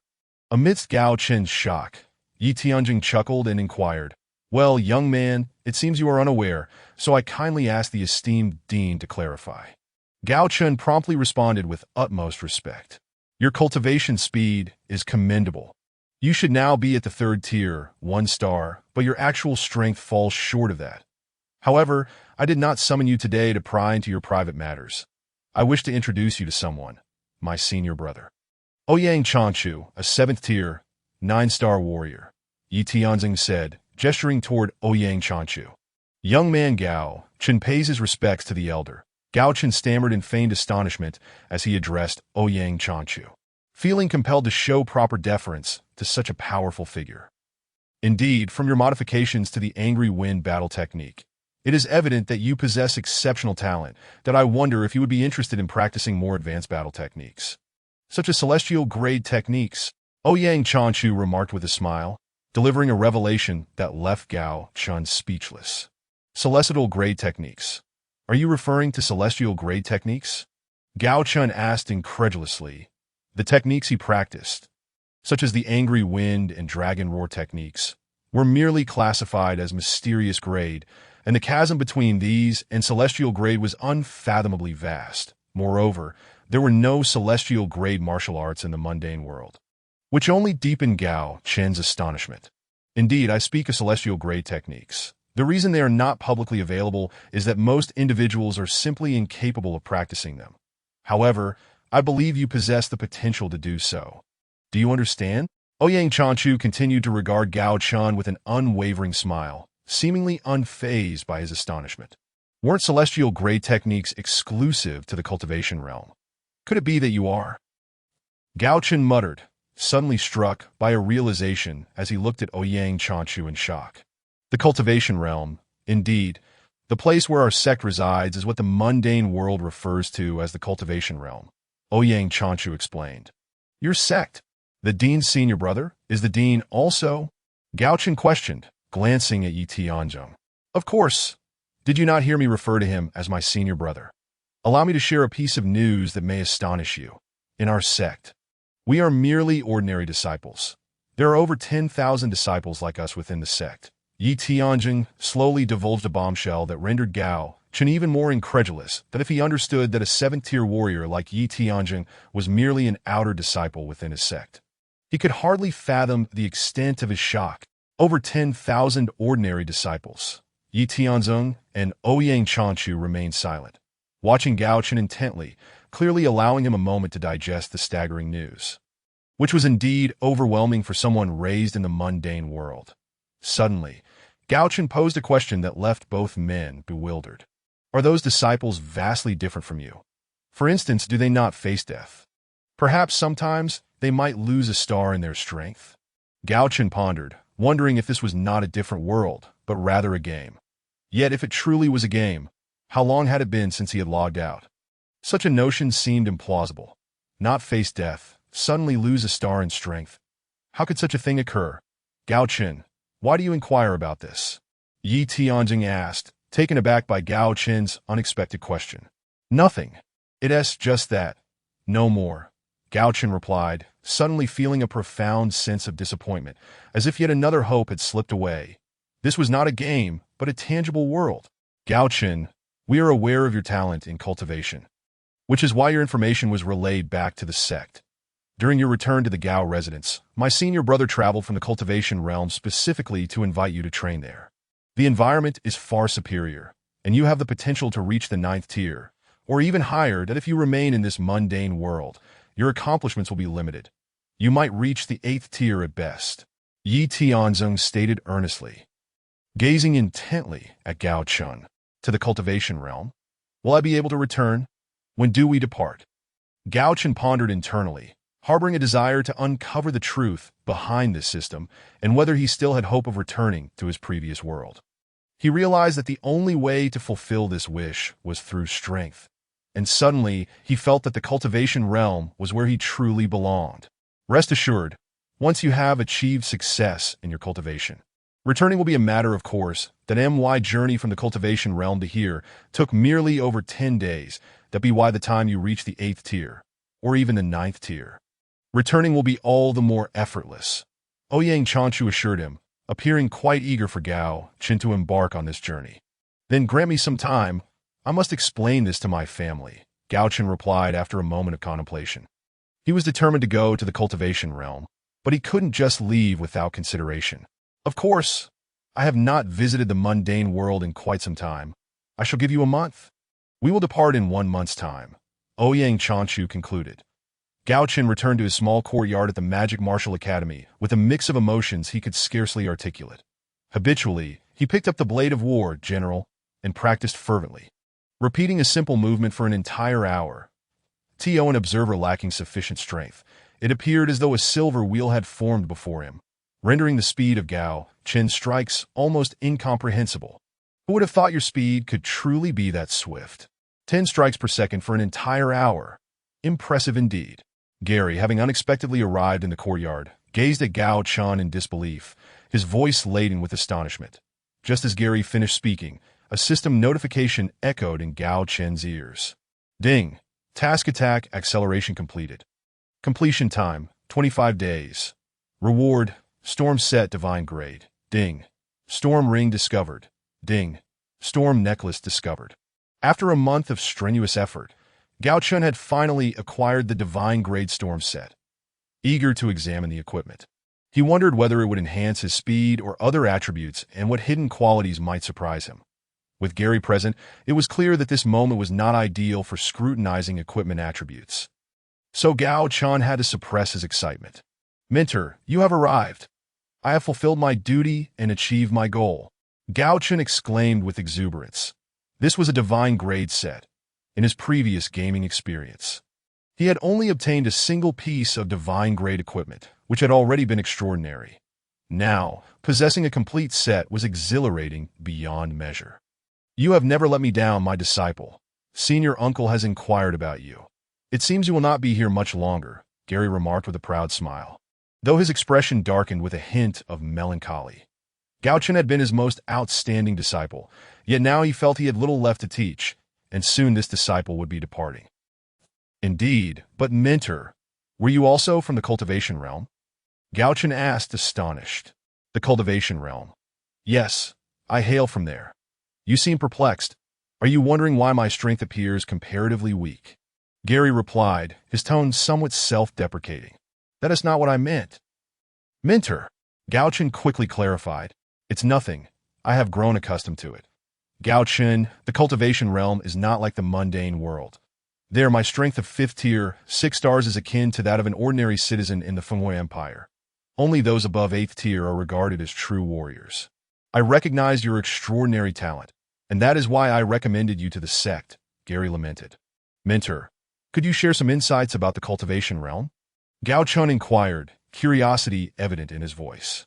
Perhaps it is better not to ask just yet. You will learn everything upon your arrival. My knowledge is limited, and once you reach the cultivation realm, everything will become clear that I have little else to teach you now. I merely hope you will remember me as your mentor, Gary said, his tone tinged with sadness. Mentor, please do not speak in such a manner. Once a mentor, always a mentor. You will always be my teacher, Gao Chen asserted earnestly. Very well. It is enough for a mentor to have a disciple like you in this lifetime. Come, let us engage in a spar. I can tell you Haven T fought with all your heart today. You once claimed you could not change mentors until you defeated me, so let us see if you have truly earned that privilege. Gary laughed heartily. All right, please guide me, mentor.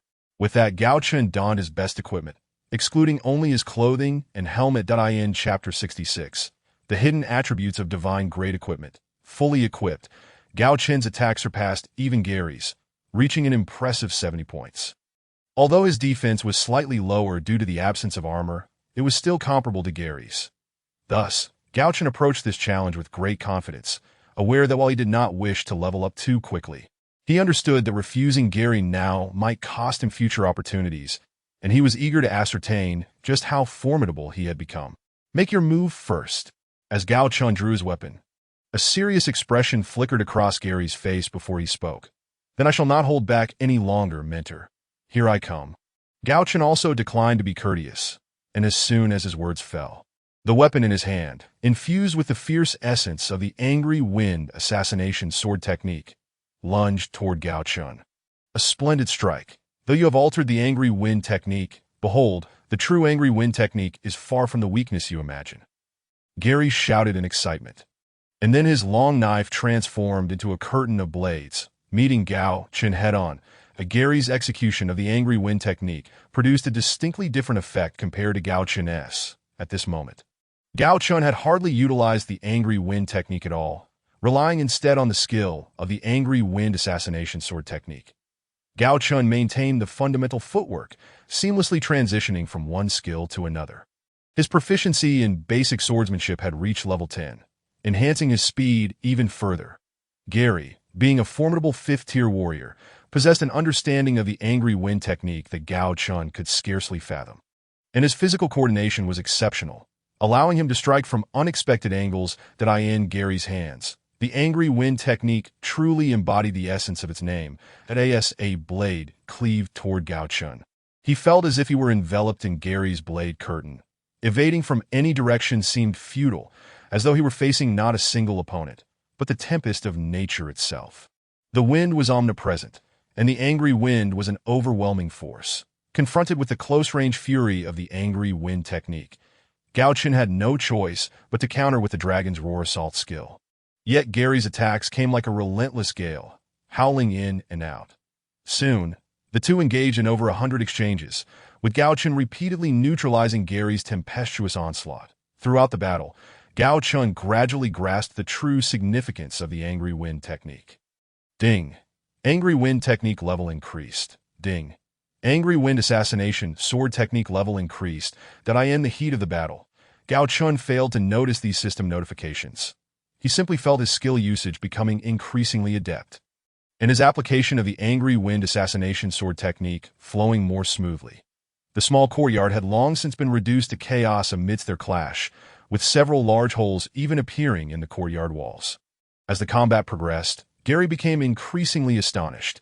He had initially intended to offer Gao Chen some final guidance, but he had not anticipated that Gao Chen's prowess could truly rival his own. At the beginning, Gary had not exerted his full strength, but after several exchanges, he had unleashed all of his power, yet the outcome remained unchanged. He found himself utterly unable to best Gao Chen. Ha ha ha. Splendid, enough of this. I concede. Half an hour later, Gary exclaimed several praises before stepping aside. Just as Gary announced his surrender, Gao Chen heard the system's voice. Ding. Mission accomplished. Defeated Gary. Reward. Level up twice. Sky opening 1. Ding. Congratulations, you have leveled up. Ding. Sky opening discovered. Mentor. You are too gracious.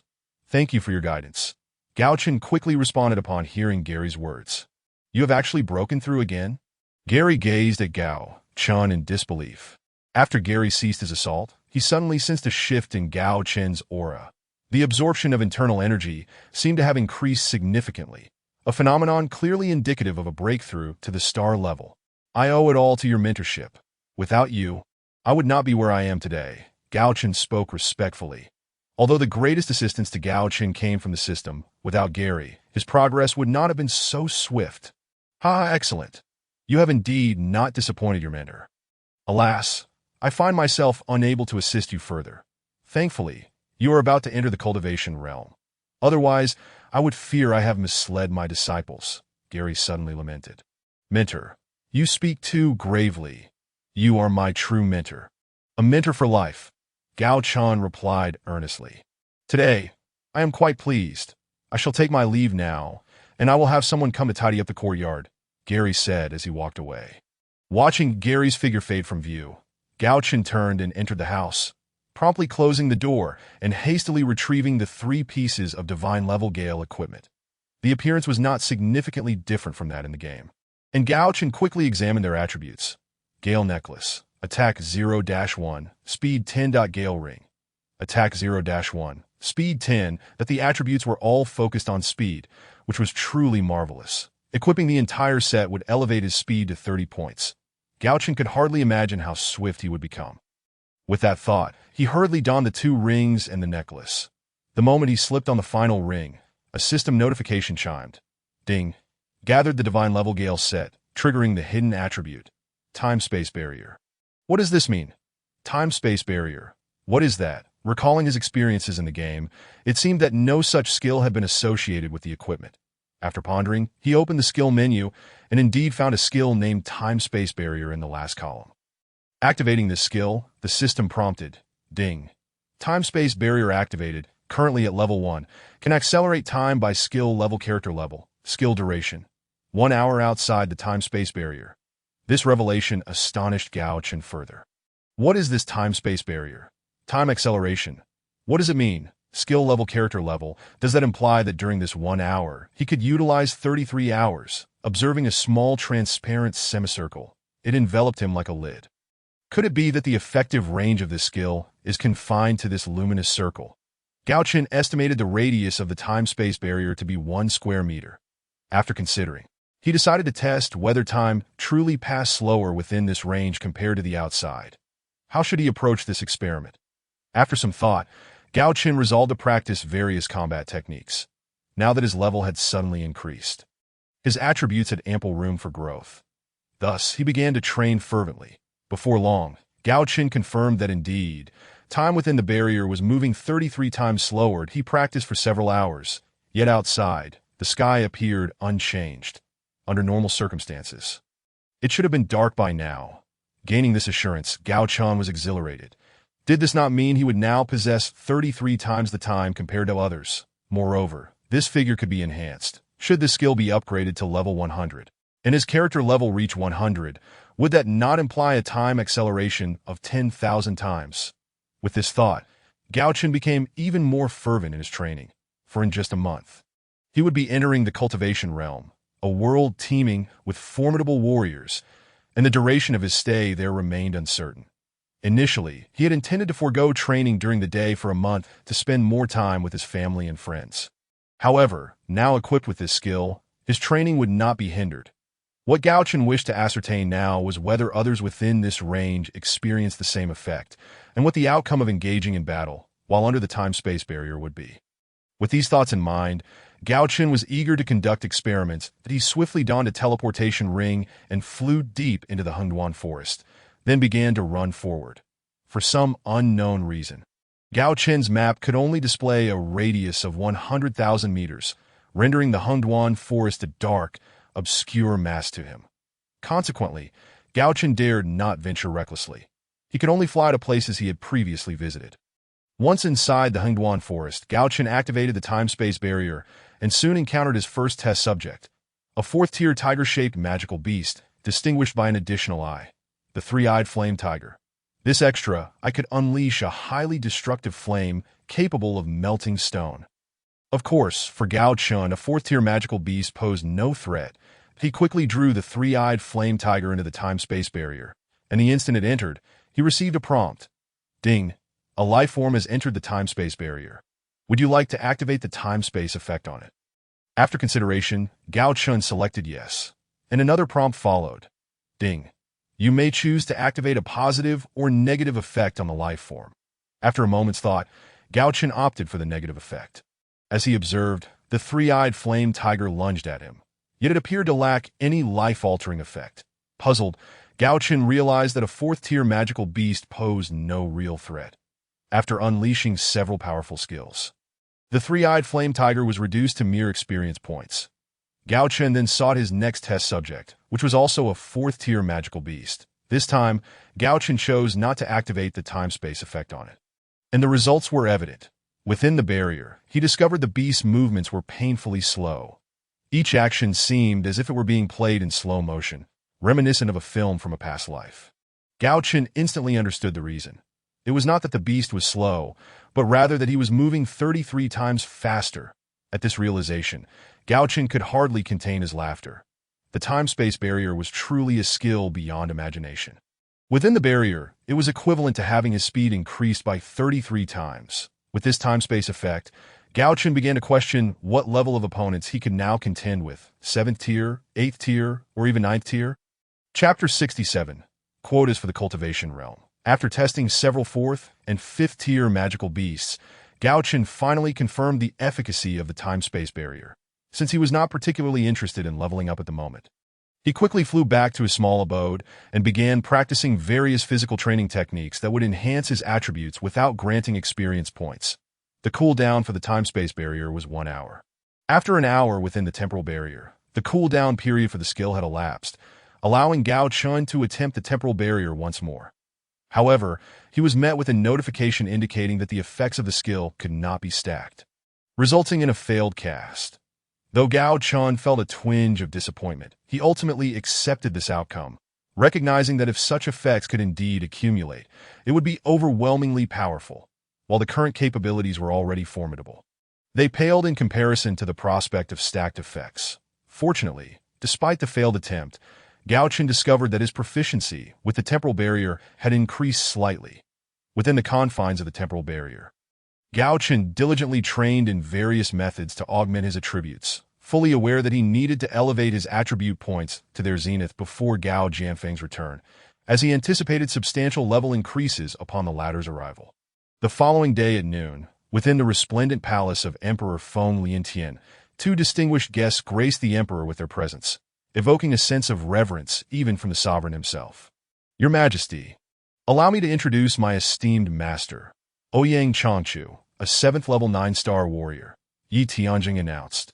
Ah, this junior, Feng Liantian, pays his respects to the esteemed elder, the emperor replied, hastily rising to express his greetings, despite his status as a ruler. He was acutely aware that in the presence of a 7th level powerhouse, he remained merely a mortal, and Ouyang Changchu, being a 7th level 9-star warrior on the verge of an 8th level breakthrough, commanded an aura of immense authority. As the 8th level was often referred to as the heavenly tier, signifying a leap into greatness. Your Majesty, you are too courteous, Ouyang Changchu replied nonchalantly. Master, may I inquire about the purpose of your visit? Feng Liantian asked Yi Tianjing. Indeed, it is a matter of great honor for the Fire Empire that MY sect intends to recruit 10 disciples annually within the Fire Empire starting this year, Yi Tianjing explained for the common folk. The realm of cultivation seemed akin to a mythical paradise, a realm of immortals. Even ordinary warriors regarded it as a legendary aspiration, uncertain of its very existence. However, as a sovereign, Feng Liantian was well aware that the cultivation realm was indeed real. Even familiar with Yi Tianjing's sect. Is it true that disciples will be recruited within the empire? That is splendid news. However, what criteria will be utilized for selection? Feng Liantian inquired excitedly, well aware that the cultivation realm was a world brimming with formidable warriors, where fifth-level individuals were merely commonplace, and sixth-level warriors could only be considered average. Only those above the eighth level were deemed experts or powerhouses. Hence, the prospect of 10 strong individuals emerging from his empire each year made the unification of the entire continent seem an attainable endeavor. The stark contrast between the secular world, where becoming a powerhouse was nearly impossible, and the cultivation realm, with its superior training techniques, abundant elixirs, and an abundance of natural treasures, was undeniable. The spiritual energy within the cultivation realm surpassed that of the secular world by more than tenfold. That realm is truly the world of cultivators. You must extend your gratitude to Gao Chen for this opportunity. Ouyang Chanchu interjected suddenly. Thank Gao Chen? How could he possibly be involved? Feng Liantian pondered, confusion evident as Gao Chen was on his list of adversaries. Gao Chen's remarkable talent in cultivation has caught the attention of my sect. My primary purpose here is to invite him to join our ranks. The recruitment of others is merely a secondary consideration, Yi Tianjing stated earnestly, well aware of Feng Liantian's less than favorable opinion of Gao Chen. Primarily for Gao Chen, the others are simply an afterthought. Feng Liantian expressed disbelief. Indeed, due to Gao Chen's exceptional abilities, I plan to return in a month. Here are 5 slots for you to fill. You must select wisely, as this will determine the future prospects of disciples within your empire. Ouyang Chanchu continued, unfazed by Feng Liantian's troubled expression. Of course, I shall be discerning in my selections. However, did you not mention that 10 disciples would be recruited each year? Feng Liantian queried, though 5 slots were already significant. What? Do you have reservations about my decision? Ouyang Chanchu inquired, his tone challenging. No, since it is the elder's decision, I certainly have no objections, Feng Liantian hastily affirmed under Ouyang Chanchu's scrutinizing gaze. In that case, we shall take our leave, Yi Tianjing declared. Master, please partake in a meal before departing, Feng Liantian insisted. We shall forego the meal this time. We are leaving now, Ouyang Chanchu replied, turning to exit the palace. As he watched the 2 figures vanish from view, Feng Liantian's expression shifted through a myriad of emotions. Fortunately, at that moment, Feng Lanwan entered, inquiring, Father, what sect does Dean Ye's master belong to? It turned out that Feng Lanwan had been eavesdropping on the conversation outside and waited until Yi Tianjing had left to ask her question. Feng Senku, one of the 10 righteous sects in the cultivation realm, Feng Liantian responded, glancing at his daughter. The cultivation realm? It truly exists. Feng Lanwan exclaimed, her face a mask of astonishment, for this revelation was monumental to her. Indeed, it exists. I never imagined that Gao Chen's talent would even attract the attention of figures from the cultivation realm, Feng Liantian mused. Father, since you have 5 slots, could you perhaps grant me one? Feng Lanwan asked with hopeful anticipation. To give you one? Very well. Feng Liantian conceded, seemingly struck by inspiration. Thank you, Father. Feng Lanwan expressed her gratitude joyfully. 33 hours later, as the effects of the temporal barrier faded, Gao Chen contemplated his next move, stepping out of the small courtyard. He noted that the maintenance workers had yet to arrive, leaving the courtyard walls in disarray. Disregarding the chaos, he made his way toward the dining hall, famished after a 33-hour training session without sustenance. Having refrained from searching for food due to the temporal barrier's constraints, that he regretted having discarded the chicken legs and other items once stored in his backpack, as hunger gnawed at him. Upon reaching the dining hall, he ordered an extravagant dinner and began to devour it ravenously. Gao Chen's appetite had long become a peculiar sight at the Magic Martial Academy, and no one seemed surprised to see his table laden with enough food to feed 5 people. Eating like this is unwise. The more you consume, the more waste accumulates within your body, which will hinder your future development. A voice interjected from across the table once he had finished his meal. Is that you? Gao Chen asked, somewhat taken aback. Is it surprising? Yi Tianzeng has been rather swift this time. Such an excellent disciple has been snatched away so easily. The newcomer revealed himself to be Bian Qianhao, the head of the dining hall and a hidden 7th-level powerhouse within the academy. Are you also from the cultivation realm? Gao Chen inquired, piecing together the implications of Bian Qianhao's words. I had intended to recruit you into my sect, but it appears Yi Tianzheng was quicker on the draw. Do not consume those foods. While they may satiate your hunger and provide some energy, they are laden with impurities, and the more you eat, the more you retain, Bian Qianhao advised. If I don't eat these, then what am I to consume? Should I simply refrain from eating? Gao Chen questioned curiously. How long until you depart for the cultivation realm? Bian Qianhao sidestepped the question, posing one of his own. In another month, Gao Chen replied. A month, you say? Here, take this. A single pill should suffice to replenish your energy for a day. This vial will last you a month. Once you reach the cultivation realm, there will be specialized food for cultivators, Bian Qianhao announced, handing Gao Chen a small vial filled with pill-like substances. 1 pill a day will sustain me?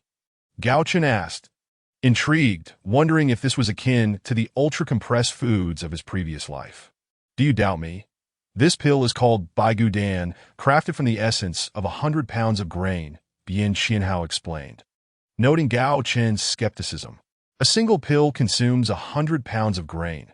That seems excessive, yet it contains only one type of substance that isn't a nutritional deficiency. Gao Chen argued. Nutritional deficiency? Cultivators do not require a hodgepodge of nutrients. They need energy to replenish their body's consumption. Do you understand?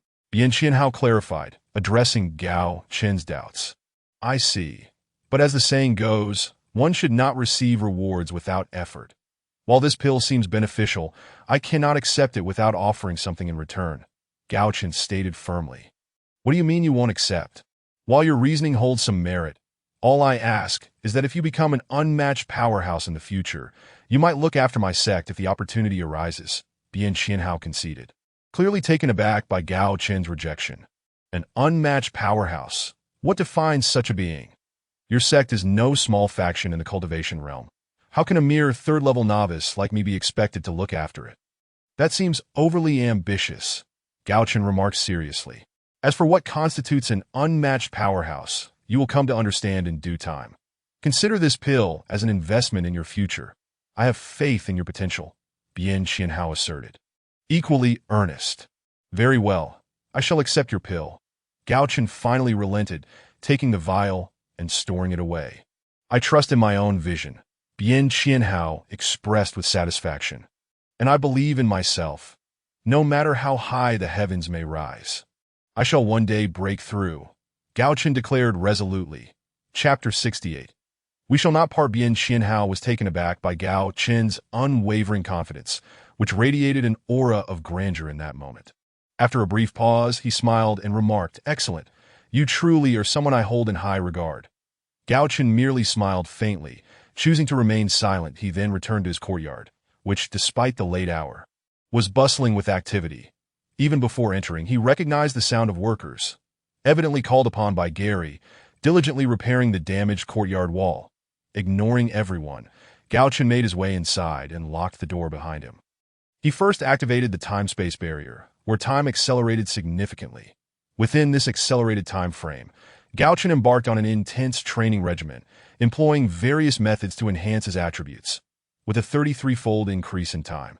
10 hours in the real world translated to 330 hours within the barrier, equivalent to over 10 days. During this period of fervent training, Gao Chen realized that the growth of attributes was not as he had previously believed. He had thought that leveling up by 1 would yield a slight increase, while leveling up by 2 would yield only marginally more. In truth, levels were akin to a cup holding water, and one's attributes were the water contained within. Each level gained increased the cup's capacity slightly. It would not shrink simply because he had initially forgotten to add more water. Upon reaching this conclusion, Gao Chen let out a long sigh of relief that he had previously assumed that he had missed the opportunity to enhance his attributes before reaching level 10, having neglected this aspect of training. He recalled feeling disheartened when, despite being over level 20, no one regarded him as a second-tier warrior unless he donned equipment to boost his attributes. Now, he could finally amend that regret, and the existence of the time-space barrier would expedite the accumulation of attribute points. However, Gao Chen discovered a rather disheartening fact. In just one night, he had consumed over a dozen Baigudan pills gifted by Bian Qianhao. Having taken these pills, he realized that the food he had previously consumed left residual effects within his body. While these effects were not immediately noticeable, they would significantly impact his future development. His greatest concern now was the scarcity of Baigu Dan. It was impractical to rely on them indefinitely. He pondered the need to acquire some medicinal pills. Suddenly, he remembered the numerous potions in his backpack, uncertain of their efficacy in quenching hunger, that he resolved to investigate them when time permitted, with classes no longer in session. Gao Chen resumed his training for an hour in the real world before heading to the library at Magic Martial University. The hour was still early, and the library was nearly deserted. With only a handful of people present, creating an atmosphere of tranquility, he returned to the spot where he had left off and began perusing the next book. While others selectively read, Gao Chen flipped through each book indiscriminately, absorbing knowledge from various genres.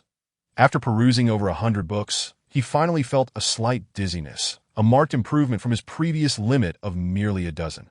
With a somewhat dazed head, Gao Chen strode back to his courtyard. Once inside the time-space barrier, he resumed his training, prioritizing the restoration of his mental acuity.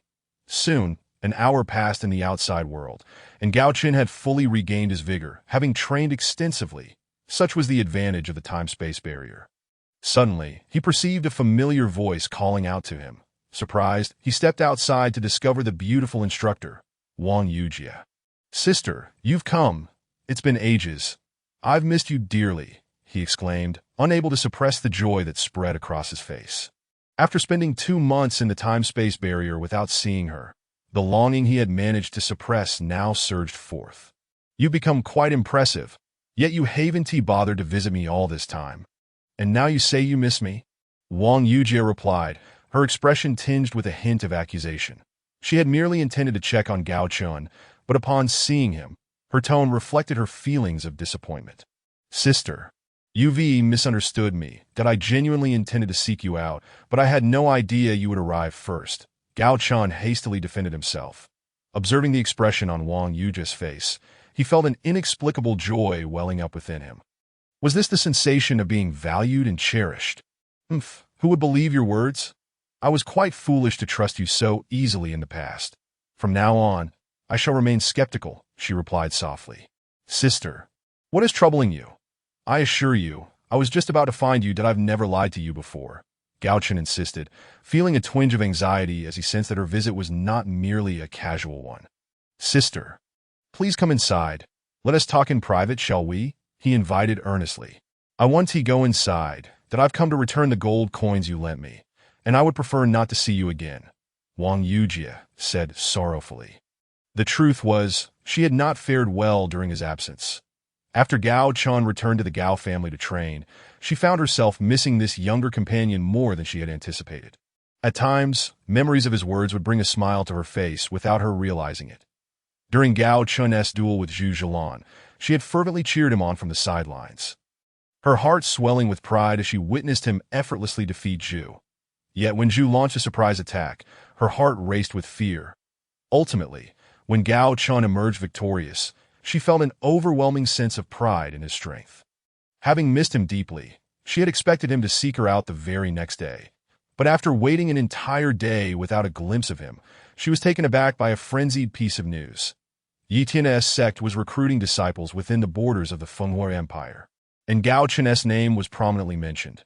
This revelation made her realize how much he had grown, leading her to question her own capabilities and place. She felt an increasing sense of inadequacy. Convinced that she was an ordinary girl without extraordinary talent, while Gao Chen was destined to soar above the clouds.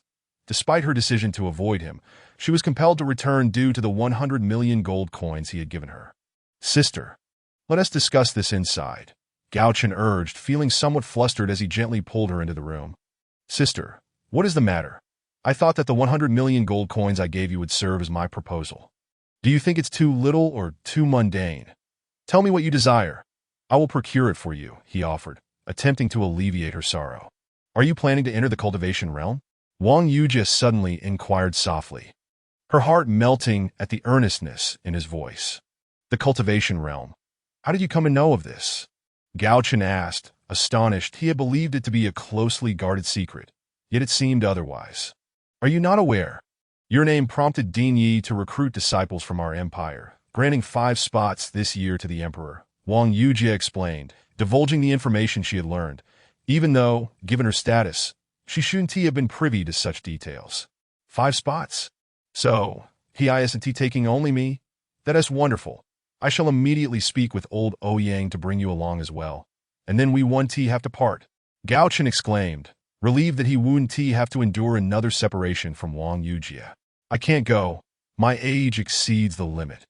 They require candidates to be under 20, Wang Yujie said, her expression dimming upon realizing the age restriction. Under 20, what a peculiar requirement, Gao Chen remarked, bewildered. It's not unusual. Those over 20 have already solidified their bone structure. It's too late for them to cultivate, Wang Yujie clarified, explaining the rationale behind the requirement. There is a saying, never mind, sister. Wait for me, that I will go find the old man, Ouyang, that if he refuses to take you, then I shall not go either. We will not part ways. Gao Chen pondered for a moment before suddenly speaking with utmost seriousness. Ignoring Wang Yujie's protests, he rushed out in a flurry. Chapter 69. Gao Chen's memories. Gao Chen disregarded Wang Yujie's calls and made a beeline for the dean's office, but found no sign of Yi Tianjing there. Uncertain of where Yi Tianjing resided, he contemplated waiting for the latter to return, yet he felt uneasy about leaving Wang Yujie alone for an extended period. After some thought, Gao Chen resolved to seek out Gary, who would undoubtedly know where Yi Tianjing lived. Upon arriving at Gary's residence, he found Gary practicing an intricate set of extreme physical exercises. When Gary completed his routine, Gao Chen spoke up. Mentor, I wish to see the dean. Would you kindly accompany me? Ah, Gao Chen, you wish to see the dean? I wonder what business you have with him, Gary replied with a smile, though Gao Chen couldn't shake the feeling that Gary seemed to know precisely why he had come. It's not much really. Could you just tell me where he lives?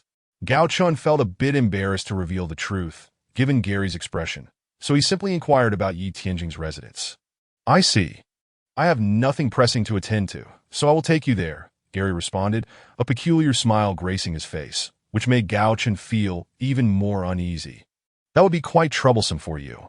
Mentor, just instruct me on how to get there, and I can manage on my own, Gao Chen insisted, growing increasingly apprehensive about bringing Gary along. Troublesome? Not at all. I have no other obligations. Do you mean to say you no longer recognize me as your mentor? Gary's demeanor shifted abruptly, displaying a hint of displeasure. With little choice, Gao Chen followed Gary to Yi Tianjing's residence.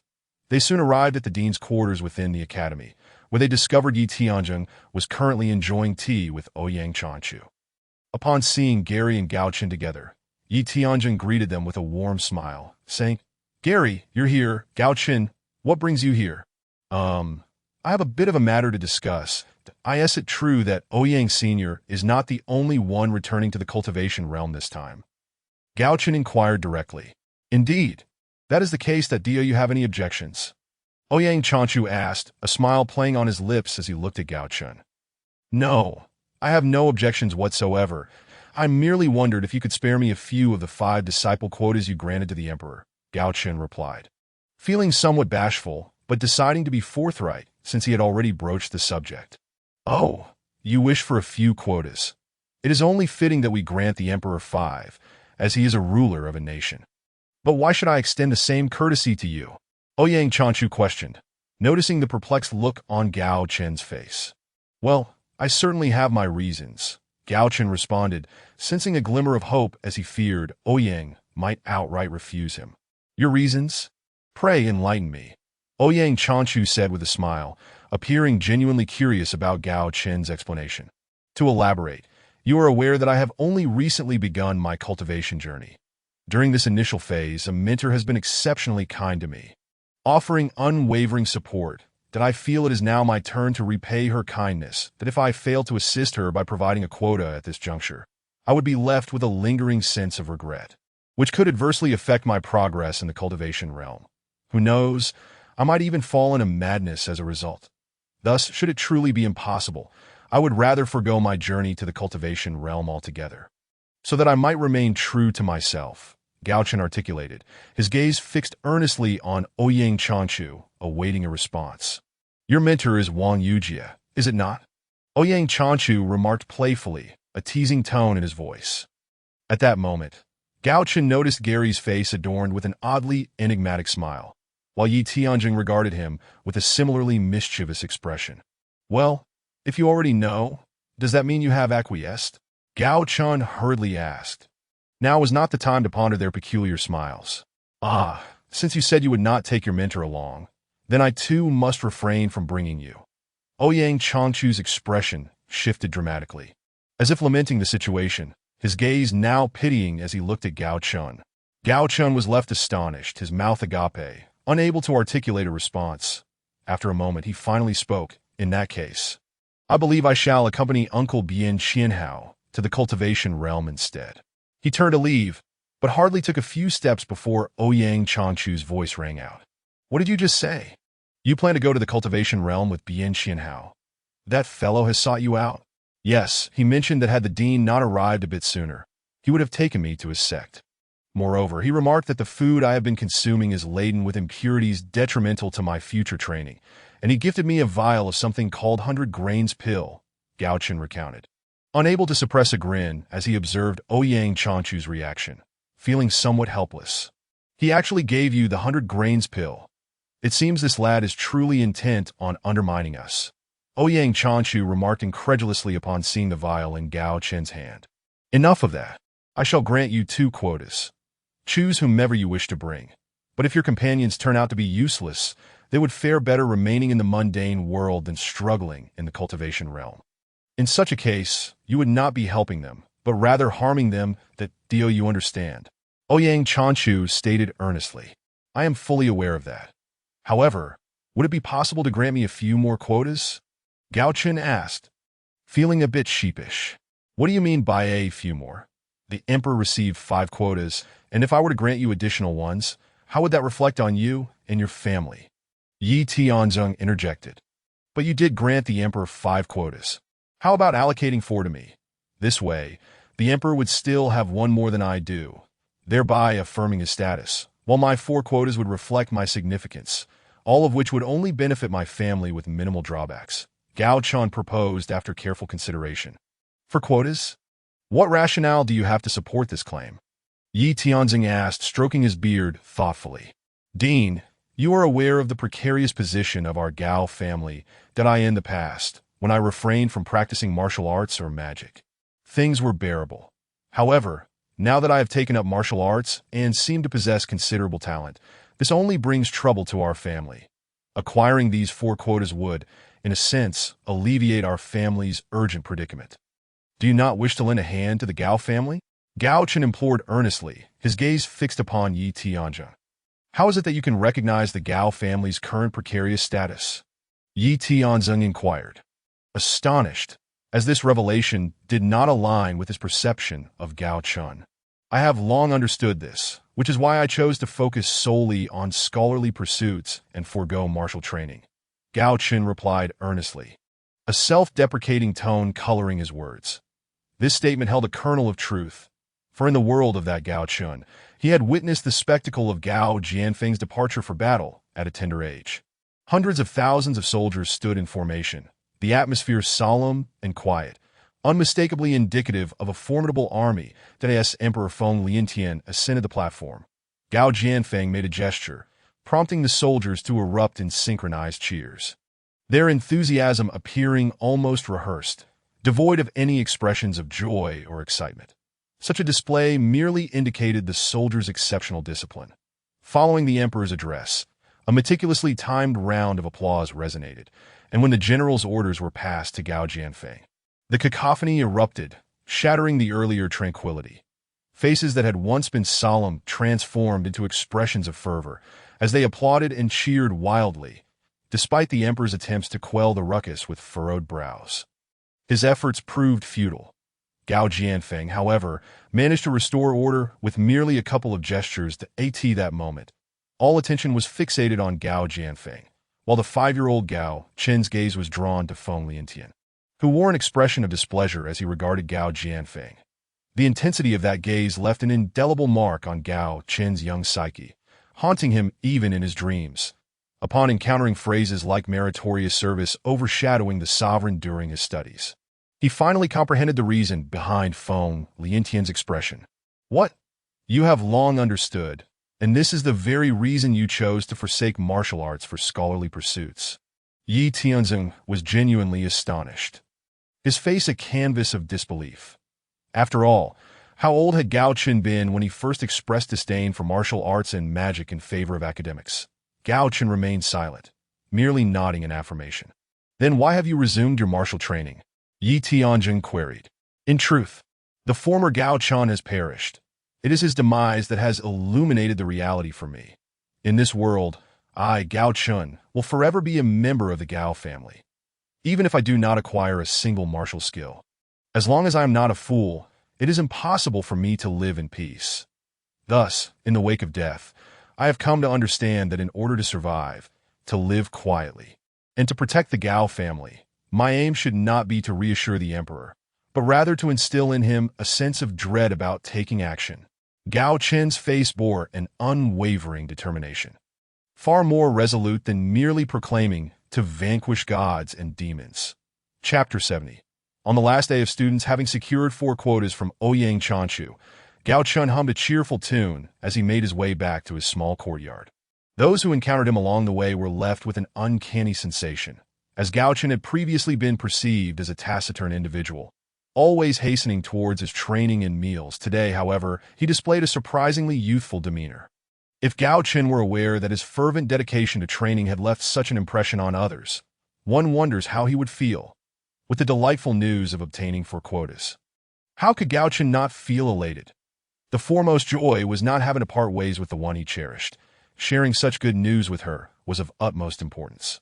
Unbeknownst to Gao Chen, after his departure, Yi Tian was expressing his astonishment, saying, I can't believe this kid saw through the dynamics between the monarch and his subjects at such a young age.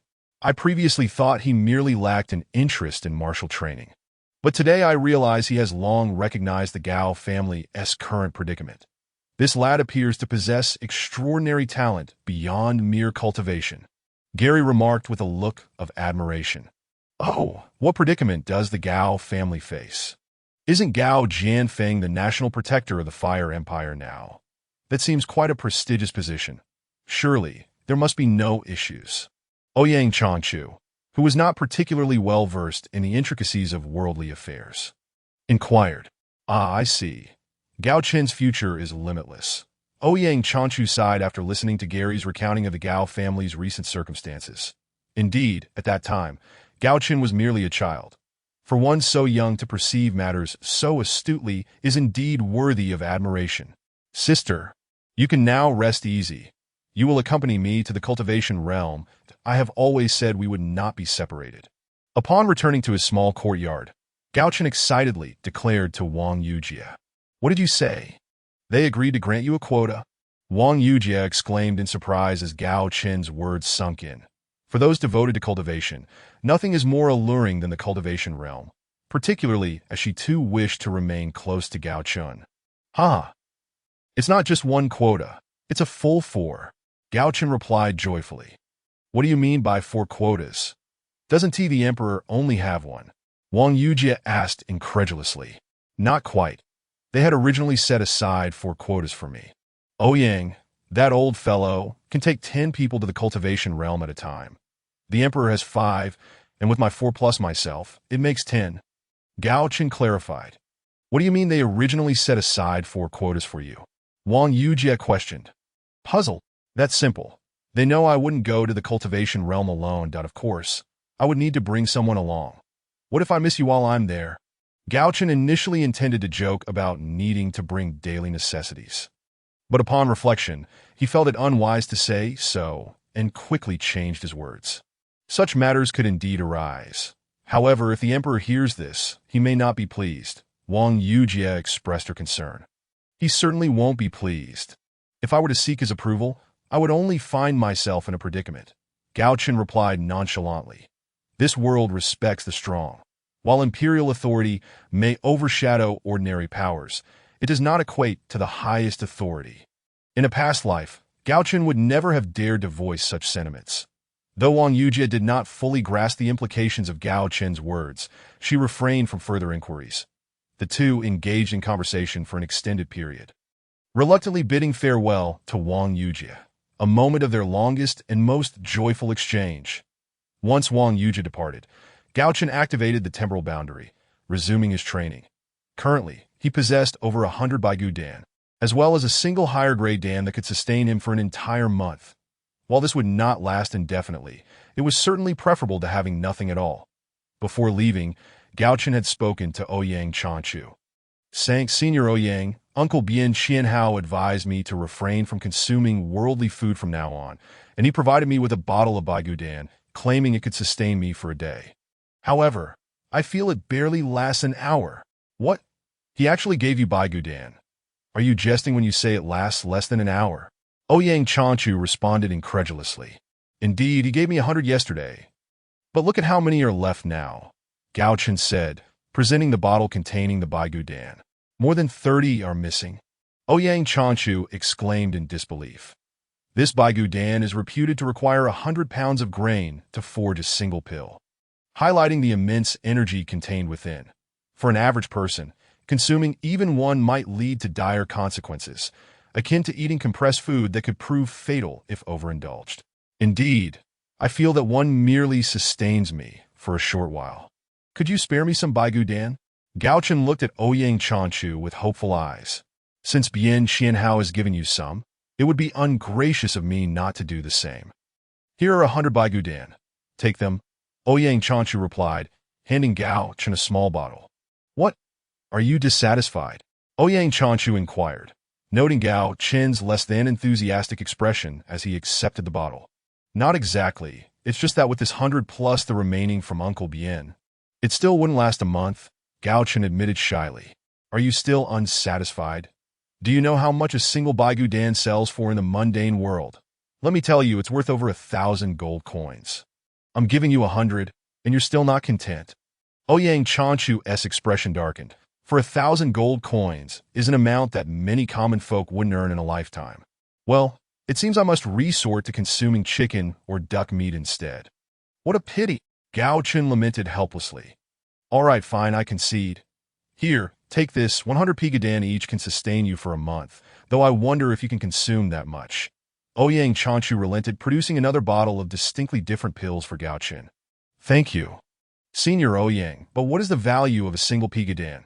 I have 1 billion gold coins. How about I just give you that?" Gao Chen expressed his gratitude, referring to the vast wealth he had amassed primarily from the Qian Yuan forest. Each soldier slain on the battlefield had yielded him nearly 10,000 gold coins, and after dispatching 5,000 soldiers of the Tian Empire in a single night, he had accrued close to 60 million gold coins. Even for someone like Gao Chen, who had little interest in wealth, the sheer number was astonishing. 1 billion gold coins? Where did you acquire such wealth? Yi Tian asked with curiosity. "Well, that's a secret I cannot divulge. But I assure you, this billion is in cash that I wonder if this room can even accommodate it." Gao Chen mused, surveying the space. "Cash?" The others were once again taken aback. Gao Chen left a room full of gold coins before returning to his small courtyard. "Is this the pigadan? One that can sustain for an entire month? Let me calculate how many hours I can last." Gao Chen mused as he examined a single pigadan. He then swallowed it and commenced his training. After a night had passed, Gao Chen had diligently practiced for a total of 330 hours within the temporal boundary. This equates to nearly half a month, during which his attributes had seen considerable enhancement. Gao Chen felt that there was still ample room for growth. Presently, even without wearing any equipment, his attributes had reached the strength of a third-tier martial artist, and his current level stood at 33. As dawn broke, he reflected that Gao Jianfeng's time was fast approaching, that he anticipated that the attribute points gained during his time in the temporal boundary would reach their peak, that he realized he still needed to bring Wang Yujia back to the Gao family. After all, she was, in a sense, his girlfriend. Once they ventured into the cultivation realm, it was uncertain when they would return. Although he possessed a teleportation ring that allowed for instant travel, Gao Chen understood the risks involved. If he were to be seen in the cultivation realm and then reappear in the Fire Empire, it would undoubtedly reveal the existence of his teleportation ring, his trump card for escaping danger, which he could not afford to expose lightly. Thus, he resolved that the best course of action during the day would be to spend quality time with his family at the Gao residence. With that, Gao Chen decided to seek out Wang Yujia. Sister, would you accompany me home today? Gao Chen asked eagerly upon seeing Wang Yujie. Going home with you? That seems inappropriate. Wang Yujie replied, her cheeks flushing with embarrassment. What could be wrong with that? It is only a matter of time. After all, once we are in the cultivation realm, there won't be much time left, Gao Chen gently explained. I still have classes to attend today, Wang Yujie protested. Classes? There is no need for that.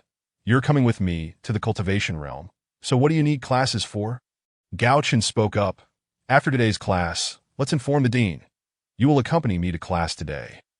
Marking my final day as a student, suddenly, Wang Yujie seemed to realize something, her expression shifting as she replied, No. Gao Chen internally lamented. Chapter 71. Calling Auntie in the classroom. Wang Yujie stood at the front as usual. Addressing the students below, classmates, today will be the last lesson from your mentor. From this day forth, you will have another instructor guiding you. Upon beginning her lecture, Gao Chen could discern from her words that Wang Yujie deeply cherished the experience of teaching her students.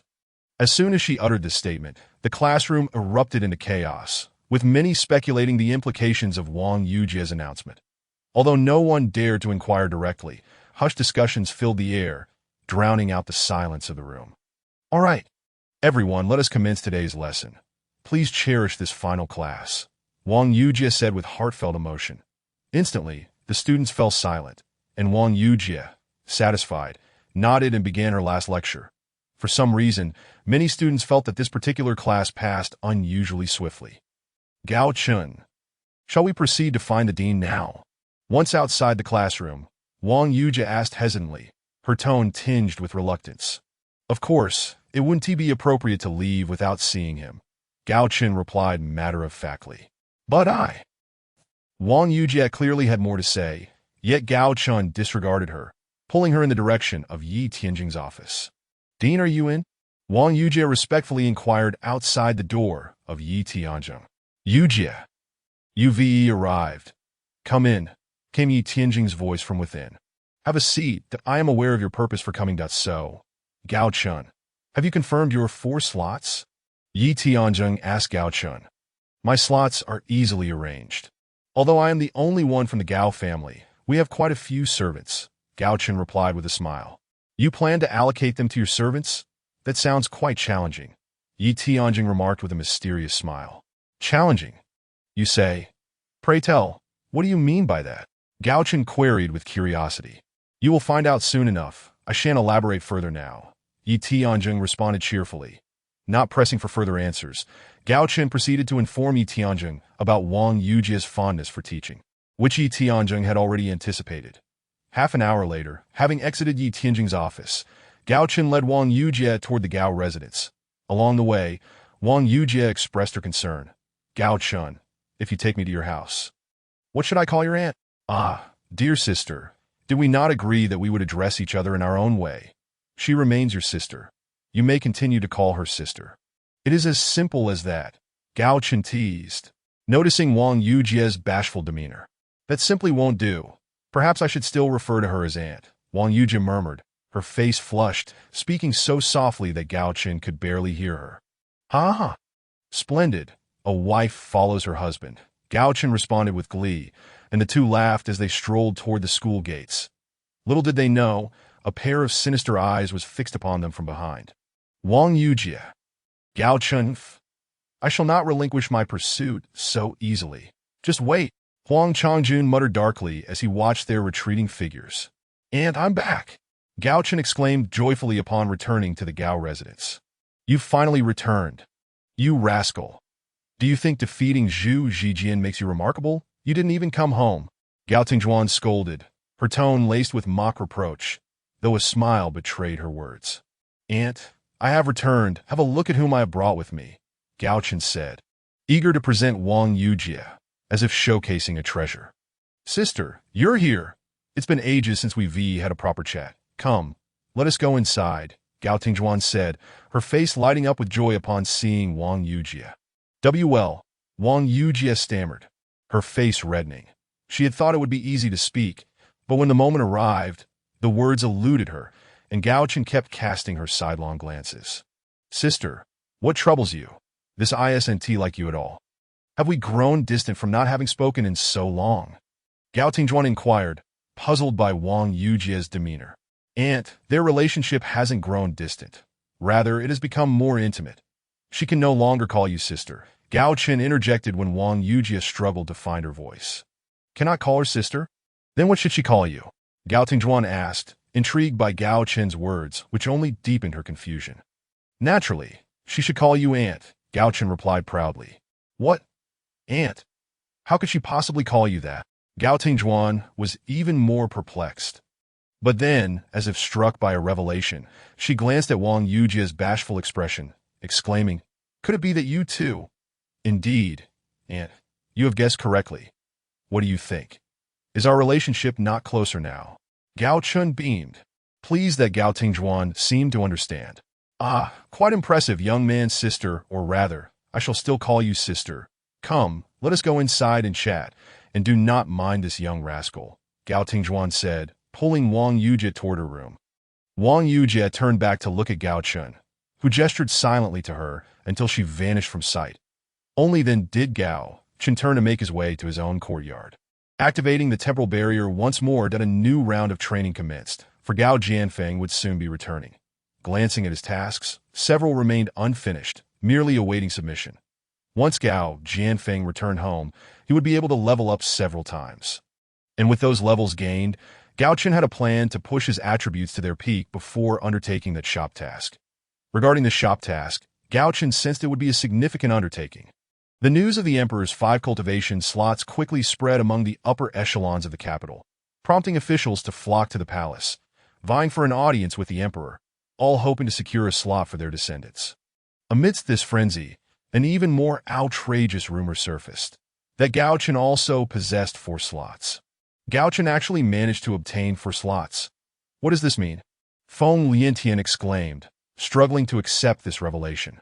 Yet no one answered him, and his expression shifted dramatically that he had initially believed he secured 5 slots, which would yield substantial benefits. However, before he could fully relish his triumph, an intolerable piece of news arrived. Should I seek out Ouyang Chanchu and demand that he hand over the 4 slots Gao Chen has? Feng Liantian wondered aloud. Though no one responded. That certainly won't do. However, if I ask Gao Chen to relinquish his 4 slots, I need not demand them outright. I could simply arrange for 4 individuals on his behalf, and then reward him with a title that I believe he would be quite willing to accept, Feng Liantian continued, seemingly convinced of his plan's viability, before calling out, Someone, summon Gao Chen to me discreetly. Unbeknownst to Gao Chen, he was entirely oblivious to the machinations unfolding outside. Even if he knew, he wouldn't care. His sole focus was on raising his attribute points to their zenith. Previously, he felt time was never on his side. But with the temporal barrier, everything seemed manageable now. Hours swiftly passed. And within the temporal barrier, Gao Chen experienced 33 hours. Observing his attribute points on the rise once more, he felt exhilarated. Upon reaching level 35, he would master 3 formidable skills: the warrior's fiery sword technique, the mage's ice roar, and the warlock's summoning of divine beasts. The warlock's summoning of divine beasts indeed brought forth true divine creatures. However, in the game, their levels were low, and their attack and defense were lacking. Once their levels increased, they would vanish upon logging out, and upon logging back in, one would have to resummon them, thus necessitating a fresh leveling process. Consequently, in the game, the summoning of divine beasts was not deemed overly remarkable. Yet now, Gao Chen perceived this skill as truly exceptional, although he was uncertain what divine beasts he could summon in this world. The fact that he would not log out meant the summoned beasts would not perish, continuously leveling up. This alone rendered the skill extraordinary. Of course, while the skills had been comprehended, the necessary items remained unattained, making the shop task immensely significant. Completing this task would not only grant him poisons and protective talismans, but also allow him to procure many sacred medicines. These were considered top-tier sacred medicines in the game, and the impact they would have in this world was beyond Gao Chen's imagination. Just as Gao Chen was lost in reverie about accomplishing the shop task, Li Shu entered the courtyard and said, Young master, the Emperor requests your presence at the palace. Li Shu, you are too kind from now on. Just call me Chuna. Do not refer to me as young master, lest I attract a thunderbolt. Gao Chen replied promptly as Li Shu entered and made his announcement. What emperor? Calling me to the palace? Humph, a good thought, but misguided. Uncle Li, just say that I am not at home and that you do not know where I have gone to play. Yes, just like that. After all, he is secretly summoning me. After pondering for a moment, Gao Chen seemed to grasp the emperor's intent and thus addressed Uncle Li. Chapter 72. Forcing the emperor to swear an oath. Young master, this may not be wise. Uncle Li hesitated before speaking. The realms of cultivation and the secular world are entirely different domains that I am the former. With my innate talent, becoming an 8th-tier powerhouse would pose no challenge whatsoever. Would an 8th-tier expert bow before a secular emperor? Gao Chen replied calmly. Indeed, achieving the 8th tier is not beyond your capabilities, but at present, you are merely a 3rd-tier weakling. Uncle Li remarked with a serious expression directed at Gao Chen. Rest assured, Uncle Li, although I am currently a mere 3rd-tier weakling, Feng Liantian would never dare to act against me, and from this point forward, he will think twice before targeting our Gao family, Gao Chen stated earnestly. Meeting Uncle Li's gaze. Very well, I shall proceed as you suggest. After locking eyes with Gao Chen for a few seconds, Uncle Li turned and walked toward the gates of the Gao residence. Feng Liantian, my Gao family is no longer within your reach, that if you are wise, let it be. Otherwise, I shall ensure you lose your throne. Gao Chen mused inwardly after Uncle Li's departure. Although Gao Chen's current strength does not render him invincible among the secular, the heavily guarded palace would present no obstacles for him. Moreover, when it comes to preserving his life, the trump cards he held could thwart even 7th-tier experts. What? The Gao family actually responded in such a manner. Feng Liantian inquired with a grim expression of the messenger who had come to report. Indeed, Your Majesty, that is precisely how the Gao family responded. The messenger, though fearful, boldly replied upon noticing Feng Liantian's displeasure. That will be all. You may leave, Feng Liantian commanded, suppressing the urge to kill as he dismissed the messenger. Ah! Gao Chen, how audacious you are! Do you truly believe yourself to be a person of importance? To dare so blatantly disregard my words? I shall ensure you learn that this emperor is not one to be trifled with. Shadow, go and bring him to me. Once the messenger departed, Feng Liantian spat with venomous intent that as soon as Feng Liantian completed his command, a figure detached itself from the shadows, gliding like a wisp of mist through the cracks of the door, vanishing into the vast night. Your Majesty, how refined you are, taking the time to savor tea at such an hour. Not long after the shadow disappeared, Feng Liantian raised his teacup, preparing to indulge in the exquisite snow mountain blend he had acquired from Yi Tianjing. His mood was somewhat elevated as he contemplated how to deal with Gao Chen upon his capture. Suddenly, a voice resonated before him. Who dares to intrude upon my palace? Startled by this unexpected voice, Feng Liantian angrily barked, preparing to summon guards, but was interrupted by the figure's words. Enough. If I can enter your palace undetected, I can just as easily depart without anyone noticing that do you truly believe your guards could contend with me? The newcomer coldly retorted, halting Feng Liantian's impending shout. Who are you? Feng Liantian finally regained his composure, gazing at the figure with seriousness. Who am I? Did you not send your shadow to apprehend me? Why do you now inquire about my identity? The figure was none other than Gao Chen, who had initially hesitated to come to the palace, but ultimately decided to resolve matters himself. What? You are Gao Chen? How could this be? Feng Liantian exclaimed incredulously. It was no wonder the voice had sounded familiar. At that moment, Gao Chen removed his mask, revealing a smirk that carried a hint of mischief. Who else could it be but him? Why so surprised? I intended to quietly pass these days as I transitioned to the cultivation realm. But upon hearing you sought me out, I decided to come. What do you think, Your Majesty? Am I treating you with sufficient respect? Gao Chen spoke with a teasing smile, employing a reconnaissance technique on Feng Liantian. Gao Chen was taken aback by the information he uncovered. Initially believing Feng Liantian to be an ordinary individual devoid of any combat training, he was astonished to discover that Feng Liantian was, in fact, a hidden master name, Feng Liantian, level 55. Skills. Imperial Tyrant Combat Technique. Health points. 2200. Profession. Emperor of the Fenghua Empire. I must admit, your audacity is remarkable. Did you think you could enter my palace at will? Yi Tianzing spoke highly of your talents. Today, I shall see just how formidable you truly are. However, talent does not equate to strength, and today, you will regret your presence here. After a moment of surprise, Feng Liantian regained his composure and gazed at Gao Chen with cold determination. As he spoke, a terrifying aura erupted from him. The Imperial Tyrant Combat Technique, a royal-grade combat art, was on par with the Gao family's Dragon Roar technique. The overwhelming pressure it exuded, combined with the regal presence cultivated through his imperial status, could easily shatter the will of any opponent of equal rank, forcing them into submission. Little did Feng Liantian know, Gao Chen was already aware of his true capabilities. The might of the Imperial Tyrant Combat Technique is indeed formidable, yet it lacks a certain edge. Now, witness my temporal barrier.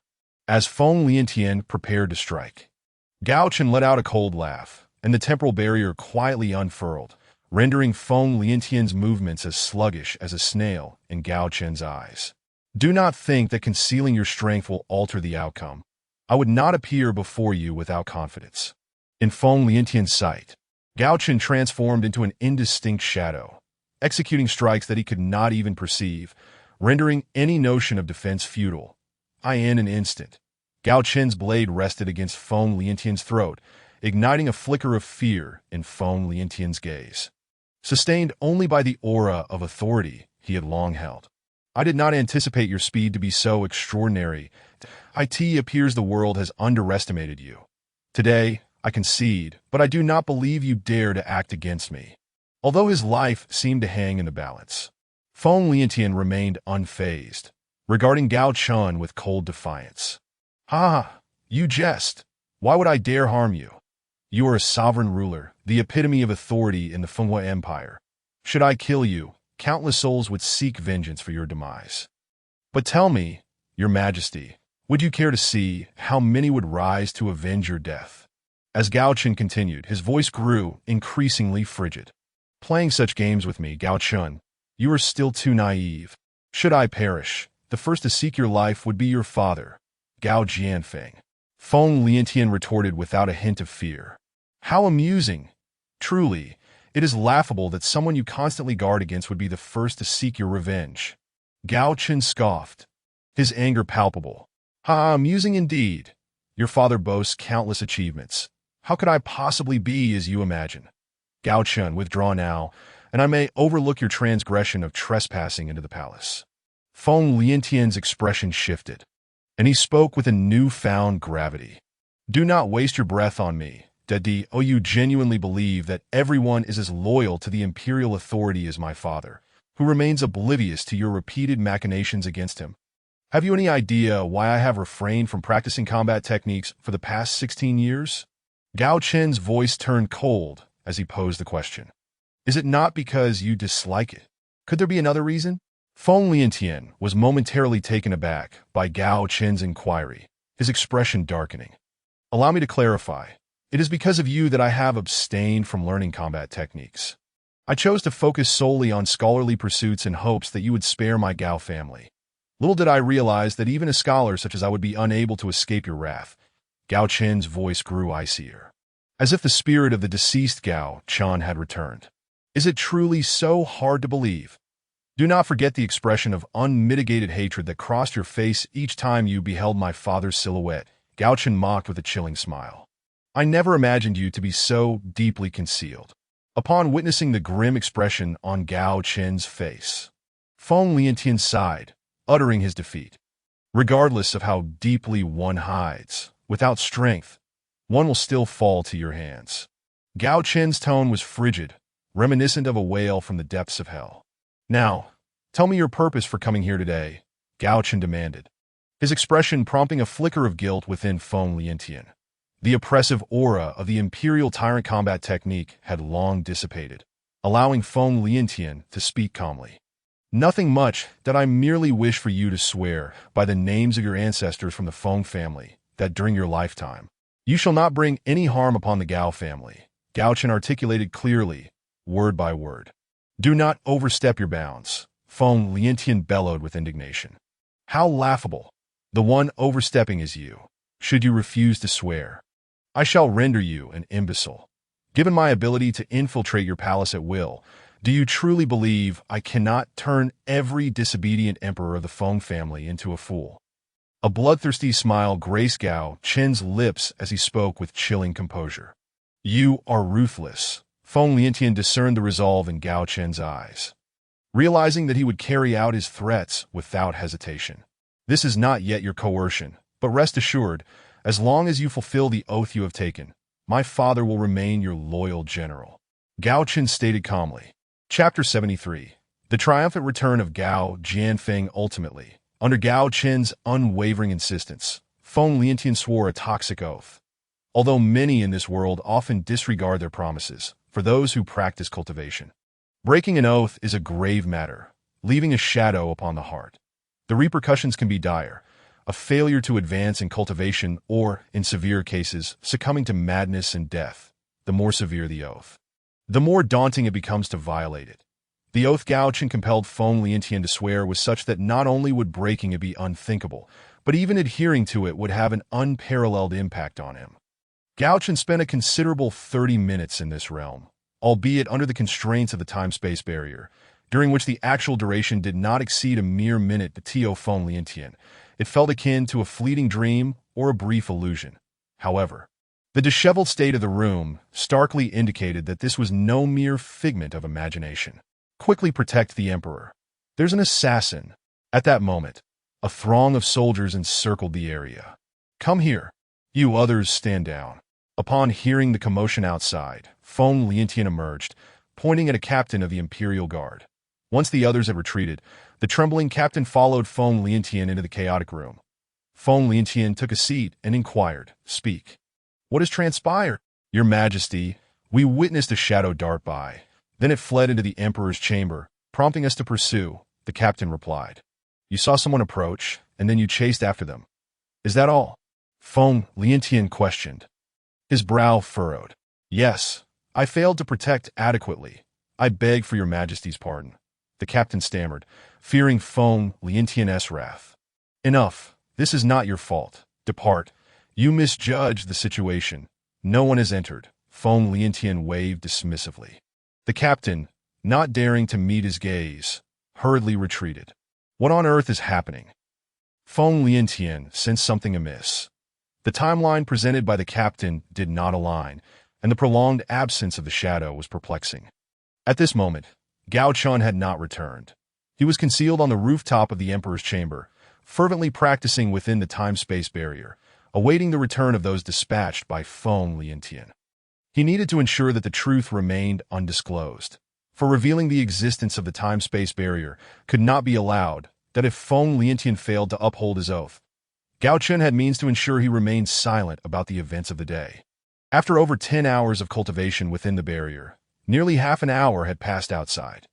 Gao Chen observed a point on the map gradually approaching the Emperor's quarters. Upon noticing this point, he shifted his gaze to discern its actual location. At first glance, it appeared vacant. But upon closer inspection, he detected a shadowy figure stealthily advancing towards Feng Liantian. This individual possessed an extraordinary mastery of concealment, rendering them undetectable to the untrained eye. Had he not been aware of a presence marked on the map, he too would have remained oblivious. Observing the figure, Gao Chen mused, I have failed. There is no Gao Chen in the Gao residence. I understand. How long were you gone? Feng Liantian inquired at 23 minutes. The shadow succinctly responded at 23 minutes. What is the meaning of this? Forget about Gao Chen. Let the Gao family be, for Gao Jianfeng is a loyal minister, and the Empire of Flame cannot do without him. Feng Liantian seemed to be conversing with himself while addressing the shadow. After saying this, he fell silent and pushed open the door, walking with a dejected expression towards a concubine's quarters. Humph. At least you recognize the situation.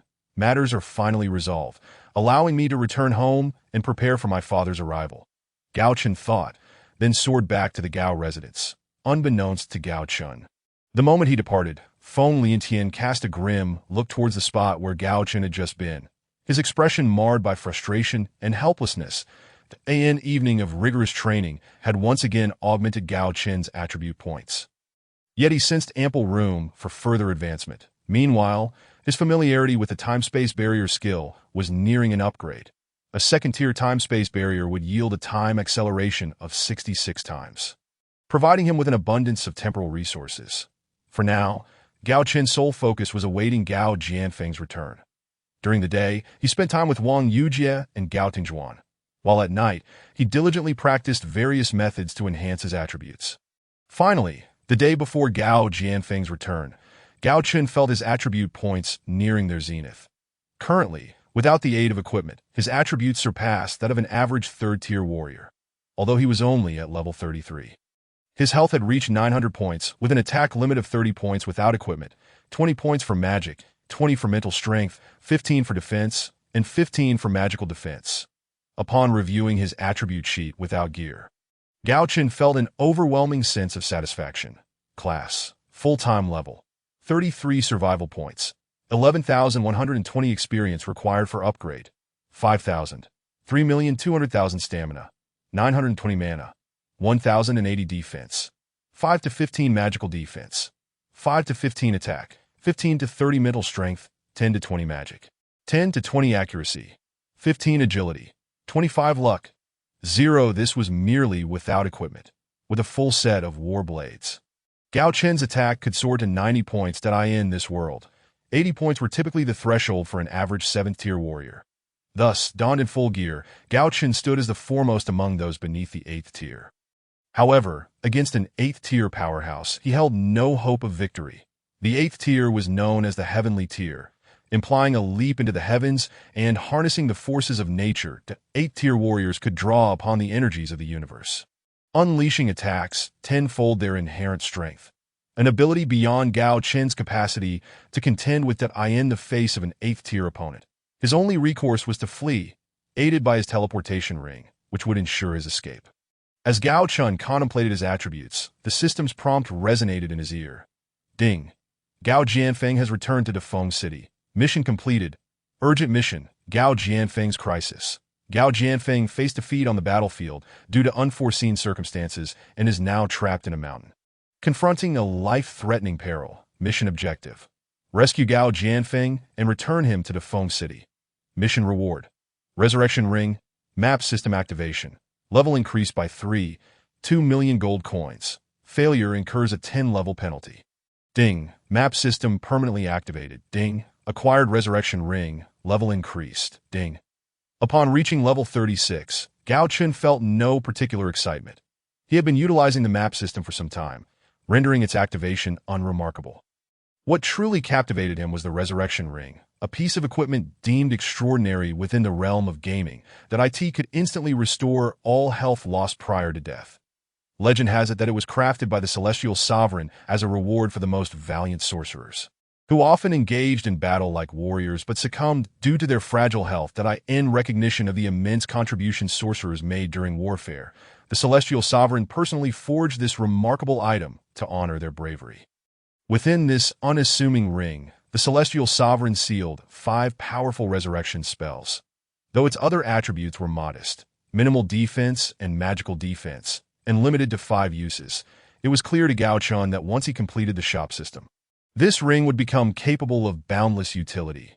Gently polishing the ring, he slipped it onto his finger. Instantly, Gao Chen felt an added layer of security enveloping his life. With the teleportation ring, who could truly threaten him? Yet now, Gao Chen was to join Gao Tingjuan and the rest of the Gao family in welcoming Gao Jianfeng's return. Your Majesty, Gao Jianfeng has returned to the city. Lord Xiang, Gao Jianfeng has returned to the city. Grand Tutor, Gao Jianfeng has returned to the city. With Gao Jianfeng's return, chaos erupted within the capital. Gao Jianfeng had been away for just over 2 months. However, the journey to and from the battlefield consumed nearly 2 months alone. This meant that during his time on the battlefield, Gao Jianfeng had effectively repelled the enemy in just a matter of days.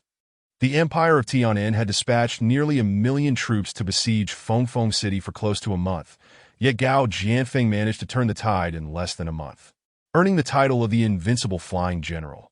This triumph propelled his reputation to new heights, solidifying his status as a legendary hero within the Empire of Flame. That as he observed the throngs gathered to welcome him, Gao Jianfeng, atop his steed, wore a beaming smile, waving to those around him. Upon reaching the city gates, he dismounted and bowed deeply to a figure ahead, declaring, "I, Gao Jianfeng, have fulfilled the Emperor's command and repelled the invincible Flying General. The borders are now at peace." His voice echoed throughout the capital, and in an instant, the populace erupted into jubilant cheers. That it was unclear who began the chant. "Peace reigns at the borders," and soon, the phrase was fervently echoed by the second, third, and countless others. The entire capital was enveloped in a festive atmosphere. Amidst the jubilant cheers, there was a solitary figure whose heart was burdened with immense sorrow.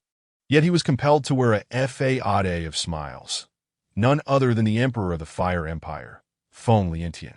The words of Gao Jianfeng had incited the entire populace of the capital to erupt in applause, a testament to his formidable influence, even before the Emperor had uttered a single word. How could this not incite the ire of Feng Liantian? Chapter 74. The confrontation. At this juncture, there were hardly any individuals who paid heed to the Emperor Feng Liantian. Yet those who did notice the shifting expressions on his face hesitated to voice their thoughts in such a precarious situation. Gao Jianfeng had returned triumphantly from the front lines, having achieved a significant victory. Coupled with the 4 coveted slots for entering the cultivation realm that Gao Chen possessed, this further dissuaded anyone from crossing the Gao family. Feng Liantian's countenance was shrouded in gloom. Suddenly, his gaze swept through the crowd and landed on Gao Chen, who was observing him intently. Upon catching the Emperor's gaze, Gao Chen offered a subtle smile. Others interpreted this as a mere gesture of goodwill from Gao Chen towards Feng Liantian. Yet in the eyes of Feng Liantian, it bore an entirely different connotation. Gao Jianfeng's triumphant return was heralded at the city gates with the proclamation of peace at the borders, filling the entire capital, from royal kin to common folk, with a sense of victorious jubilation, creating an atmosphere of celebration throughout. After a brief encounter with Gao Jianfeng, Gao Chen rejoined the Gao family at their estate, while Gao Jianfeng proceeded to the palace to receive accolades. Meanwhile, far in the Tian Empire's Tianzi city, Zhang Wushang arrived at the city gates. Unlike Gao Jianfeng, he was met with no throngs of admirers nor floral tributes. With a resigned chuckle, Zhang Wushang entered the city and made his way towards the palace, intending to meet with the Emperor of the Tian Empire. Good timing. The recent military campaign had been shrouded in mystery, and engaging with such an adversary would be an unwise choice. However, these matters were beyond his control. Gao Chen appeared indifferent to the affairs at hand, though he was merely at level 36. The possession of a teleportation ring and a resurrection ring afforded him boundless possibilities. The world was vast, and he could venture anywhere. While uncertain of the true prowess of a 7th-tier expert, Gao Chen was confident that, equipped with his full arsenal and skills, he could potentially vanquish such an adversary. His sights were now set on the cultivation realm, and he had resolved to maximize his attributes and complete his business endeavors before entering that world. With the existence of the time-space barrier, Gao Chen believed that these objectives would become increasingly attainable. Having reached level 36, the acceleration of time within the time-space barrier had reached a staggering 36-fold. And with the imminent elevation of the barrier's level, it would soon escalate to an astonishing 72 times. That evening, after sharing a meal with the family upon Gao Jianfeng's return to the Gao estate, Gao Chen retreated to his small courtyard. Not long after his arrival, there was a knock at his door. "Father, what brings you here at such a late hour?" Gao Chen inquired, unfazed by Gao Jianfeng's visit at this hour. "Chen, the military campaign at the borders was fraught with difficulties, to the point where I nearly did not return," Gao Jianfeng stated plainly. His purpose for visiting was simple. He wished to meet the one who had saved him. "I am aware of this," Gao Chen replied after a moment of contemplation. "What do you mean you're aware?" "Ah, I see. The elder must have informed you," Gao Jianfeng said, a hint of agitation in his voice. "Elder? Father, there is no elder in this world." Gao Chen decided it was time to lay bare the truth to Gao Jianfeng, as his impending journey to the cultivation realm necessitated some disclosure for the benefit of the Gao family. "What do you mean by that? Do you not know whom I speak of?" I refer to the one who provided you with weapons and elixirs, Gao Jianfeng responded, puzzled by Gao Chen's words. Father, the elixirs you possess were given to you by me, and the weapons as well. I obtained the elixirs myself, and the weapons too were acquired through my own endeavors, Gao Chen stated earnestly, locking eyes with Gao Jianfeng. What do you mean by this? Gao Jianfeng stammered, suddenly feeling his heart race. That I in the Qianyuan forest.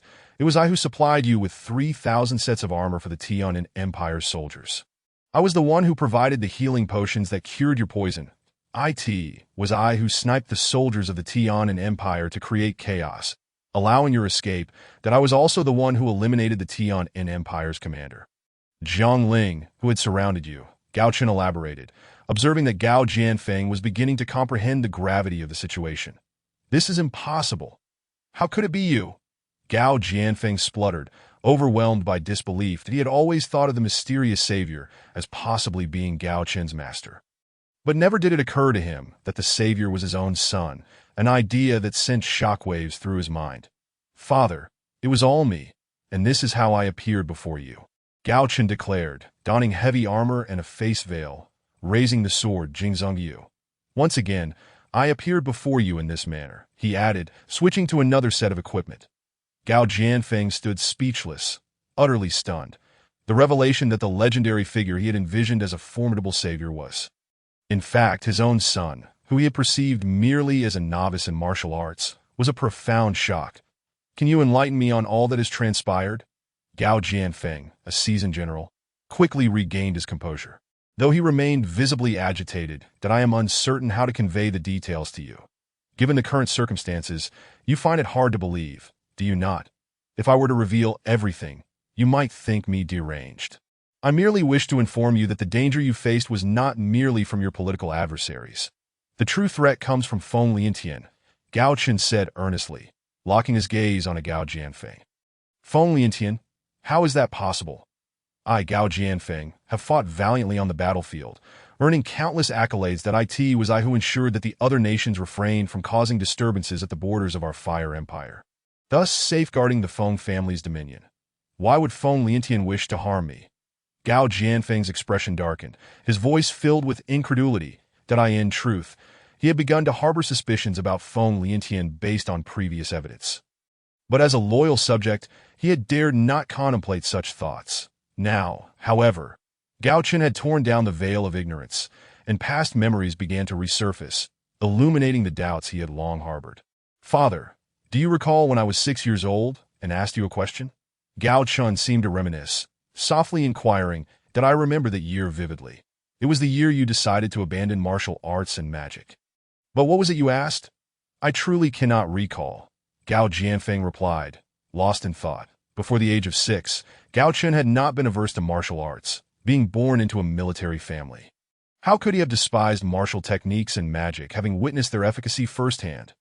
Yet he had suddenly renounced them, claiming they were the pursuits of simple-minded individuals. Back then, I asked you what meant, and I inquired about, and do you now grasp the meanings of these phrases? Gao Chen continued, his voice laced with nostalgia, recalling the innocent query of a young child. What a profound statement! Suddenly, realization dawned upon Gao Jianfeng, his expression tinged with melancholy. For a man who had dedicated his life to protecting the nation, the irony was stark that he had believed himself to be a bastion of stability for the country, yet the very rulers he safeguarded perceived him as the greatest threat.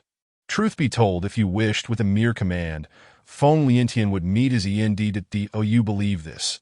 Gao Chen posed the question once more. How could this be?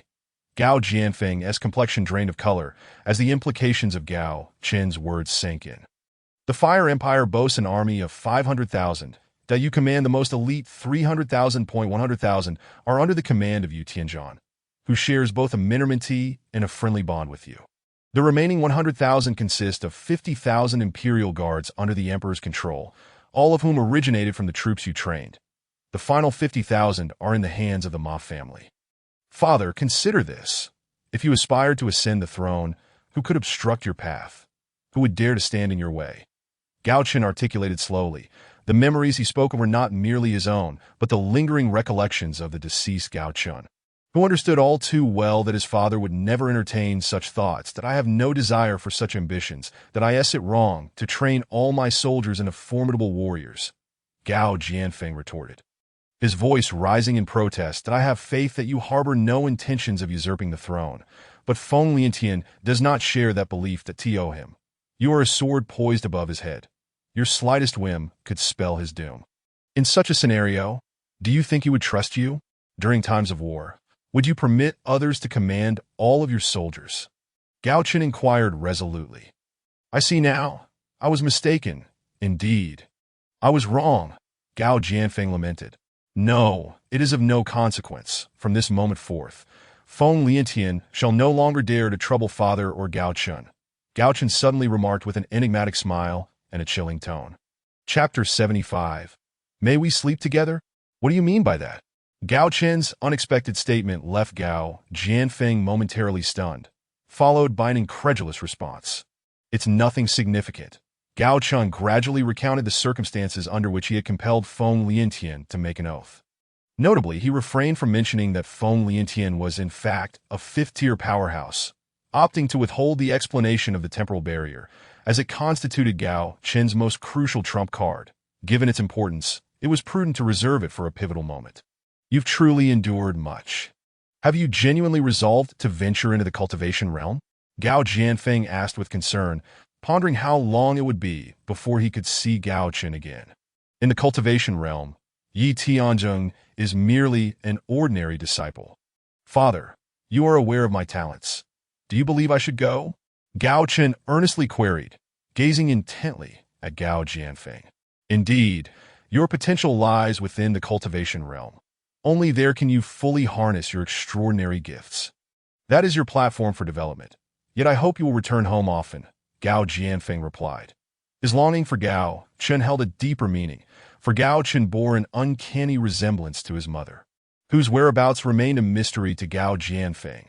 He vividly recalled the peculiar words spoken by Gao Chen's mother on the day he turned 5, uttering phrases such as, "Our fates have run their course." The following day, she vanished from the sight of the Gao family, and Gao Jianfeng, bound by his feelings for her, chose to remain unmarried. Father, have you forgotten? It took me merely a second to traverse from the Qianyuan forest to the Wind City. For others, the cultivation realm may seem a distant dream, but for me, that distance is trivial. Gao Chen remarked with a smile that in truth, he felt a sense of injustice for Gao Jianfeng, who, despite being a powerful general, remained single, a rarity on the continent. Even though the family claimed his mother had passed away, how could they comprehend that the 5-year-old Gao Chen had grasped everything? He struggled to understand his mother's choice. And though he had become a different person, the memories of that time lingered vividly within him. I had forgotten you possess such abilities that if that is the case, remember to return frequently. And since the lowest tier warriors in the cultivation realm are all 5th tier, you must exercise caution in that world, Gao Jianfeng advised with concern. The world is vast, and I shall traverse it all. Please do not worry, father, Gao Chen confidently replied, after a candid conversation with Gao Jianfeng.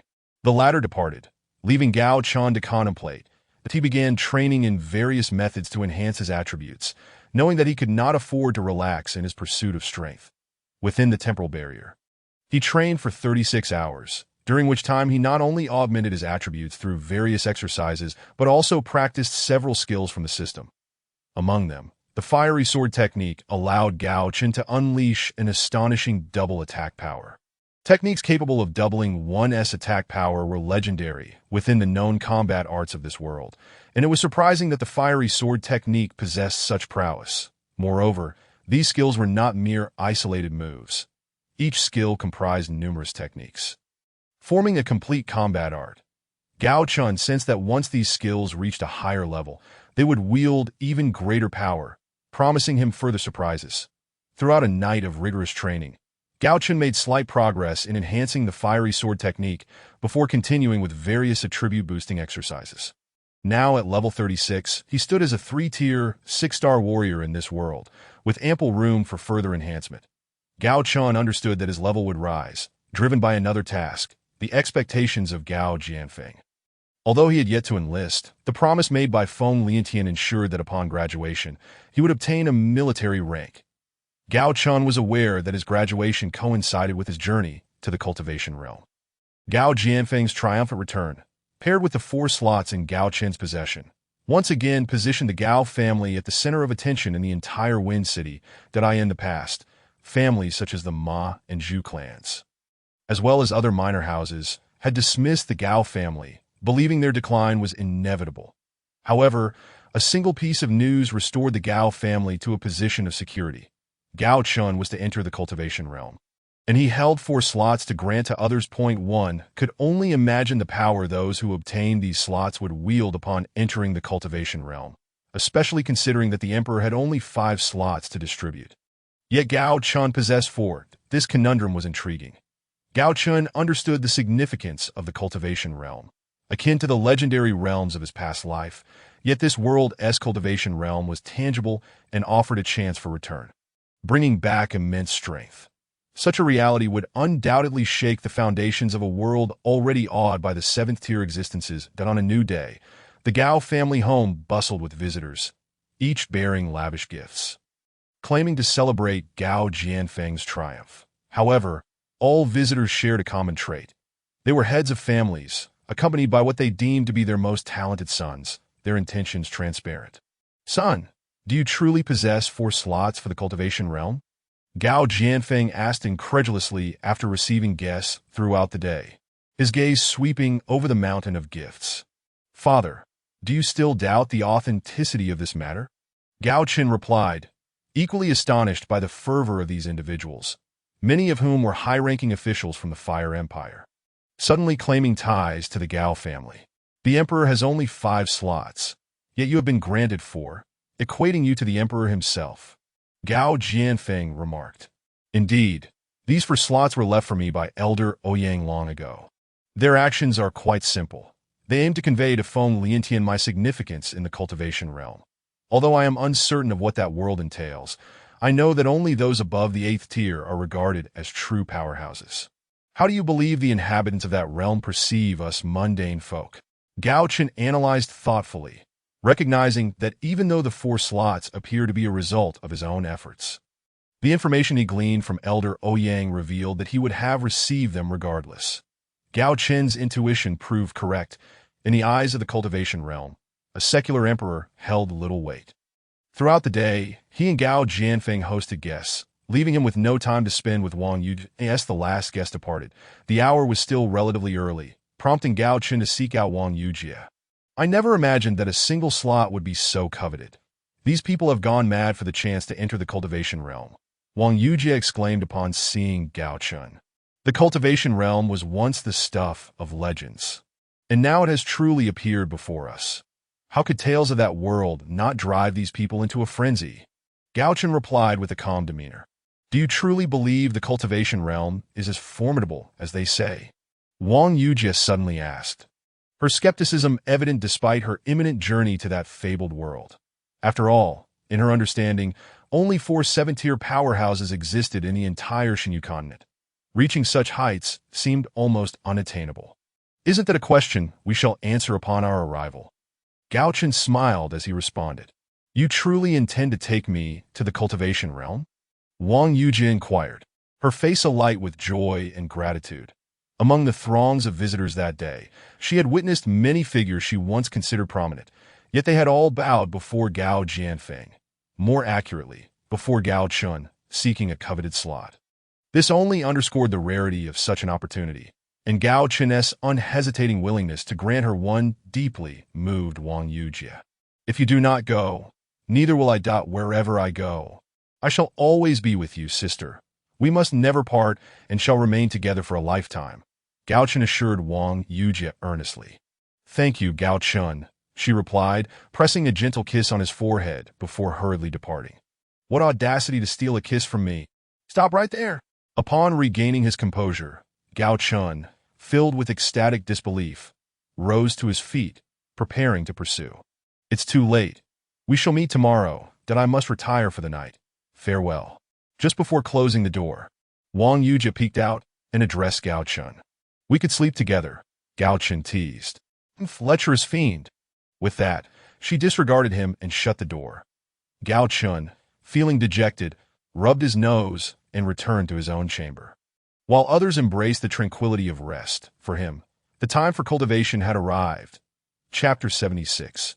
Gao Chen's fiancé, as Gao Chen immersed himself in his training, within the royal palace, in the chambers of Feng Liantian. He spoke, Buin, there are only 5 slots available this time, one of which was originally meant for you, but I believe it can be spared. What? Father, are you implying that this slot cannot be given to me? Feng Lambuin gazed at Feng Liantian with a visage of disappointment. Initially harboring hopes of entering the cultivation realm, though she was unaware of why she was so invested in that singular slot. Buna, listen to me. You must go to the cultivation realm. However, that slot does not lie with me, but with Gao Chen. Feng Liantian said with a smile. Father, what do you mean? With Gao Chen? Feng Lambuin asked, still grasping the implications of her father's words. You should know that Gao Chen possesses 4 slots. As the ruler of a nation, I have only 5 slots. How can he rightfully possess 4, plus 1 for himself? Does that not equate us? I am the sovereign, and he is but a mere individual. The more Feng Liantian spoke, the angrier he became, forgetting the origins of these slots. Once, the cultivation realm was merely a legend. There were no slots to be had. All of this was due to Gao Chen's capabilities. Yet Feng Liantian was blinded by his status, only seeing that he, as a monarch, had 5 slots while Gao Chen also had 5, which only fueled desire. Father, even if Gao Chen holds 4 slots, can he grant me one? Feng Lambuin questioned, her disbelief evident, as she sensed a fear in her father's demeanor. Raised in the imperial household, she was well aware of the emperor's ruthlessness, yet she never anticipated such coldness to arrive so soon. Buiner, do not forget, you possess another identity, Feng Liantian said, regaining his composure before hinting at something deeper.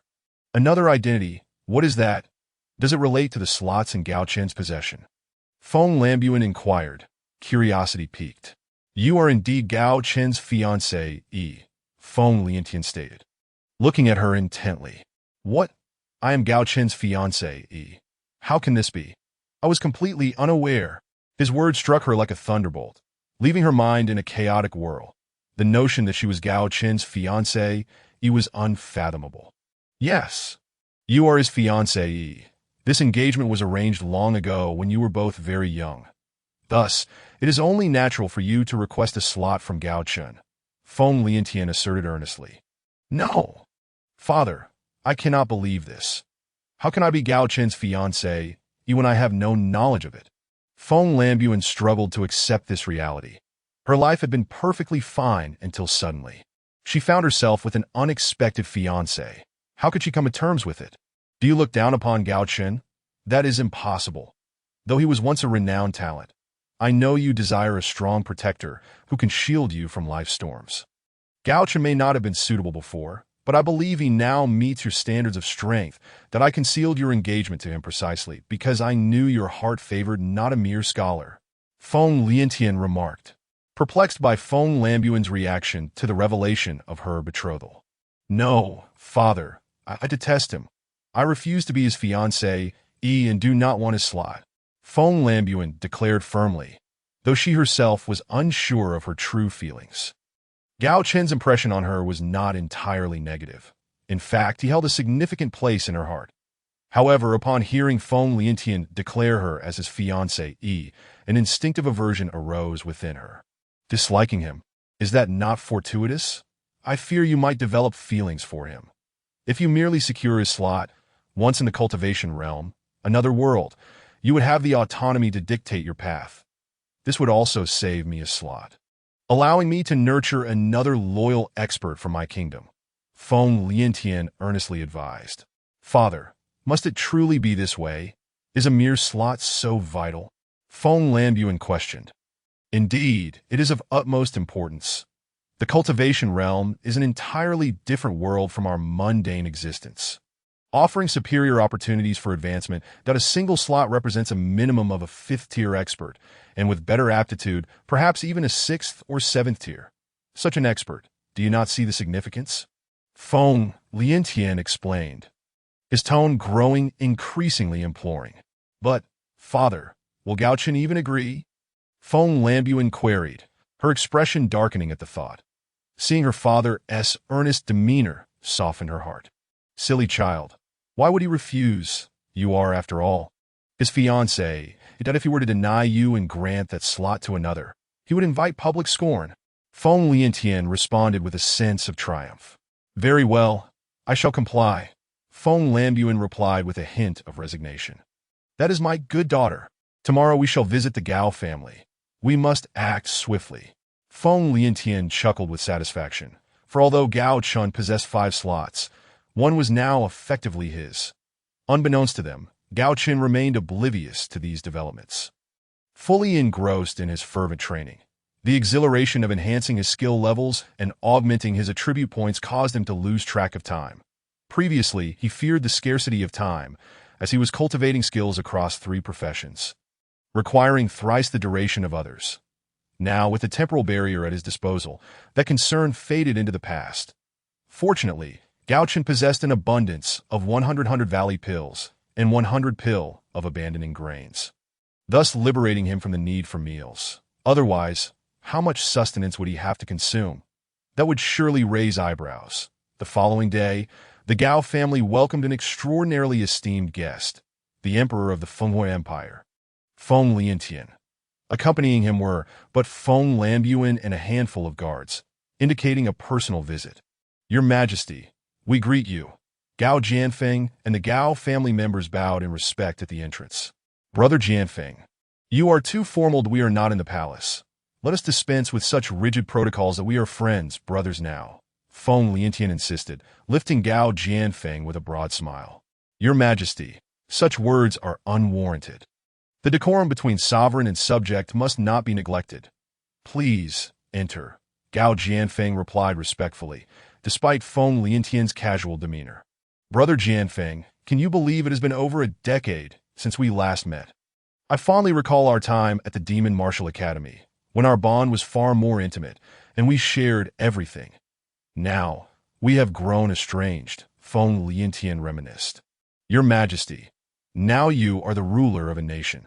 While I remain a loyal subject, I shall fulfill my duties as befits a subject, Gao Jianfeng replied, unmoved by the emperor's words, feeling only the coldness often inherent in royal circles. I come today with a purpose, Feng Liantian finally stated.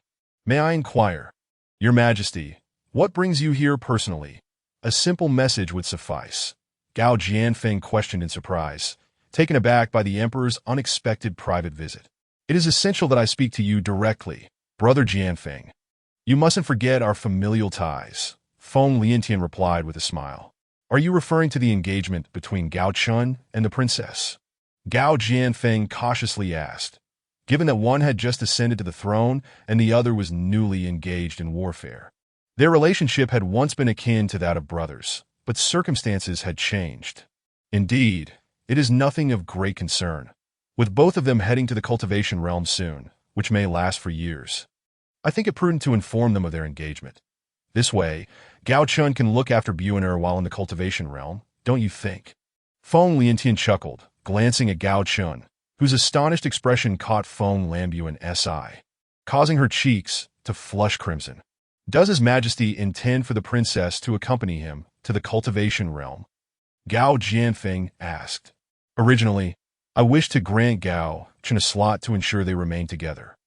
However, upon learning that he had secured 4 slots, I deemed it best that he provide the slot himself, thus avoiding any potential gossip regarding the Gao family. Feng Liantian articulated earnestly, as though genuinely considering the Gao family's reputation. Of course, that is to be expected. The princess will soon be a member of our Gao family, so it is only fitting that the slot should rightfully belong to us.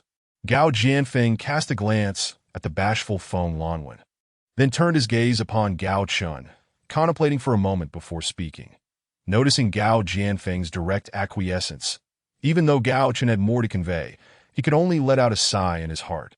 Lowering his head slowly and directing his gaze towards his own hands, the reaction of the 2 parties involved elicited a hearty laugh from the crowd, resulting in a joyful atmosphere among all present.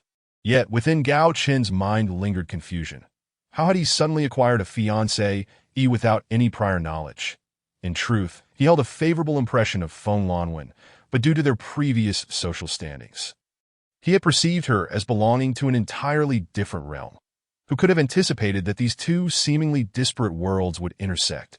Chapter 77. The overlooked Wang Yujie at this moment. Gao Chen and the others appeared to have overlooked the feelings of one individual, our beautiful mentor, Wang Yujie. Upon hearing that the emperor was now at the Gao residence, she was inexplicably filled with a strong sense of aversion. Rather than joining the others in welcoming the emperor, she chose to remain alone in her guest room. The Wang family wielded little influence in the court, making their presence or absence inconsequential. Wang Yujie's internal disdain for Feng Liantian, the monarch, grew, as it seemed few wished to meet him unless absolutely necessary. However, given the emperor's status, Wang Yujie, despite her reluctance to confront him directly, found herself eavesdropping on their conversation out of sheer curiosity. When she learned that Feng Lanwen was betrothed to Gao Chen, a sharp pang struck her heart. Gao Jianfeng's subsequent remarks shattered her heart into fragments that moment. She could scarcely comprehend the ensuing dialogue. Her thoughts spiraling into introspection. What connection did she share with Gao Chen? It seemed there was none at all. As the eldest princess of the Fire Beacon Empire, her stature was beyond comparison. And Feng Lanwen, being younger and equally radiant, held an additional advantage with their engagement. The more she contemplated, the more sorrow enveloped her. Ultimately, she felt she had lost all reason to remain at the Gao residence. The significance of the cultivation world's opportunities faded from her mind, overshadowed by a singular desire to return home, to her mother's side, the only place where she felt warmth. Wang Yujie's countenance darkened as she exited the Gao estate. Although many servants noticed the beautiful mentor returning with Gao Chen and sensed her unusual demeanor, they refrained from commenting, simply watching her depart in silence. She cast a glance back and then hurriedly fled.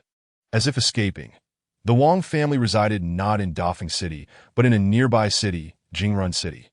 The journey from Dafeng City to the Wang residence typically required 3 to 5 days by carriage. And few would undertake such a distance on foot. At that moment, Wang Yujie was solely focused on returning home, neglecting to hire a carriage and instead sprinting away from Dafeng City. While the news of the cultivation world's opportunities had stirred the upper echelons of Dafeng City into a frenzy, only a handful of distinguished families and influential officials were truly privy to the matter. For the majority of the populace, life remained unchanged, and the recent triumph of Gao Jianfeng had enveloped Dafeng City in a celebratory atmosphere. During this period, the mentors of the Magic and Martial Arts Academy sensed a subtle shift in the ambience, prompting the young scions of powerful factions to collectively request leave. It is worth noting that obtaining leave from the Academy is no trivial matter, particularly under the current circumstances, yet they all received approval from Yi Tianjin. Consequently, the Academy decided to grant a few days off, allowing the mentors to exit the campus, a rare occurrence for them, as students were typically confined during class hours. Huang Changjun had been experiencing considerable distress lately, primarily due to the fact that the goddess of his heart had unexpectedly aligned herself with a student. Although Wang Yujie had never shared a significant connection with him, he had always regarded her as his OWN. In truth, many mentors at the Magic and Martial Arts Academy harbored similar sentiments.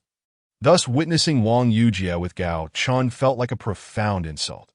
His prior conflict with Gao Chen had transformed him into the subject of ridicule among the Academy's mentors, and he had become a figure of jest behind their backs. Seizing the opportunity of the holiday, Huang Changjun ventured out, wishing to avoid the peculiar smiles and whispers that incessantly gnawed at his psyche. Aimlessly wandering the streets, his eyes suddenly brightened upon spotting a familiar silhouette. Was this not the figure he had longed for? This presence seemed to exert a magnetic pull, drawing him to follow closely behind without uttering a word. Unbeknownst to him, as he witnessed Wang Yujie dash through the city gates, he was oblivious to the events unfolding.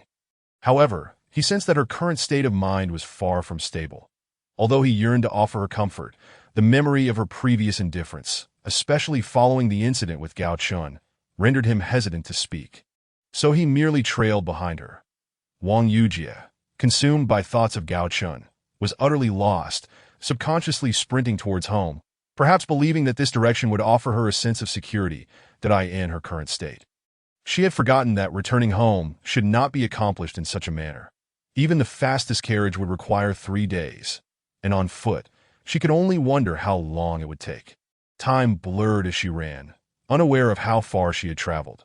The once bustling thoroughfare had dwindled to sparse traffic, with only the occasional vehicle passing by. Gradually, her mind began to clear from its earlier haze. Where was this place? How did she end up here? Upon regaining her composure, Wang Yujie realized that she found herself in a completely unfamiliar location, devoid of any familiar sights, and the silhouette of Dafeng City had long vanished from the horizon. A sense of panic surged within her. Where had she fled to? Wasn't she supposed to be returning home? Huang Changjun, trailing behind her, noticed Wang Yujie suddenly turn around.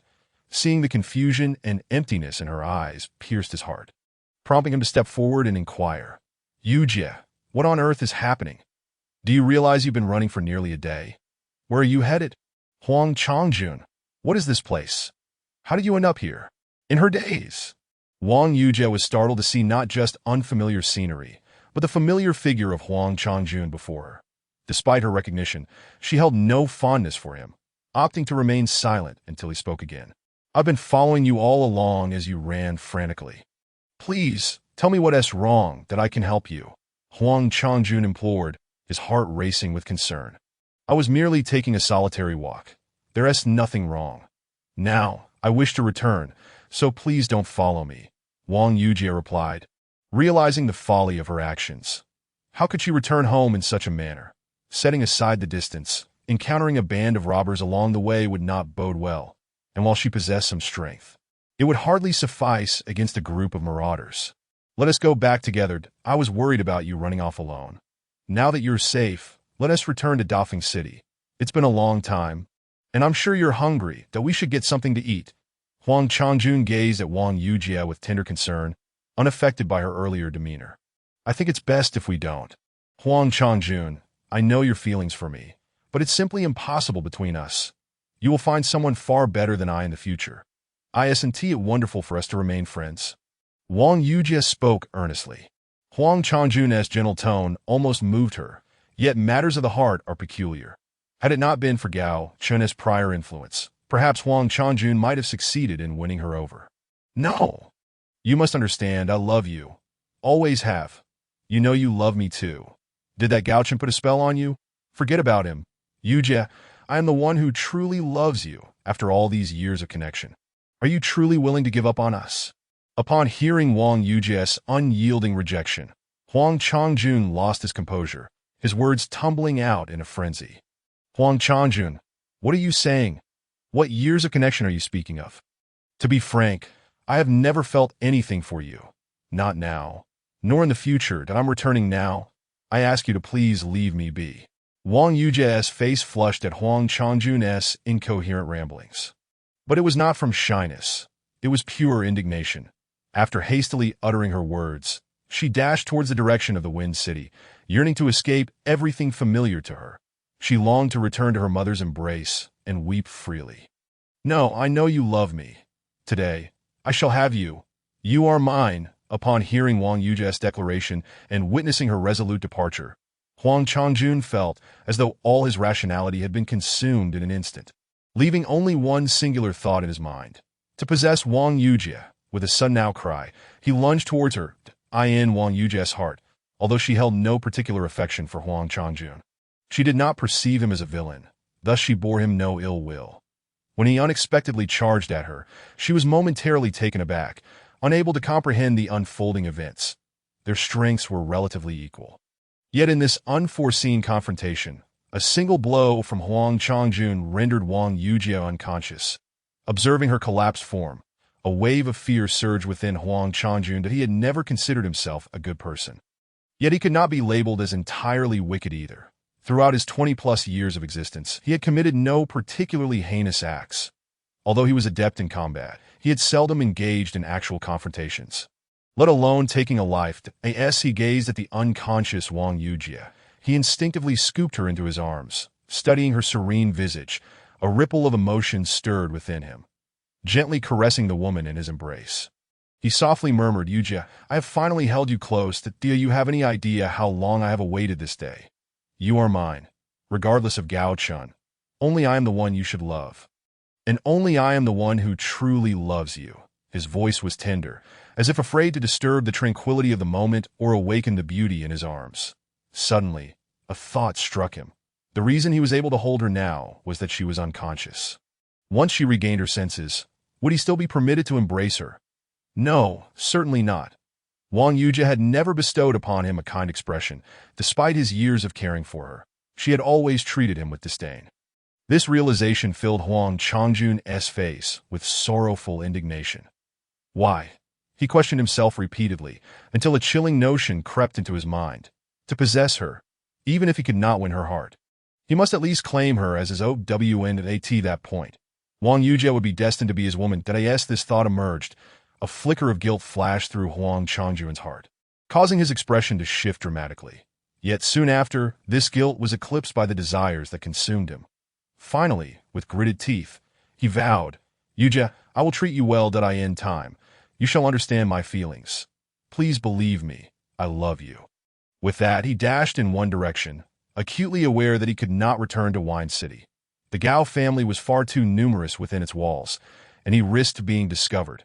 His singular focus was to find a secluded place where he could wholly possess the beauty in his arms. Huang Changjun, what have you done to me? Where is this place? What is happening to me? After what felt like an eternity, Wang Yujie finally stirred from her unconsciousness, only to be met with the terrifying realization that she was bound and utterly powerless. Upon catching sight of Huang Changjun, panic gripped her heart. That I haven't done anything to you for this place. I am uncertain. But you are about to become my woman, he replied, his face alight with obsession. Huang Changjun, you've lost your mind. Let me go, or you will regret it. In that moment, Wang Yujie was consumed by fear. She could hardly believe that the man before her colleague for several years, a seemingly gentle mentor, could commit such an atrocity. No, I haven't lost my mind, that if it means having you, I would gladly embrace death. For you, I would forsake everything. You know all my feelings for you. Yet why do you persist in keeping me at arm's length? You always were a scowl around me. Do you realize that all I ever wanted was for you to smile at me? But you never have. That truly so difficult. Today, I shall not relent. I will have you as my woman. Huang Changjun gazed at Wang Yujie, pouring out his heart in a gentle tone, while she felt an overwhelming sense of discomfort. Although she had always been aware of his feelings, she never anticipated that he had descended into such madness. Huang Changjun, release me. There are countless good girls. Why can't you see them? You are wonderful, but we simply aren't meant to be. I implore you.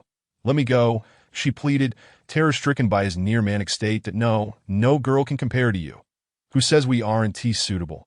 I know you have feelings for that, Gao Chen. You. Today, I shall claim you. You can only be my woman. Huang Changjun shouted, his madness escalating as he advanced towards her. Huang Changjun, I warn you, if you dare to lay a finger on me, I will end my life right before your eyes. Wang Yujie retorted fiercely as he approached. Death won't come easily. If I must die, I want you to die alongside me, as long as I possess you. I would welcome death, Huang Changjun replied, momentarily stunned by her words, yet quickly regaining his fervor. That moment, his thoughts were consumed solely by Wang Yujie, everything else fading from his mind, just as he prepared to lunge at her. A voice echoed through the desolate woods. I never imagined you could sink to such depths of depravity. What qualifications do you have to speak of love? If you wish for death, then so be it. Gao Chen. Both Wang Yujie and Huang Changjun exclaimed simultaneously, yet their tones were starkly contrasting. Wang Yujie's laced with joy, while Huang Changjun's bore traces of dread. I apologize for interrupting your little scheme.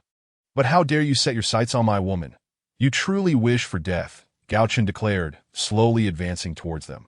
Each of his deliberate steps felt as though they were pounding on Huang Changjun's heart.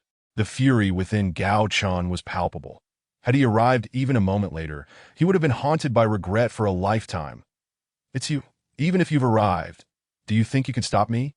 If not for your manipulative influence over Yujie, making her ignore me, today I will show her who the true man is, Huang Changjun retorted, his anger boiling as he regarded Gao Chen as a rival. With an air of indignation, he thought to himself that he had no reason to fear a mere Gao Chen. Tio stop you. How absurd! I am not here to obstruct you, Gao Chen chuckled. Not to obstruct me? Then you're wise. For that, I shall protect you at the Magic Martial Academy from now on. Huang Changjun smirked confidently. No, you are mistaken. I am not here to impede you. I am here to teach you a lesson. You shall learn the consequences of touching my woman, Gao Chen clarified, his expression tinged with exasperation at Huang Changjun's navet. Huang Changjun's perception of him as a mere novice, untrained in combat, had led him to underestimate the gravity of the situation. How amusing! It seems you've forgotten your own identity after only a few days of training. Allow me to enlighten you on what it means to be strong. Rest assured, if you can defeat me today, I will no longer pursue Wang Yujie and will vanish from your lives. Huang Changjun scoffed, his anger flaring at Gao Chen's dismissive demeanor. That's so.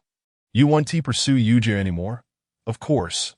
You won't have the chance to do so, Gao Chen retorted, brandishing his weapon and donning the necessary gear, the blade glinting ominously as he charged at Huang Changjun. Unprepared for Gao Chen's sudden aggression, Huang Changjun had always viewed him as a mere nuisance, a cowardly figure who resorted to ambushes. A fourth-tier warrior. He believed he held the upper hand in the realm of martial arts.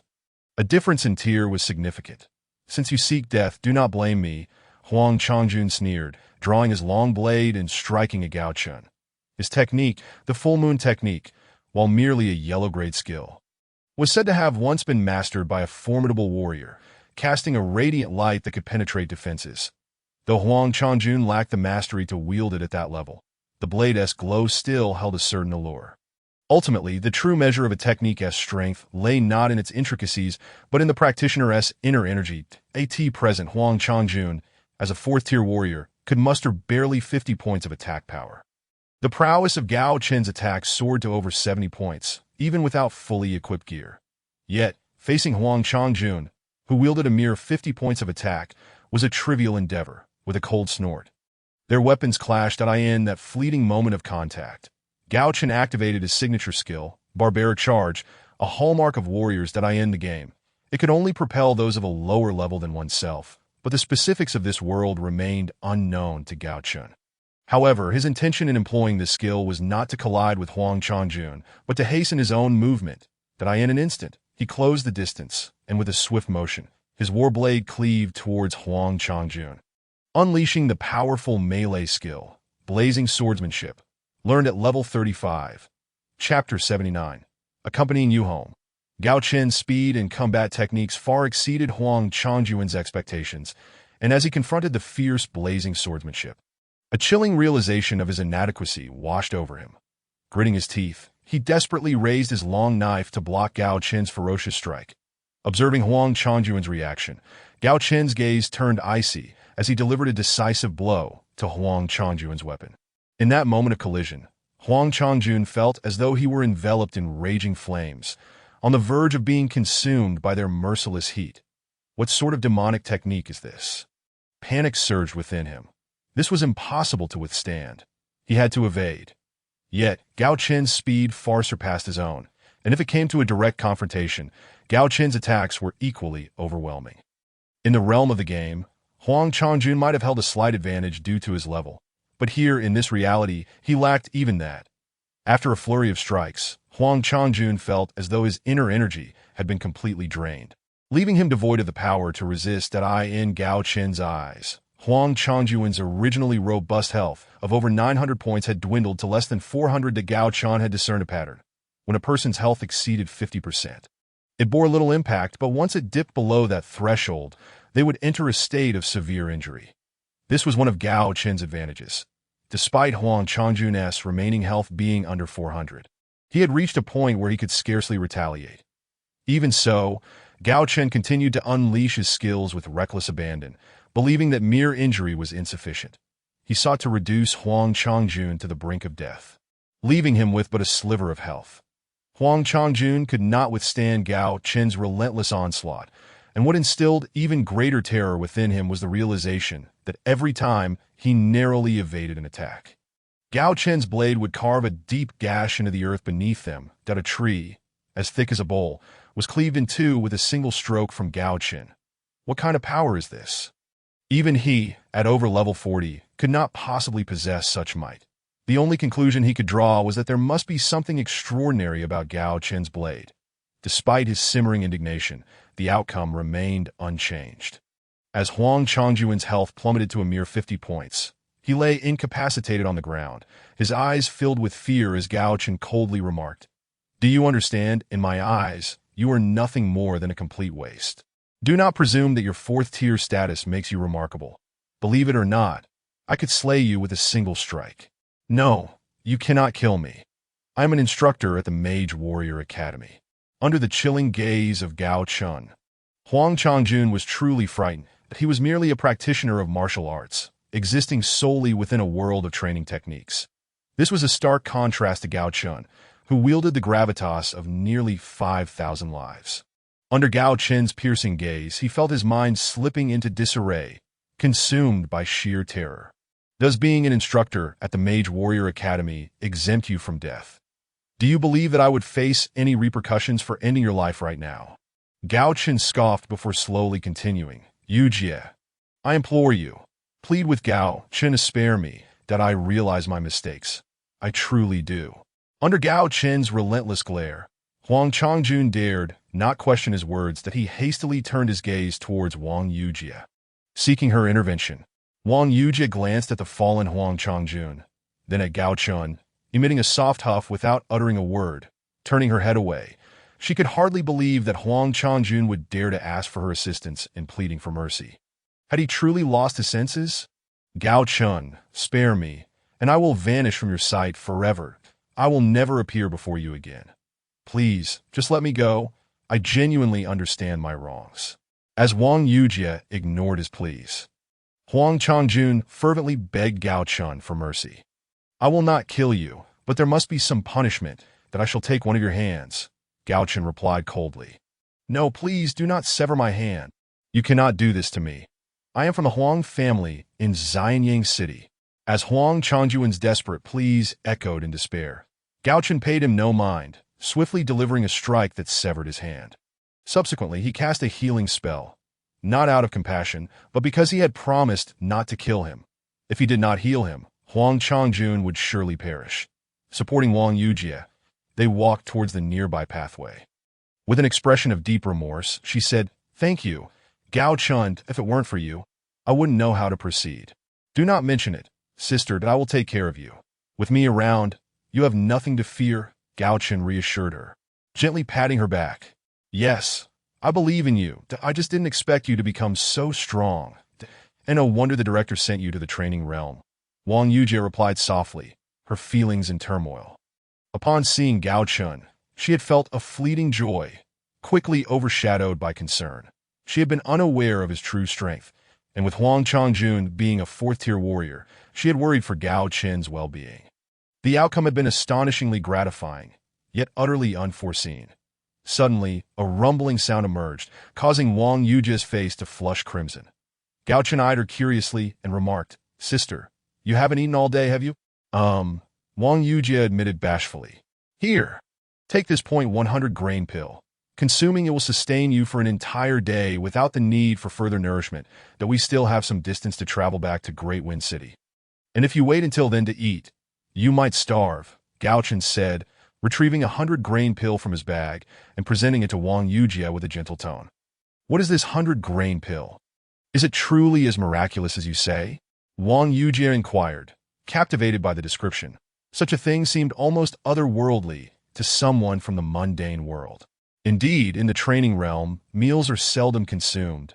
Practitioners rely on 100-grain pills. For regular food contains too many impurities that linger in the body and hinder cultivation. This will serve as our sustenance moving forward. Now, open your mouth," Gao Chen explained, bringing the pill to her lips. As he offered the 100-grain pill, Wang Yujie's cheeks flushed, and she opened her mouth to swallow it. Though it felt insignificant, within moments, her hunger dissipated entirely. "I have no idea what poison Huang Changjun made me consume. I feel utterly weak and cannot walk back like this," Wang Yujie expressed, her face clouded with worry. "The poison was neutralized long ago. You are merely fatigued from hunger. After consuming the 100-grain pill, You will soon feel rejuvenated, Gao Chen replied with a calm smile. In truth, Wang Yujie's condition was easily understandable. While she was not genuinely starving, her energy was significantly depleted. After consuming the pill, she felt much better. Together, they gradually exited the small grove, heading towards Great Wind City. Less than half an hour into their journey, they encountered a carriage. The horse pulling it was robust and imposing. The vehicle itself gleamed black as a mirror, adorned with a triangular silk flag bearing a striking character, Gao, in the entire Ember Fire Empire. Particularly in the capital, which family would dare to display the character Gao on their flag? This was unmistakably the Gao family's exclusive carriage. Upon sighting it, Wang Yujie quickly turned to Gao Chen. I will head out first and have them follow behind. If we were to walk back, it would take far too long, Gao Chen explained with a smile as he noted Wang Yujie's gaze towards the approaching carriage. The vehicle was indeed the Gao family's Windrunner carriage, which was a commonly utilized military horse, renowned for its superior speed and endurance. Such steeds were primarily reserved for military use, and within the capital, only the Gao family had access to them. Even the emperor would not employ Windrunner horses for his carriage, signifying the Gao family's unparalleled status within the military. Before long, the carriage halted before Gao Chen. The coachman nimbly dismounted and opened the rear carriage door, performing the task with fluidity and silence. Gao Chen and Wang Yujie took their seats inside. Suddenly, Wang Yujie spoke. Gao Chen, I wish to return home for a visit, that we are soon to depart for the training realm, and it might be quite some time before I can return. So, very well, but let us first return. We still have 20 days before leaving for the training realm. We can head back to the capital, and in a couple of days, I will accompany you. How does that sound? Gao Chen responded with a smile. You will accompany me? Is that appropriate? Wang Yujie asked, her expression slightly troubled. You are now my woman, so it is only fitting that I pay a visit to your family, Gao Chen teased. Who is your woman? I am not, Wang Yujie suddenly declared, her face clouded with sorrow. Sister, what troubles you? Noticing Wang Yujie's change in demeanor, Gao Chen promptly inquired. Hi Chen, do you think there is a possibility between us? Wang Yujie asked suddenly, gazing at Gao Chen with a serious expression. Sister, where are your thoughts wandering? I have already stated that you are Gao Chen's woman. No one can alter this fact except for you. Gao Chen replied earnestly. But what about Feng Lanfang? You have a marriage contract with her, and she is the eldest princess of the Fire Empire. How can I possibly compare with her? Wang Yujie spoke, her voice tinged with grievance. So it turns out you ran out because of this. Rest assured, in my eyes, Gao Chen, the marriage contract holds no sway. It is I who will decide. Besides, do you truly believe Feng Liantian came here solely for the matter of the marriage contract? Gao Chen slowly explained. And upon hearing his words, Wang Yujie's unease dissipated instantaneously. Isn't that the case? However, Wang Yujie still curiously inquired. I have no idea how much you overheard, yet you fled without grasping the situation. Let me tell you, Feng Liantian's purpose this time is not to marry off his daughter, but rather to secure a cultivation quota for me. Gao Chen remarked with a faint smile, his voice laced with sarcasm. Chapter 80. The unexpected visitor at the Gao residence. Is it merely for the sake of your quota? What does that entail? Wang Yujie asked, her voice imbued with surprise, though she herself was unsure if there lurked a hidden sense of joy within her heart. It's quite simple. If I grant Feng Lanfang a quota, it effectively means that Feng Liantian gains an additional quota while I lose one. Moreover, the matter is far from straightforward. Even if I were willing, Feng Liantian might not consent to marrying Feng Lanfang to me. Gao Chen elaborated, fully aware of Feng Liantian's disposition. Nevertheless, Gao Chen found himself powerless in this situation, for no matter how one viewed it, Feng Liantian remained the emperor of this nation, and the Gao family was, in name, still subordinate to him. Is that truly the case? Wang Yujie asked, her curiosity piqued, though Gao Chen could clearly detect the shift in her emotions. What do you think? You must not behave in such a manner henceforth, Gao Chen gently cautioned Wang Yujie. Being born into a family of generals, navigating politics was unavoidable, and issues related to politics often left ordinary individuals feeling perplexed. I understand now, but do my aunt and the others know of my sudden departure? Wang Yujie asked, feeling a twinge of embarrassment at the thought of her abrupt exit. Do you think they would be unaware? Gao Chen retorted.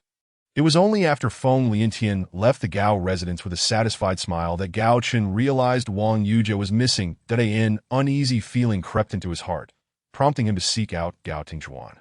Aunt, have you seen Sister Yujie? He inquired. Oh, so you mean Yujie? I must say, you truly are something.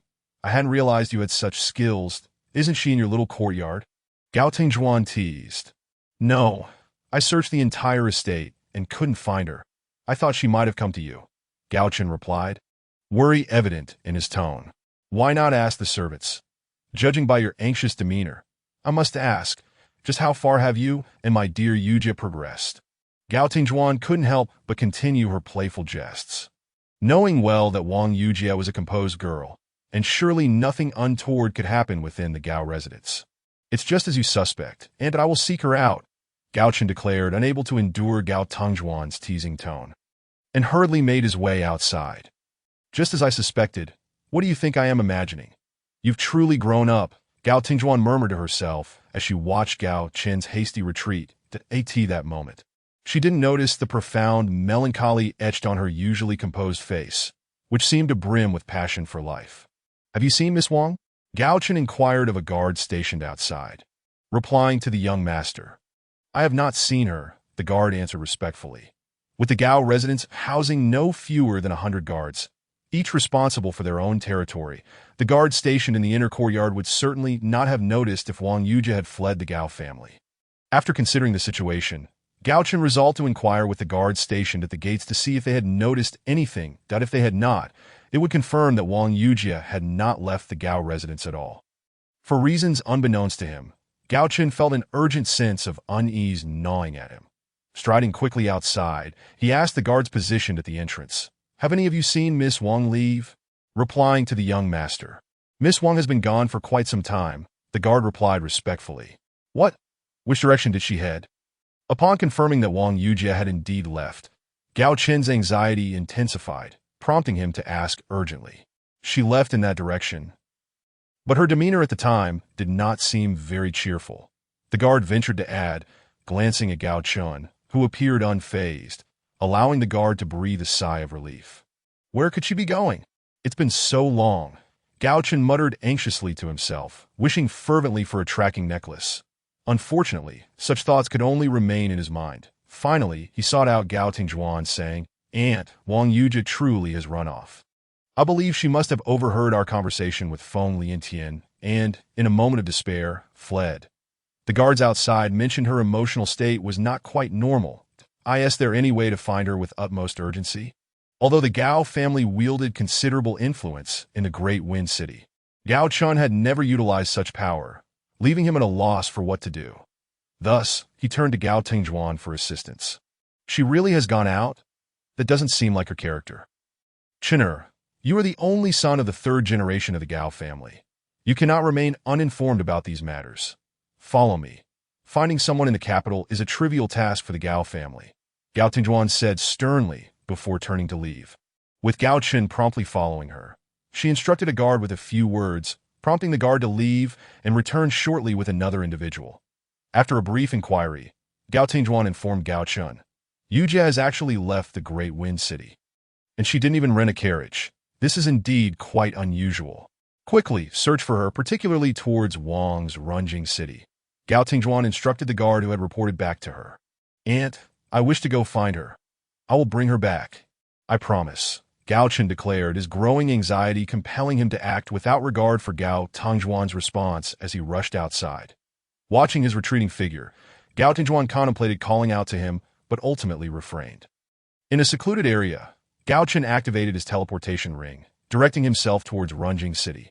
Each time, he would materialize near a path, checking the map to see if the indicated location matched that of the person he sought. After countless teleportations, he finally located Wang Yujie at a crucial moment. Gao Chen, what should I do? How can I face your aunt upon returning? She asked, her face flushed with embarrassment. I have devised a plan for you. Simply state that you are accompanying me to the cultivation realm and felt homesick, which prompted you to run out. That should suffice. Rest assured, my aunt and the others will not hold anything against you, Gao Chen reassured her. Before long, Gao Chen escorted Wang Yujie back to the Gao residence. Upon entering, they were greeted by Gao Tingjuan and Yujie, who smiled and asked, "Is my sister feeling unhappy during her stay with me?" "Sister, I'm not," Wang Yujie replied softly, unable to meet Gao Tingjuan's gaze despite the latter's lack of inquiry. "All right, and in a few days, I will accompany my mentor to her home. After all, a trip to the cultivation realm will be lengthy, and I must return home for a while," Gao Chen interjected, eager to diffuse the tension he sensed from Wang Yujie. Very well. Very well. I shall not press further. We are all hungry now. Let's go eat something. Oh, by the way, Yu Qianzhan has brought his son Yu Qianjun and is currently speaking with your father, Gao Tingjuan added playfully. Yu Qianjun has arrived. Is it regarding the cultivation realm quota? Gao Chen pondered, as he could only surmise that his visit had to do with the quota. However, he held a favorable impression of Yu Qianjun, and even if he were to receive a quota, it would not be a burden. It would seem so. Yu Qianzhan and your father share a close relationship, having supported one another in the court. Therefore, despite the emperor possessing 5 quotas, he has yet to provide one to him. Likely due to your influence, Gao Tingjuan explained to Gao Chen. What is Feng Liantian thinking? How could he resort to such tactics, attempting to suppress all officials related to our Gao family? But would this even yield results? It truly baffles me, Gao Chen mused, reflecting on the military ties the Gao family held within the Fire Empire, given that the majority of the military was under Gao Jianfeng's command. I doubt that will happen. However, you need not worry that I trust your father will handle it well. Gao Tingjuan replied casually, her faith in Gao Jianfeng unwavering, that if he could not manage such matters, how could he ever hold the position of Protector General of the nation? In that case, Yu Qianjun and I share a decent relationship. He is one of the few friends I have at the academy. Moreover, he stood by my side during the challenge against Magu and spoke on my behalf. He is indeed worth befriending, so if he were to receive a quota for the cultivation realm, that would be acceptable. Gao Chen pondered for a moment before speaking to that moment. He comprehended why Yi Tianjing had remarked that it would be challenging to allocate the quota to a servant of the Gao family. He shook his head and descended alongside Wang Yujie. Indeed, Yu Qianzhan had come to the Gao family primarily concerning the matter of the cultivation quota, but it was not as Gao Chen had imagined. Feng Liantian was not withholding it from him. On the contrary, Feng Liantian had even proactively granted Yu Tianzhan a quota, albeit with certain stipulations. Feng Liantian's condition was that in the cultivation realm, Yu Qianjun must collaborate with those who received Feng Liantian's quota to confront Gao Chen. In such circumstances, Yu Qianzhan felt compelled to acquiesce. Yet he believed that such an act would betray his long-standing comrades. Thus, he discreetly arrived at the Gao family estate. Upon examining a map, Gao Chen discovered a conspicuously bright red dot outside the hall of the Gao family. A phenomenon that had never occurred before. It is well known that while the Gao family's defenses may not rival those of a royal palace, they were not so lax as to permit just anyone to enter. Yet now, it appeared that someone had infiltrated, and their position was right outside the hall. Gao Chen was momentarily taken aback, then donned his equipment, determined to uncover the identity of this intruder. "Dear sister, you should return first that I have matters to attend to," Gao Chen said to Wang Yujie, having resolved to confront the individual who had stealthily entered the Gao estate. "Are you going to find Yu Qianjun?" Wang Yujie inquired, misinterpreting Gao Chen's intentions, for she harbored a favorable impression of Yu Qianjun, the only one who had stood up for Gao Chen during his duel with Ma Guwu.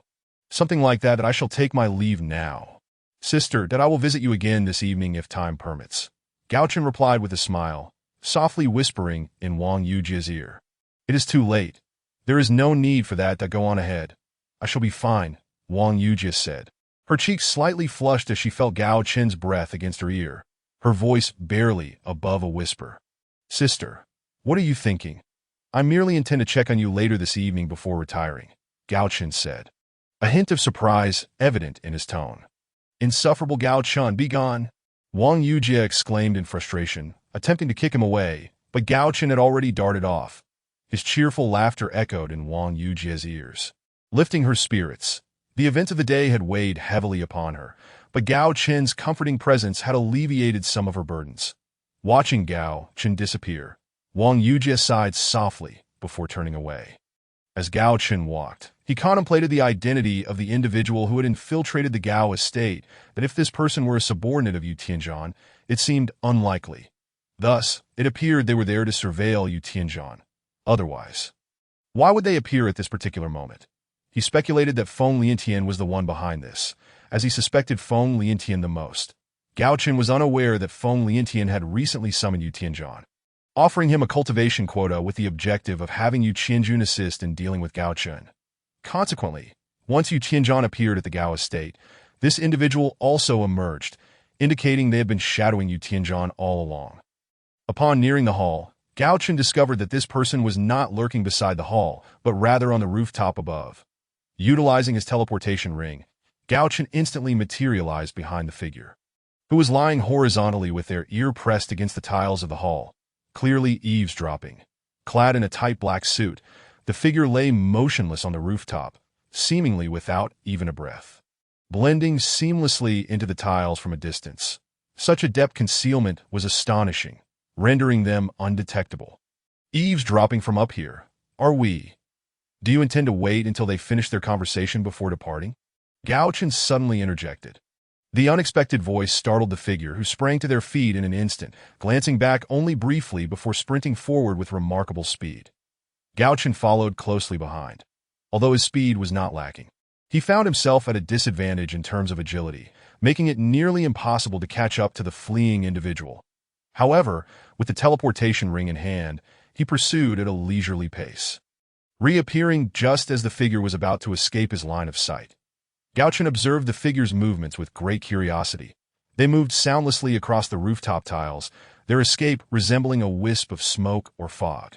It seemed as though their speed was not particularly fast, yet Gao Chen struggled to keep pace, leading him to conclude their identity with growing certainty. Fortunately, with the teleportation ring, he was unconcerned about their speed, merely trailing them from behind. Unbeknownst to him, his presence only added to the enigma that if the figure's movements were silent, Gao Chen seemed to defy logic, appearing as if he had always been at that location. A skill he had never even heard of before. Stop right there. You won't escape me, Gao Chen declared, his tone calm and unhurried, akin to conversing with an old friend. The individual remained silent and did not look back, instead increasing their speed. Gao Chen's expression grew cold as he shouted, "Halt!" Accompanying his command was the furious wind of his assassination sword technique. The figure ahead sensed a sudden rush of air behind them and swiftly altered their course to continue fleeing. Although their change of direction was quick, Gao Chen's technique was swifter. Though he did not strike the individual directly, his blade still found its mark on their shoulder. Despite the pain, the figure refrained from voicing any sound. Being able to infiltrate the Gao estate did not mean they could leave it openly. Yet, Gao Chen's assault did not relent. Suddenly, he reappeared at his original position, shouting, "Berserk charge!" With an immense force, he barreled towards the figure. The impact of this unexpected charge collided with the individual, and as he struck, his weapon, imbued with the flames of his sword technique, slashed toward them. "Shadow, you shall not escape today, that if you manage to flee the Gao estate, I shall present all 4 quotas to the Emperor," Gao Chen proclaimed as the fiery sword technique ignited. From his reconnaissance, he had learned the figure's name, a code name. Shadow 3 to Shadow 3 did not respond.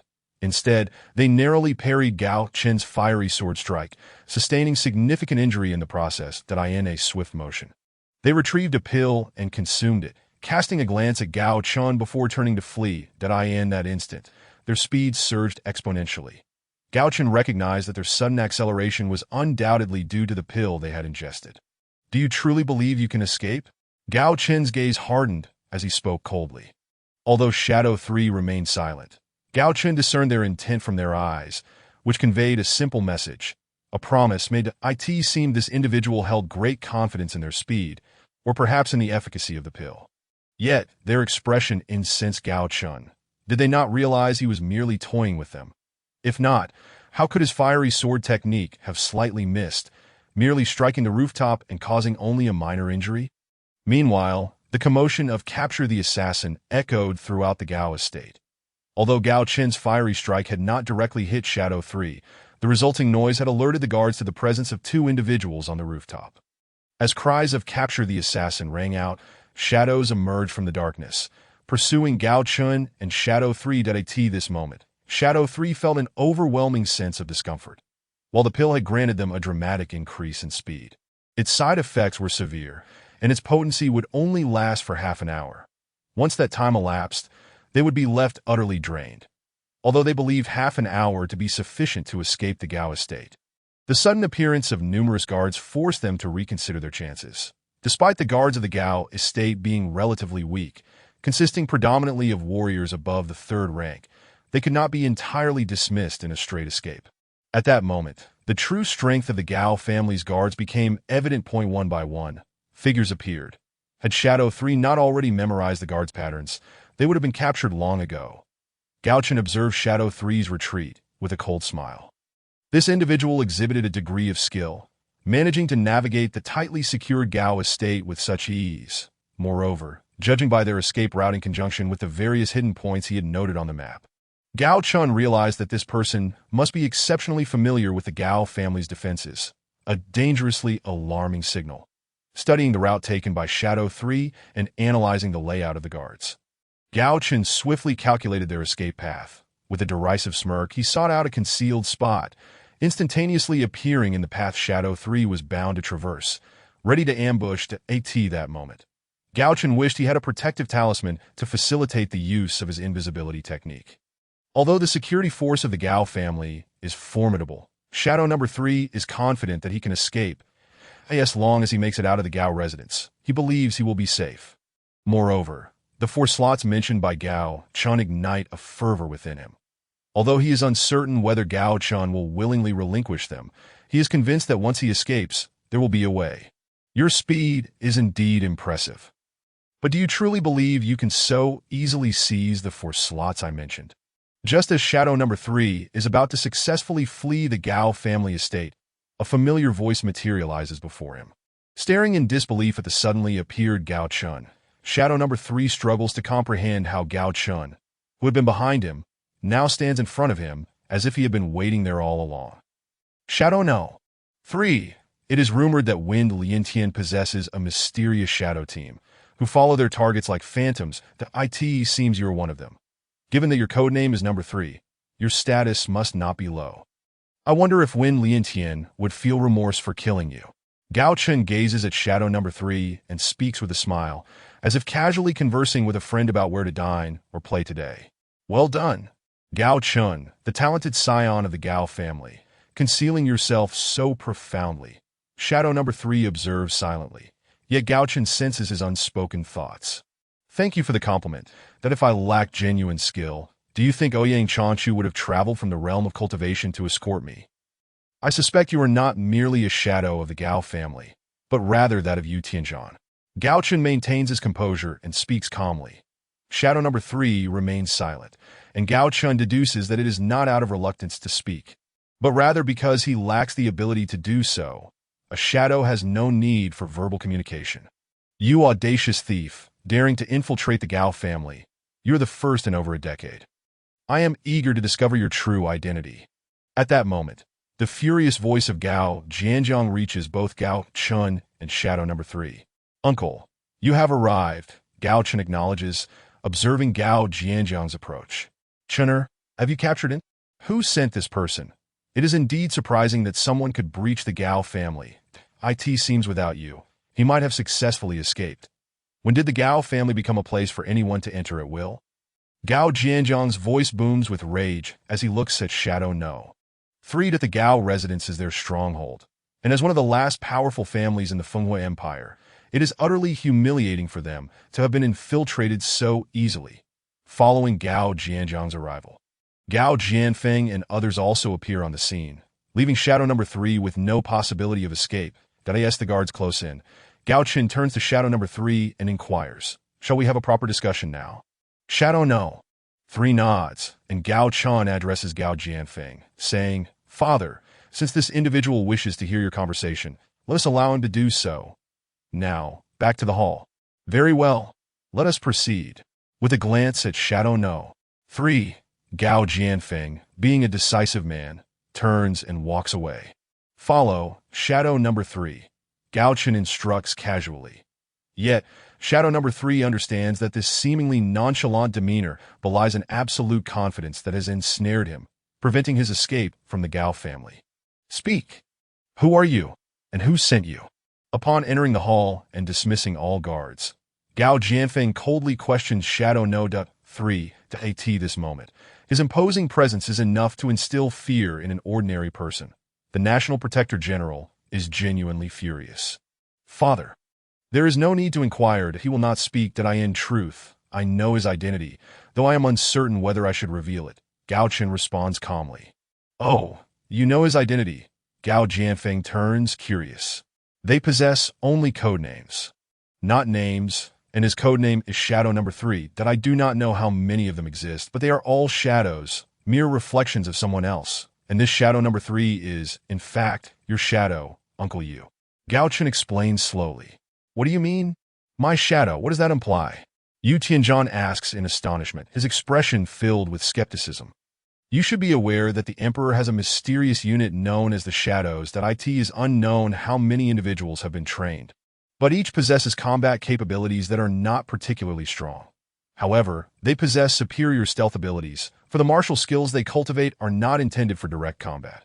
This technique is known as shadow concealment. It is said that mastering this skill to its utmost allows one to hide within the shadows of any object.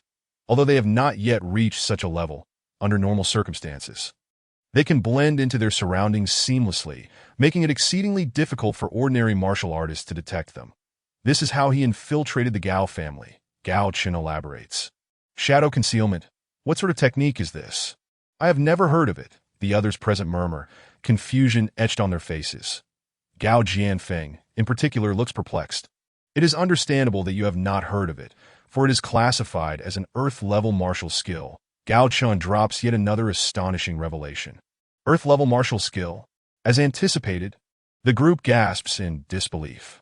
I cannot believe you know so much. It appears the world has been outwitted by you, Gao Chen.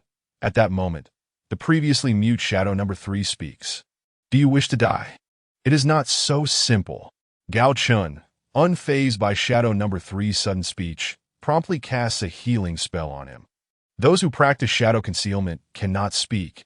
It is not that they lack the ability to communicate, but rather that when they do speak, it signifies their death. Thus, they do not harbor poison that could kill them at any moment. Moreover, when they open their mouths, the shadow concealment technique instantly unleashes its most formidable power, allowing them to escape in the blink of an eye. Am I correct, Mr. Shadow number 3? Gao Chen smiles faintly. You know too much. Those who know too much often do not live long, Shadow number 3 retorts coldly. After speaking, he, as Gao Chen predicted, could have fled in an instant, but he remains, for he has yet to fully unleash the power of shadow concealment. From the moment he spoke, he requires a brief moment to do so. No! You are mistaken. The more I know, the longer I live. You still have time to return to your master and inform him that the slot he offered belongs to Yu Qianjun. Also, tell him not to act foolishly, Gao Chen states nonchalantly, disregarding Shadow number 3's threats. Father, let him go. He turns to Gao Jianfeng. Let him go? Is that wise? Gao Jianfeng questions, bewildered. Trust me, it will be fine. Let him go, Gao Chen reassures, nodding at Gao Jianfeng that in an instant Shadow No. 3 vanishes before their eyes, just as Gao Chen had stated, having escaped in the blink of an eye. Observing the fleeing figure of Shadow number 3, Gao Chen smiles softly. Chener, what scheme are you devising? Gao Jianfeng finally asks. Father, rest assured, Uncle, you need not worry that in truth, you are unaware of the nature of the cultivation world. Once Brother Qianjun arrives, he will undoubtedly advance to the 6th tier within 10 years that time. Would even the Emperor Wind Liantian dare to act against the Yu family? Gao Chen proposes. But that will take 10 years. Much can happen in that time, Yu Tianzhan remarks, furrowing his brow. There is no need to wait 10 years. Wen Liantian is more familiar with the cultivation world than we are. Precisely because he is familiar with it, he would not dare to take actions detrimental to the Yu family or the Gao family, Gao Chen asserts with quiet confidence. Is it truly so? How do you know so much? Gao Jianzhang interjects, astonished at Gao Chen's unexpected display of knowledge. It seems as though he possesses an omniscient understanding. Where do you think the legends of the cultivation world originate? The books left behind from ancient times. However, most who read such content dismiss it as mere myth, not believing it to be real. That I, on the other hand, have read every book in the entire library of the Magic Martial Academy. Which is why I know so much that you do not, Gao Chen replies casually, as if discussing a simple book rather than the entirety of a library. What? You read every book in the entire library? The shock among the others is palpable. The Magic Martial Academy's library houses nearly 1,000,000 volumes. For an ordinary person, it would take a lifetime to read them all. Yet Gao Chen claims he has done so in such a short time. Has anything more astonishing occurred? In reality, Gao Chen completed his reading of the entire library in a matter of nights. It was only a few nights, yet these nights transpired outside the time-space barrier. Currently, Gao Chen's time-space barrier has been elevated to the second level, allowing for a time acceleration of 72 times. 1 hour outside the barrier equates to 3 days within. Given that Gao Chen has spent nearly several consecutive days in the library, one can only imagine how much time has passed. Furthermore, regarding his reading speed, is that truly reading? Can an ordinary person compare to that? But can you genuinely assure me that the Emperor will not take any adverse actions against the Yu family? Gao Jianfeng inquired, still uncertain. Of course, that I believe you are aware that an 8th-tier powerhouse, referred to as a celestial tier warrior, is so named for a reason. Though I wonder if you grasp the significance of this title, Gao Chen retorted. Well, I must admit, I am quite unaware. The 8th tier feels exceedingly distant from us, Gao Jianfeng lamented, expressing his thoughts. Currently, he is merely a 5th-tier martial artist, and his lifelong aspiration is to cultivate to the 7th tier. The 8th tier is a height he has scarcely dared to contemplate. An 8th tier individual, whether a mage or a warrior, can harness the forces of heaven and earth, unleashing power tenfold that of a peak 7th tier combatant, Gao Chen stated gravely. Upon receiving such news, Gao Chen found his own astonishment beyond words. He had always believed that with equipment at his disposal, he need not concern himself with the world's formidable warriors. However, upon learning of the might of an 8th-tier powerhouse, he felt as though his advantages had abruptly evaporated. Yet, this was not the most critical aspect. The most crucial point is that within the realm of cultivation, similar equipment exists.